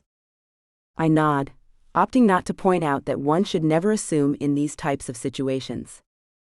I mean, it's the best redacted I've ever had. She confides. And we were redacted all the time. All the time. She repeats for added emphasis. She's sharing a little more than I want to know, but I am her sister, and I want to be here for her, even if it means I have to suffer through hearing about her overly active redacted life when mine is non-existent. Now he's in there with that prissy prude, Victoria. She spits out the name with venom. I try to hide my shock at this revelation. Perhaps we really brought out the wild side in old Vicky. I wouldn't have thought she had it in her. What does he see in her? She's a goody two-shoes, who probably just lies there the entire time waiting for it to be over. Ruthie sneers unkindly. I know that her words are just coming from a place of hurt and anger, although I'm uncertain why she would be lashing out toward Victoria rather than Curtis. He's the one, not Victoria, who had a relationship with Ruthie. Victoria probably has no idea that Ruthie and Curtis had been seeing each other. Instead of playing the rational older sister and pointing out the flaw in her logic, I nod and listen while she rants about what an ice queen Victoria is. All the while, I am secretly thinking that Vicky probably has an adventurous and dangerous side that bubbles just under the surface of her prim facade. If she has let her fiery red hair down, she might be completely rocking Curtis's world right now. I wisely keep that thought to myself. My phone buzzes with a new text. Normally, I wouldn't take time away from such an important conversation to check my phone, but I really need to talk to Kai, and it might be him. Besides, Ruthie is so much in her own world that she probably won't even notice. To my surprise, the text is from Lizzie, my lifelong best friend. The text reads, I'm so sorry. Can you ever forgive me? I smile at the words, because I realize that I should be thanking her for stopping me from making the biggest mistake of my life.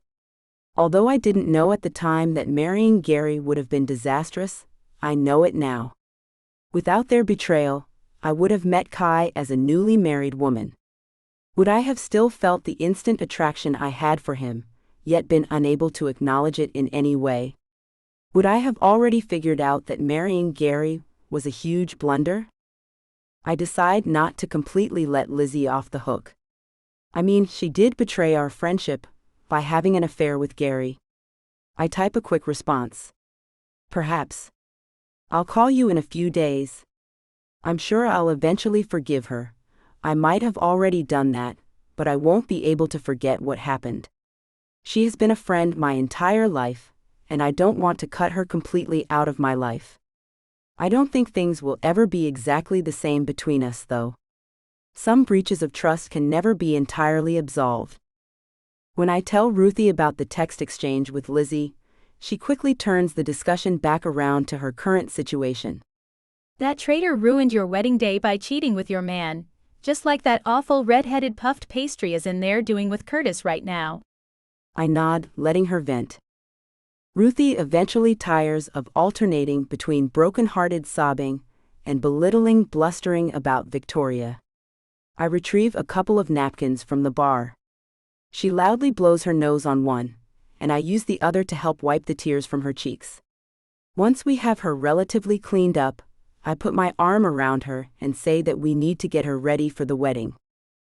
At first I think she might try to weasel out of going, but then she rallies.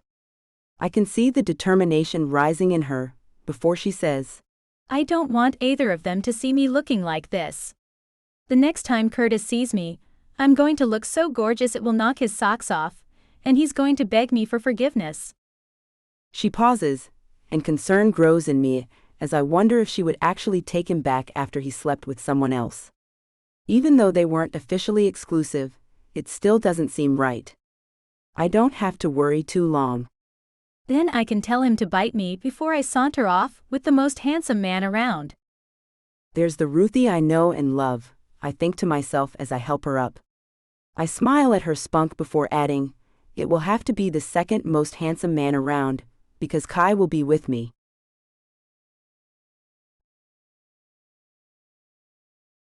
Chapter 34. You. The tiny Hawaiian woman growls at me, while jabbing a short brown finger into my belly.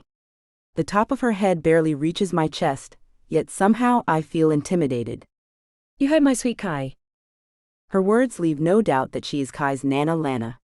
Seeing her glaring eyes peer up at me, I wonder if there might be some truth to Baggy's assessment that the woman is crazy. Her next venomous words leave little doubt. You heard my sweet boy. I put hex on you. No, you don't understand, I stammer, suddenly concerned. I didn't mean to hurt him.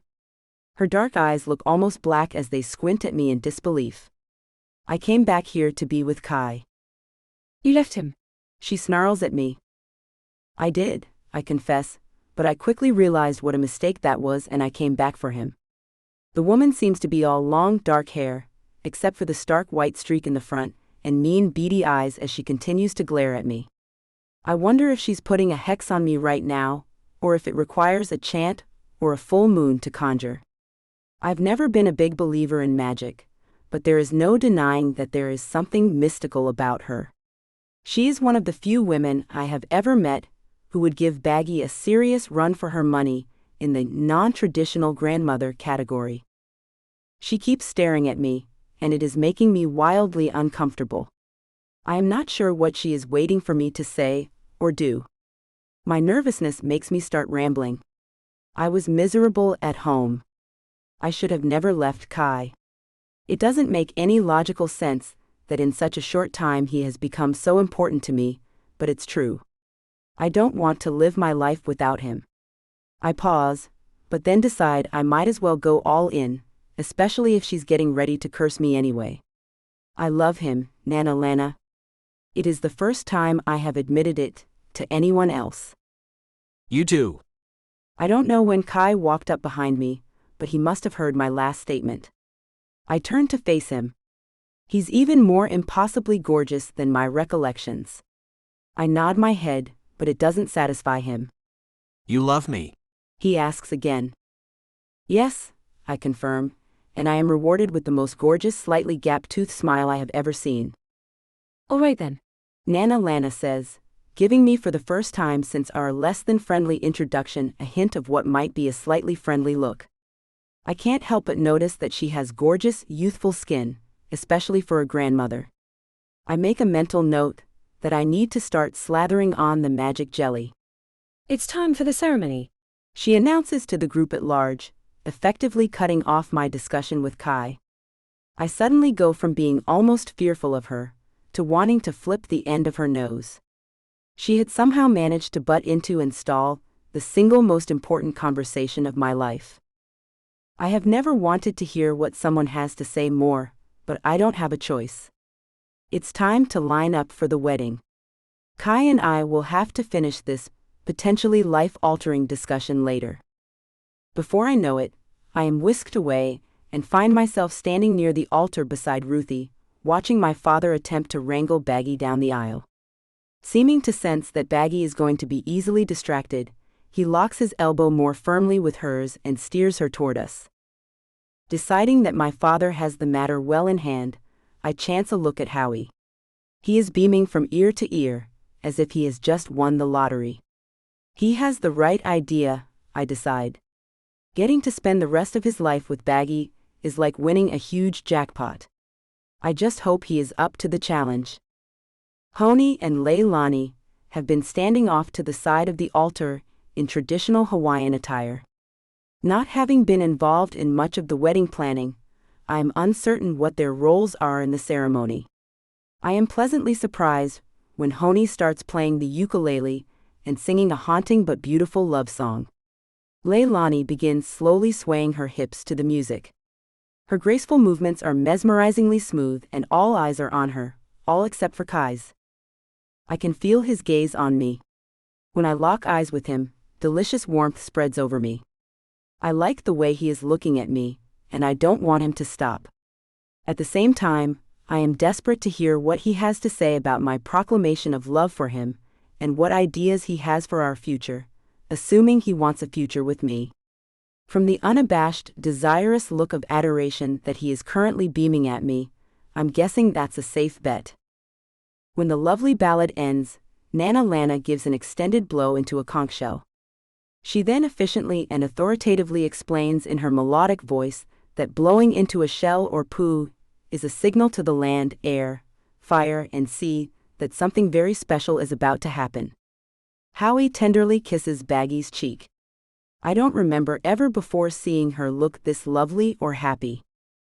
The ceremony is a harmonious blend of native Hawaiian traditions and familiar non-denominational wedding customs. The bride and groom exchange platinum wedding bands and floral leis that they have woven for each other. When Nana Lana explains that these circles unite the bride, groom, and their loved ones in an eternal loop of aloha or love, I hear Ruthie sigh dreamily behind me. My eyes travel from Kai to the nuptials, then almost involuntarily they travel back to Kai. He doesn't seem to be having the same issue. Every time I look at him, he is steadily and lovingly gazing back at me. My heart melts a little more each time. Baggy and Howie call each other Boris and Natasha when they exchange their vows. I hear some tittering from my mother, but my father manages to calm her enough that she doesn't stop the ceremony. I'm sure her traditionalist views of how solemn and serious a wedding ceremony should be have been incredibly offended, though. Boris and Natasha don't seem to notice that anything is amiss, as they blissfully promise to love each other until death parts them. When it's time for the groom to kiss the bride, their lips and tongues linger beyond the nervous laughter of the crowd, beyond the uncomfortable shifting in the seats, and beyond the inevitable clearing of the throats. They kiss and kiss and kiss. I don't know why I'm surprised. I would expect nothing less from Baggy and the man lucky enough to snag her. I chance a look at my mother, while the public display of affection drags on. No surprises there. She is pinched and pursed like someone has broken wind, and she has just gotten a big whiff of it. A bubble of laughter starts to burst out of me, but I am able to tone it down to a minor giggle. Ruthie hears me, and she starts chuckling too. Soon, several others are laughing as well.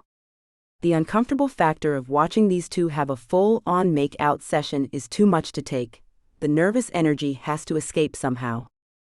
Finally, they stop kissing. Our small group of wedding attendees immediately launches into applause. We all smile at one another, probably wondering the same thing. Are we clapping because they just got married or because that extremely tongue-filled kiss finally ended? Either way, it feels worthy of celebration.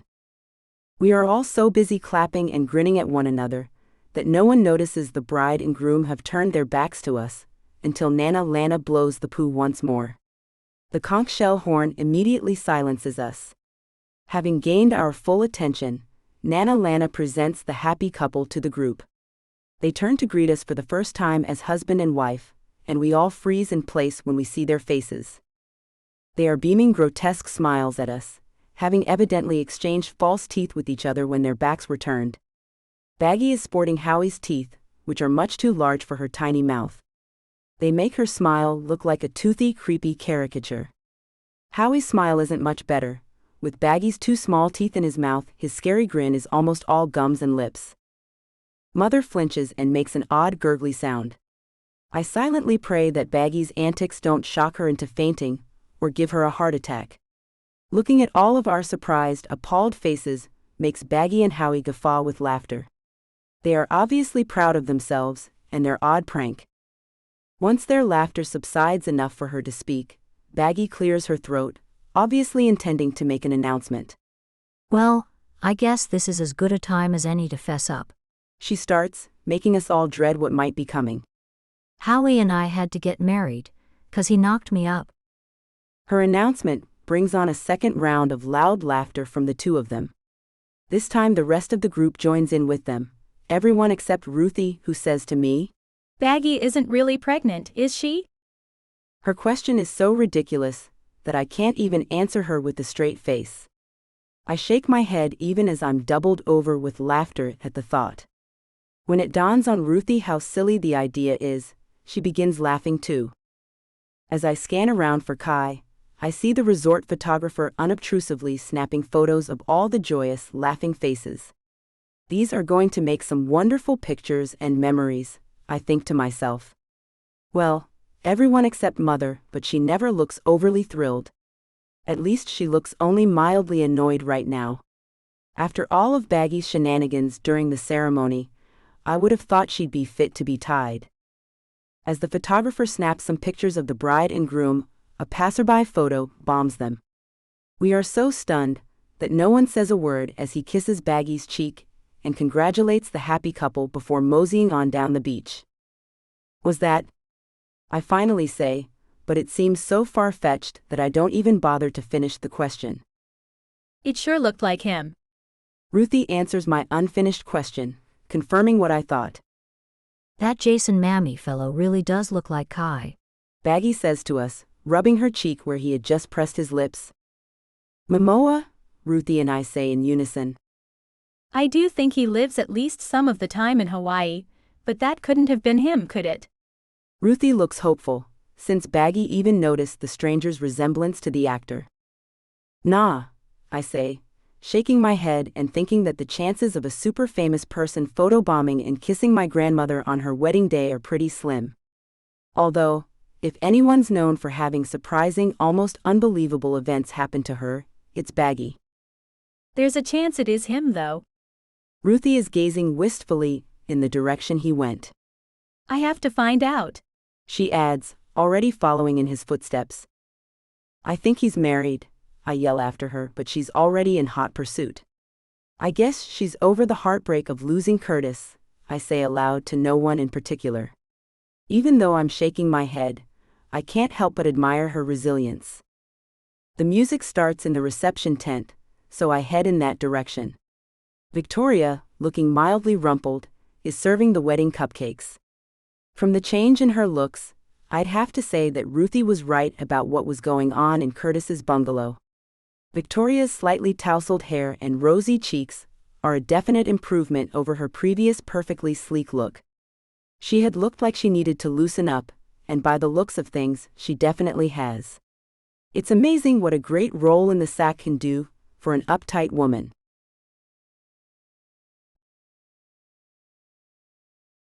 Chapter 35. My eyes search the white tent for Kai to no avail. I've never wanted to talk to someone so much in my entire life, and he's frustratingly absent. I do see Honey and Lei'd slow dancing in the sand in front of the small band. Lei'd gets on her tippy toes to whisper something in Honey's ear before giving him a sweet kiss on the lips. I wonder if she shared the news of her pregnancy. After the kiss, he smiles from ear to ear, which I am thrilled to see. As far as I know, this is the first public acknowledgement either of them has made of their feelings for each other. I earnestly hope the two of them are able to make things work. I'm also surprised to see my parents dancing with each other, which is a definite first. They normally find opposite corners to complain about each other to anyone who will listen. Mother even has her cheek resting on Dad's shoulder. She has to bend her head at an awkward angle to make it work, but they both look content. Maybe there really is magic in the air here, I think as I look at them. That or Nana Lana slipped them some kind of love potion, which is also a distinct possibility, I sniggered to myself. Suddenly, I feel him behind me. Hi. He whispers near my ear. His closeness sends a shiver of delight up my spine. Hi, I respond, turning my head. Our lips instantly find each other's as I lean back into him. Did I hear a rumor that you love me? He asks when our lips finally part. Oh, it's no rumor. I turn to kiss him fully on the mouth. When the kiss ends, we keep our faces close together, our arms wrapped around each other. I was miserable at home, I confess. I don't know what I was thinking when I left here and left you. I look down when I say the last two words, still uncertain if he's angry with me for bailing the way I did. I am going to be here with you, for as long as you want me around. It's an incredibly bold statement for me. I don't usually wear my feelings on my sleeve. I want to hear his reaction.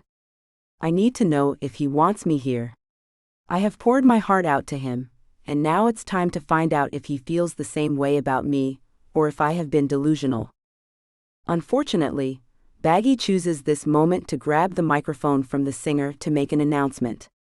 I'd like to thank you all for coming and sharing in this joyous time, she says. Just when we start to think that she might make a coherent and rational speech, she adds, Today, I've made a husband out of my best friend and spy partner. Seeming to realize that she has just shared something she shouldn't have, she adds, Don't tell anyone about the spy thing. It's top secret. Some amused chuckles escape from around the tent. No one seems to be certain if she is serious. My mother rolls her eyes dramatically. We have been called out on a mission, and we will need to head out soon. She stage whispers into the mic, as if she's sharing a great secret with us. We got laid during the ceremony. She holds up her flower necklace to clarify her meaning before continuing, with a naughty twinkle in her eye. But we're leaving now, so we have time to really get. Thankfully, the rest of her sentence is drowned out by the whirring blades of a helicopter landing on the roof of the resort. We all know where she was going with that statement, and none of us want to think about that. She blows a huge kiss to the group, before taking off with Howie toward the helicopter. We cheer and wave them off. Kai and I exchange curious looks after the helicopter whisks them away. It's a much more dramatic departure than either of us had been expecting. You don't suppose they really have some sort of legitimate mission, do you? I ask him. Nah, we both say in unison. Baggy is much too outlandish and loud to be able to blend in like a wallflower and not be noticed, I point out. Which might just be the perfect disguise. Kai adds, making us both consider the idea again. We give each other a long, pondering look before we both say once more, nah. Chapter 36. Kai takes my hand and leads me to the sandy dance floor. I watch my mother swaying to the music in my father's arms. Her sandals are dangling from her finger. She looks lovely and relaxed, more relaxed than I have ever before seen her. The sand feels cool on my feet as Kai and I slow dance to the reggae tune the band is playing. I'm glad that Baggy insisted that Ruthie and I go with bare feet, like her, for the ceremony. The sand in my shoes would have been driving me crazy by now. As I look around, it's easy to see that pretty much everyone has given up on wearing shoes. My feet are going to be so soft. This sand is better than any loofah scrub. He stops dancing and looks down at me with a look that I can only describe as pure adoration. I have never before had anyone gaze at me like this, and it makes my heart melt. I'm sure I am giving him the same sweet look. He stuns me by saying, Marry me, Roxy. My eyes immediately dart to my mother, as if they are seeking her approval. I can't process what Kai has just said. I look back to him, assuming that he must be joking. He looks completely sincere. I can feel myself blinking way too frequently, and my chest feels heavy like I can't quite take in enough air. His words don't make sense. We barely know each other. We can't promise to spend the rest of our lives together, after such a short period of time. It's not logical. It may not be logical, but the thought of spending the rest of my life with Kai is thrilling, and the idea makes my heart race with happiness. It would be a dream come true. He is sweet, kind, thoughtful, funny, beyond handsome, and his kisses make my knees quiver, but I can't marry a man I've known for such a short amount of time. My mind is warring with itself. The rational side of me says no way, but the recently found whimsical seize the moment, be happy and live life to the fullest part of me says go for it. You want a wife with soft feet, huh? I joke, trying to buy a little time and make light of the timing of his comment. Dodging the subject will give him a chance to think about what he is saying. I don't want him to rush into something he will regret later. He gazes steadily at me, not accepting my implied offer to laugh off his proposal. My heart is slamming into my chest as I give him another out. You just want to have redacted, I accuse, smiling to let him know I am teasing him. That would be an amazing perk. He chuckles, leaning in to nibble on my ear. But the truth is, I just don't want to waste another minute without you. His wonderful words tell me that he is not going to take me up on this second chance to laugh the topic off as a momentary lapse in judgment. When he continues, I can barely manage to breathe in and out. I know that you are the one for me. If you feel the same way about me, let's throw caution to the wind and do what we know is right for our future. Verifying that he is sincere, he gets down on one knee in the sand. My mind is swirling as he begins speaking. Roxy, you are the most amazing woman I have ever met. I love you and want to spend the rest of my life with you. I will do everything in my power to make sure that you are the happiest woman on earth. Will you do me the extraordinary honor of becoming my wife? I am in shock and my mind feels sluggish, like my thoughts are wading through jello, but I am coherent enough to know that this is exactly what I want and need. It may not make sense, but it makes me happy. What more could a lady ask for? Yes, I say to Kai, and he rewards me with an enormous, slightly gap-toothed yet perfect smile. He stands and pulls me into his arms for a knee-bending, soul-shattering, and mind-numbing kiss. When we finally break apart, I am practically incoherent with giddiness, until I look around at the attention we have drawn and see my mother's face. She is clearly not pleased. The other reception guests smile and give us a spontaneous round of applause. Honey appears at Kai's side and hands him a vibrantly colored Lei'd to place around my neck. As Kai tenderly eases the flower necklace over my head, I can't keep the flicker of thoughts about my previous engagement out of my head. It had featured an enormous diamond ring and a fancy restaurant. Gary had executed the ideal proposal perfectly, according to what societal customs dictate a wedding proposal should be. It should have been a dream come true, but if I'm completely honest with myself, I knew even that night that our whirlwind of an engagement wasn't right. It didn't feel at all like Kai's proposal feels. Kai didn't present me with a fancy ring or have a string quartet on standby to serenade us after my acceptance, but it is perfect. Perfect for us. I know in my heart that this is right. Several people give us congratulatory hugs. We smile and say mahalo, the Hawaiian version of thank you, to everyone. When Nana Lana approaches us, she shakes a bony finger at me. You take good care of him. She warns me sternly, implying that I'll have her to deal with if I don't. I'll do my best, I reassure her. When she reaches up to give Kai a hug, he stoops down to speak to her. I try not to eavesdrop, but I am secretly thrilled when I overhear him say the words, the one I've been waiting for. Just as I'm wondering if it's possible to actually burst with joy, I see my parents approaching us. Nana Lana floats away, just before my mother's voice intrudes on our bubble of happiness. Have you two thought this through at all? She asks incredulously. There are so many things to consider, like where do you plan to live? Here, we both say in unison, then smile at each other. I can move if you would prefer it. Kai offers sweetly. But I thought if we stayed here, we could set up an artist studio for you right over here. He points to an unused corner of the resort.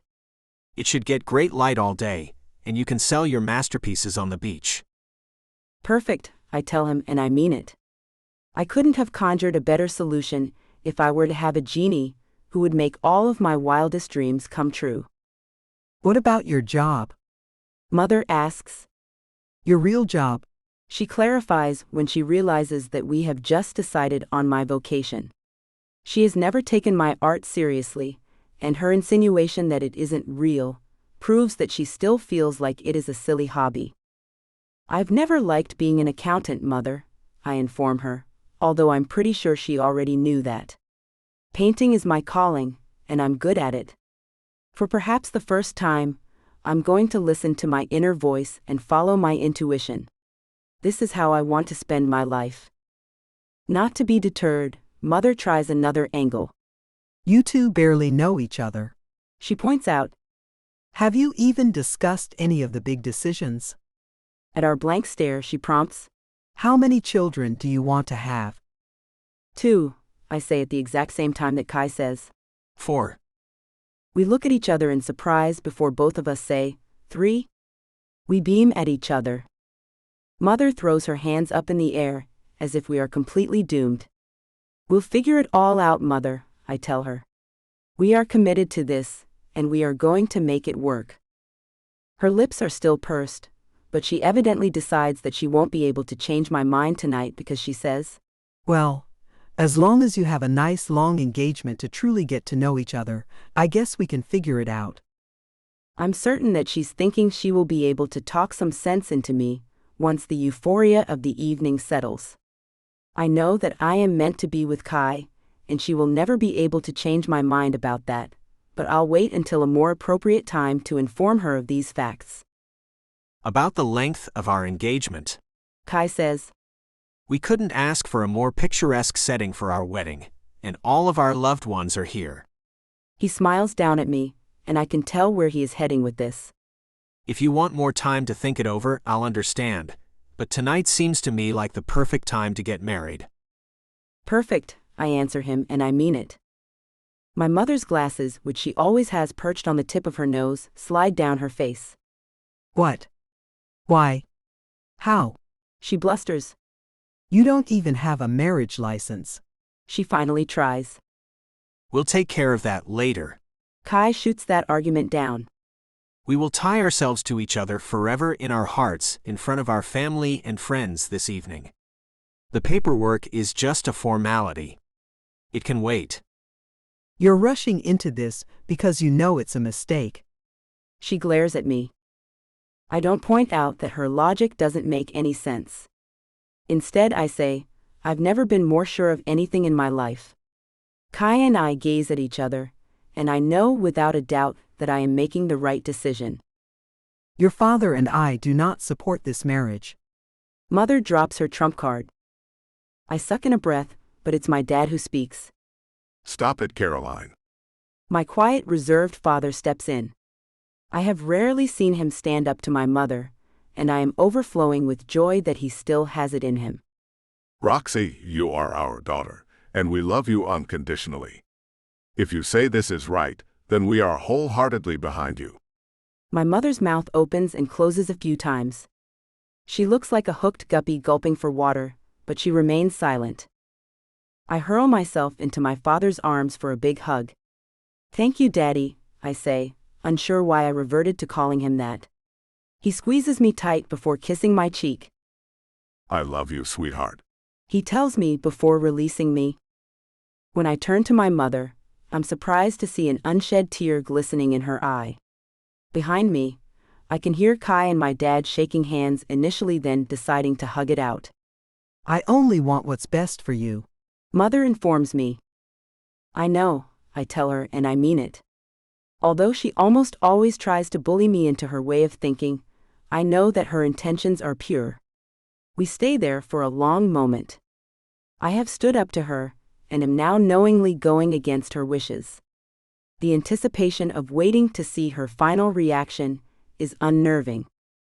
Finally, she huffs out a breath and says, If you really think this is what you want, then I'll stand behind your decision.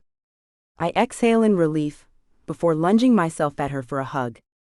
She can't seem to keep herself from adding in my ear, Even if I do think it's a monumental mistake. I refuse to let the snide comment bother me. I am getting ready to marry the man of my dreams. My life is absolutely perfect right now, and I won't let anything intrude on my happiness. Baggy and Ruthie aren't here. The thought barges its way into my mind. Despite my wish not to let anything mar my perfect surprise wedding night, my absent sister and grandmother might be a deal breaker. Should I wait until they can be here to enjoy my big day? Will they be disappointed in me? That last worrisome question is what convinces me. If there are two people on earth who encourage me to be spontaneous, carefree, and maybe even a little reckless, it's Baggy and Ruthie. I am confident that they will be delighted with my disregard for the rules and social norms by marrying Kai on a whim so soon after my planned marriage to another man. They will be convinced that they are turning me into a free spirit who lives her life as she pleases, by no one's rules but her own. If I'm completely honest with myself, that doesn't sound like a bad way to live. It's time for me to step out of my comfort zone and enjoy the life that I am meant to have. Let's do this, I say to Kai, and the tent quickly erupts into a rambunctious roar of excitement. Even Mother is smiling. Chapter 37. Tiki torches light the path to the altar where Baggy just got married, which has now become the altar for my wedding. Our ceremony is remarkably similar to Baggy's, with the omission of the ornery shenanigans. Nana Lana blows into the poo, before Kai and I exchange vows that are identical to the ones my grandmother and her new husband made earlier. I love the way Kai looks at me as he promises to love, honor, and cherish me. When I say those same words to him, I mean them with my whole heart. We may not have known each other for as long as most couples who marry, but I know deep inside that this is right. For the first time in my entire life, I feel like I am exactly where I am supposed to be, with exactly who I should be with, doing exactly what I should be doing. I feel confident in my decision, and maybe for the first time ever, utterly happy. I glance down at the pale pink bridesmaid's dress that Baggy chose for me, which has now become my wedding gown. Even though it is not at all what I would have pictured myself getting married in, it is somehow perfect. I don't know where the simple platinum wedding bands came from, but they are perfect too. Everything about this wedding is slightly quirky, and not quite what I would have envisioned, yet perfect. The ceremony goes by in a flash, and before I know it, I am kissing Kai in front of most of our family and friends as his wife. His wife? Our first kiss as husband and wife is slow and luxurious and delicious, but not nearly as outlandishly long as Howie and Baggy's had been. When our lips break apart, our foreheads remain touching as we smile at each other. The small group breaks into spontaneous applause, likely relieved that we didn't make them endure the same type of lengthy tongue-tangling we all witnessed earlier. The evening is a blur of hugs and well wishes. Before I know it, Kai and I are once more slow dancing in the sand, in almost the exact location where he proposed to me earlier. Are you ready to go fool around? I ask him, figuring that he is probably more than ready to see what he's been missing all these years. I've been waiting a lifetime to be with you, he says sweetly. A few more hours won't kill me. We can stay as long as you want and enjoy every moment of our wedding reception. I appreciate his patience and willingness to continue to wait if it will make me happy, but I am ready. I want nothing more right now than to be with my husband. Since my new brave carpe diem attitude has worked out quite well so far, I decide to embrace my new boldness. I get on my tiptoes to whisper huskily in Kai's ear, I am ready to be with you. I tip back to my heels in time to see his eyes widen in surprise at my comment, just before they darken with unbridled desire. He looks like he could eat me alive as he stares down at me, his chest rising and falling with each deep breath. He doesn't have to think about it long as he allows himself, probably for the first time in his adult life, to contemplate redacted with a woman.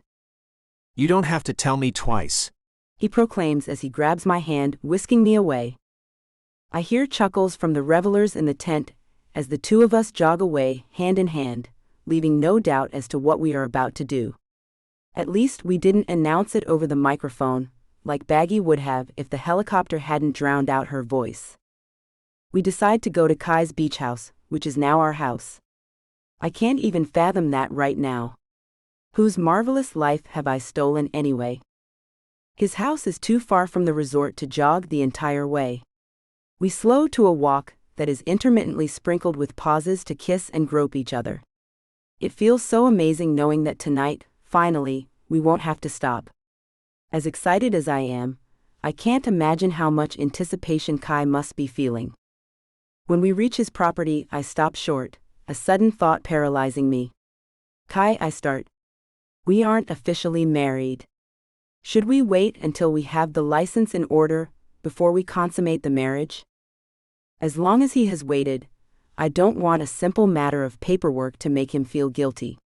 I don't want to wait, but more than that, I want Kai to have a clear conscience when we redacted. He surprises me by looking up at the sky. I believe my mom is smiling down on us right now. The idea makes me slightly uncomfortable, but I don't tell him that. The intention of her request was to make sure that I didn't hurt someone the way my biological father hurt her. She wanted me to wait until I was ready to commit my life to someone before we shared our bodies with each other. Tonight, you and I declared our promises to live the rest of our lives together in front of some of the most important people to us. In my heart, I am married to you, and that is what matters. I don't think some silly paperwork should stand in the way of that. I nod in total agreement. I just wanted to make sure. His lips gently brush mine. My heart and soul belong to you, he says intently. Mom knows that. I nod again, seeking the heat of his lips with mine. When our lips separate slightly, he whispers, It's time for my body to belong to you as well. The anticipation of what is about to come is so heavy that I can barely breathe as we walk, hands locked, into his yard. He's right, I say to myself. It's time. I must be channeling my inner baggy, because I break the significant tension of the moment with humor by repeating my exclamation from earlier in the evening. Let's do this, I shout, and we both bust out laughing. Let's do this, he agrees as he removes his shirt and tosses it aside.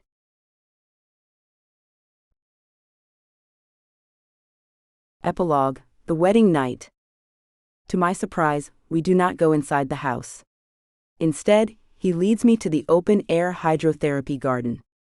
I had seen the outdoor water circuit of various showers the day of my jellyfish attack, but I hadn't indulged in the tranquil, spa-like experience.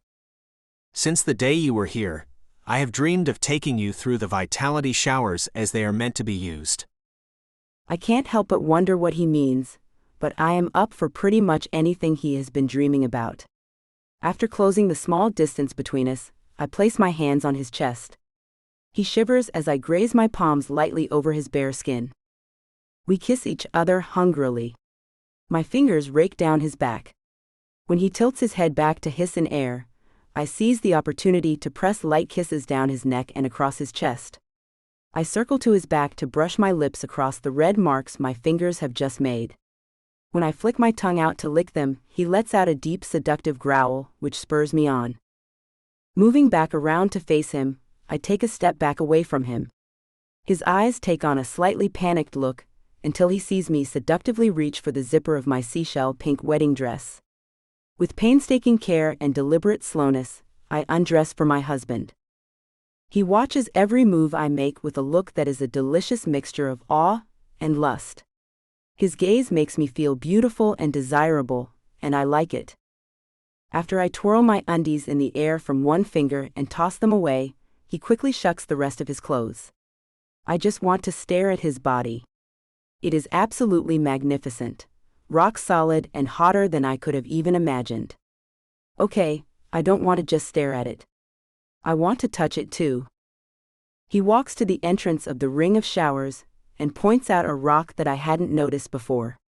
Etched into the stone is a stick figure drawing depicting a man and woman having redacted. I can feel Kai's hand shaking slightly as we both lie down on the ground. I am pleasantly surprised to find the shower floor has soft, gel-like mats that provide a comfortable barrier from the concrete. This oasis was made for redacted. I wonder briefly who installed it. My best guess is Nana Lana, so I decide to immediately put that thought out of my head. We are stretched out beside each other. He runs a hand lightly over my skin as we kiss. Deciding the foreplay has gone on long enough, I redacted. We look deep into each other's eyes as he redacted. He stays there, redacted, enjoying the moment. He drops tender kisses onto my forehead, nose, cheeks, and lips, which makes me feel cherished. He slowly redacted. It feels glorious. Something with our movement sets off the sensor, and warm water begins raining down on us. We laugh in surprise, then Kai shocks me by redacted. At my questioning look, he says, "We can't stay at any of the stations very long, or we'll never make it around the circle tonight." Understanding dawns on me. I'm dying to see what thrills the other stations hold, so I hop up and follow him to the next one. The rock at this shower shows one figure sitting while the other redacted. "We can skip this one if you want," Kai offers. Is he actually blushing?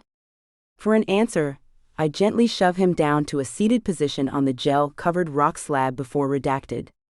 The water spray at this station starts, and I am tickled with a fine mist along redacted. He tips his head back, and redacted. In an extreme and impressive show of willpower, he says, "We better move to the next shower right now, or I won't make it any farther this round." I like the sound of this round.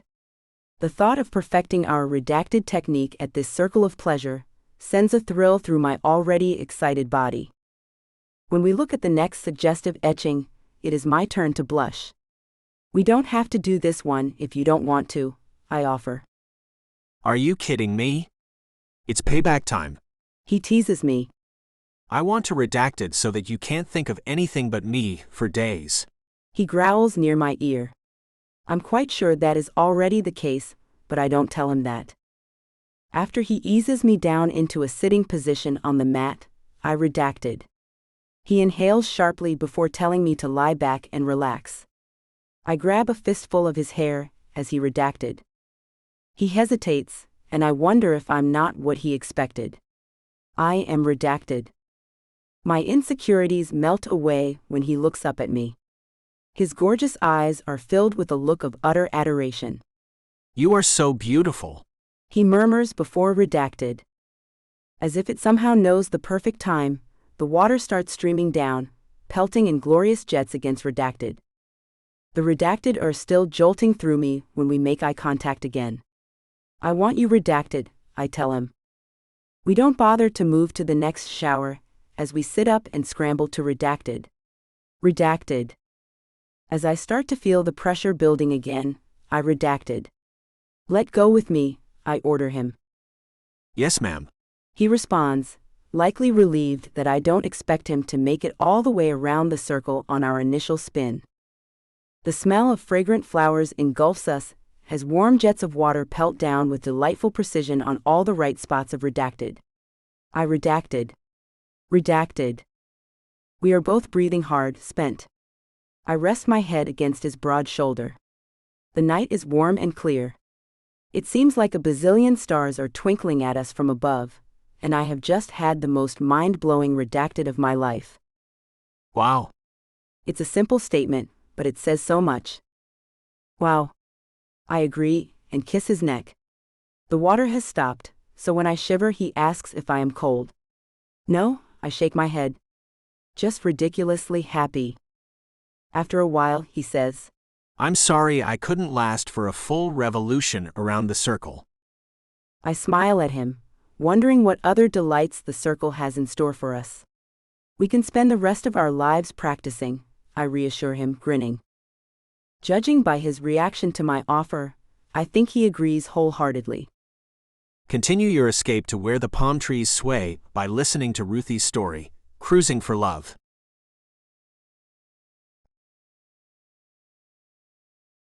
Nana Lana's Coconut Oil Beauty Tips. If you haven't yet discovered the luxurious, super moisturizing benefits of coconut oil, Nana Lana suggests running, not walking, to get some right now, unless you have a coconut allergy. For skin and hair application, be sure to use unrefined extra virgin coconut oil. Below are just a few uses for this magical hydrator. Slather it on as an extreme skin softener. Coconut oil is solid below 76 degrees, so either rub between your palms to warm it before applying, or heat it in a wax warmer for a few minutes until it becomes liquid. Don't forget to test the temperature to make sure it isn't too hot. Putting it on immediately following a shower or right before bed will work wonders on parched skin. Be sure to put on old clothes or a robe for a few minutes after applying, until the oil has a chance to be absorbed. Apply with a cotton ball to use as a gentle makeup remover. Tap it gently around eyes, not too close, on the backs of hands or on the neck to utilize it as an anti-wrinkle cream.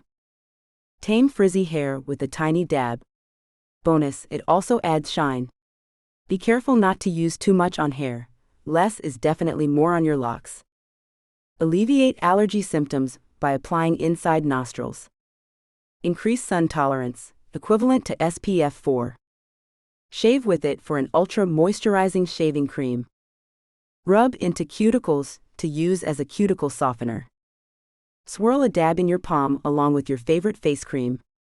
The added moisture will give your skin a velvety texture without the greasy feeling of undiluted oil.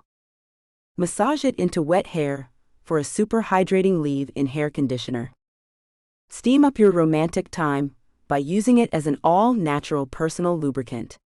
It works better than most of the store-bought versions, without the harsh chemicals. Add salt or sugar to make a softening body scrub. Experiment by mixing in your favorite essential oil or pure vanilla extract. The list of coconut oil's potential uses and benefits goes on and on. Best of all, the light coconut odor leaves you smelling like a relaxing piña colada on the beach. Nana Lana's final tip is not to miss Honey and Leilani's story in Aloha Baby.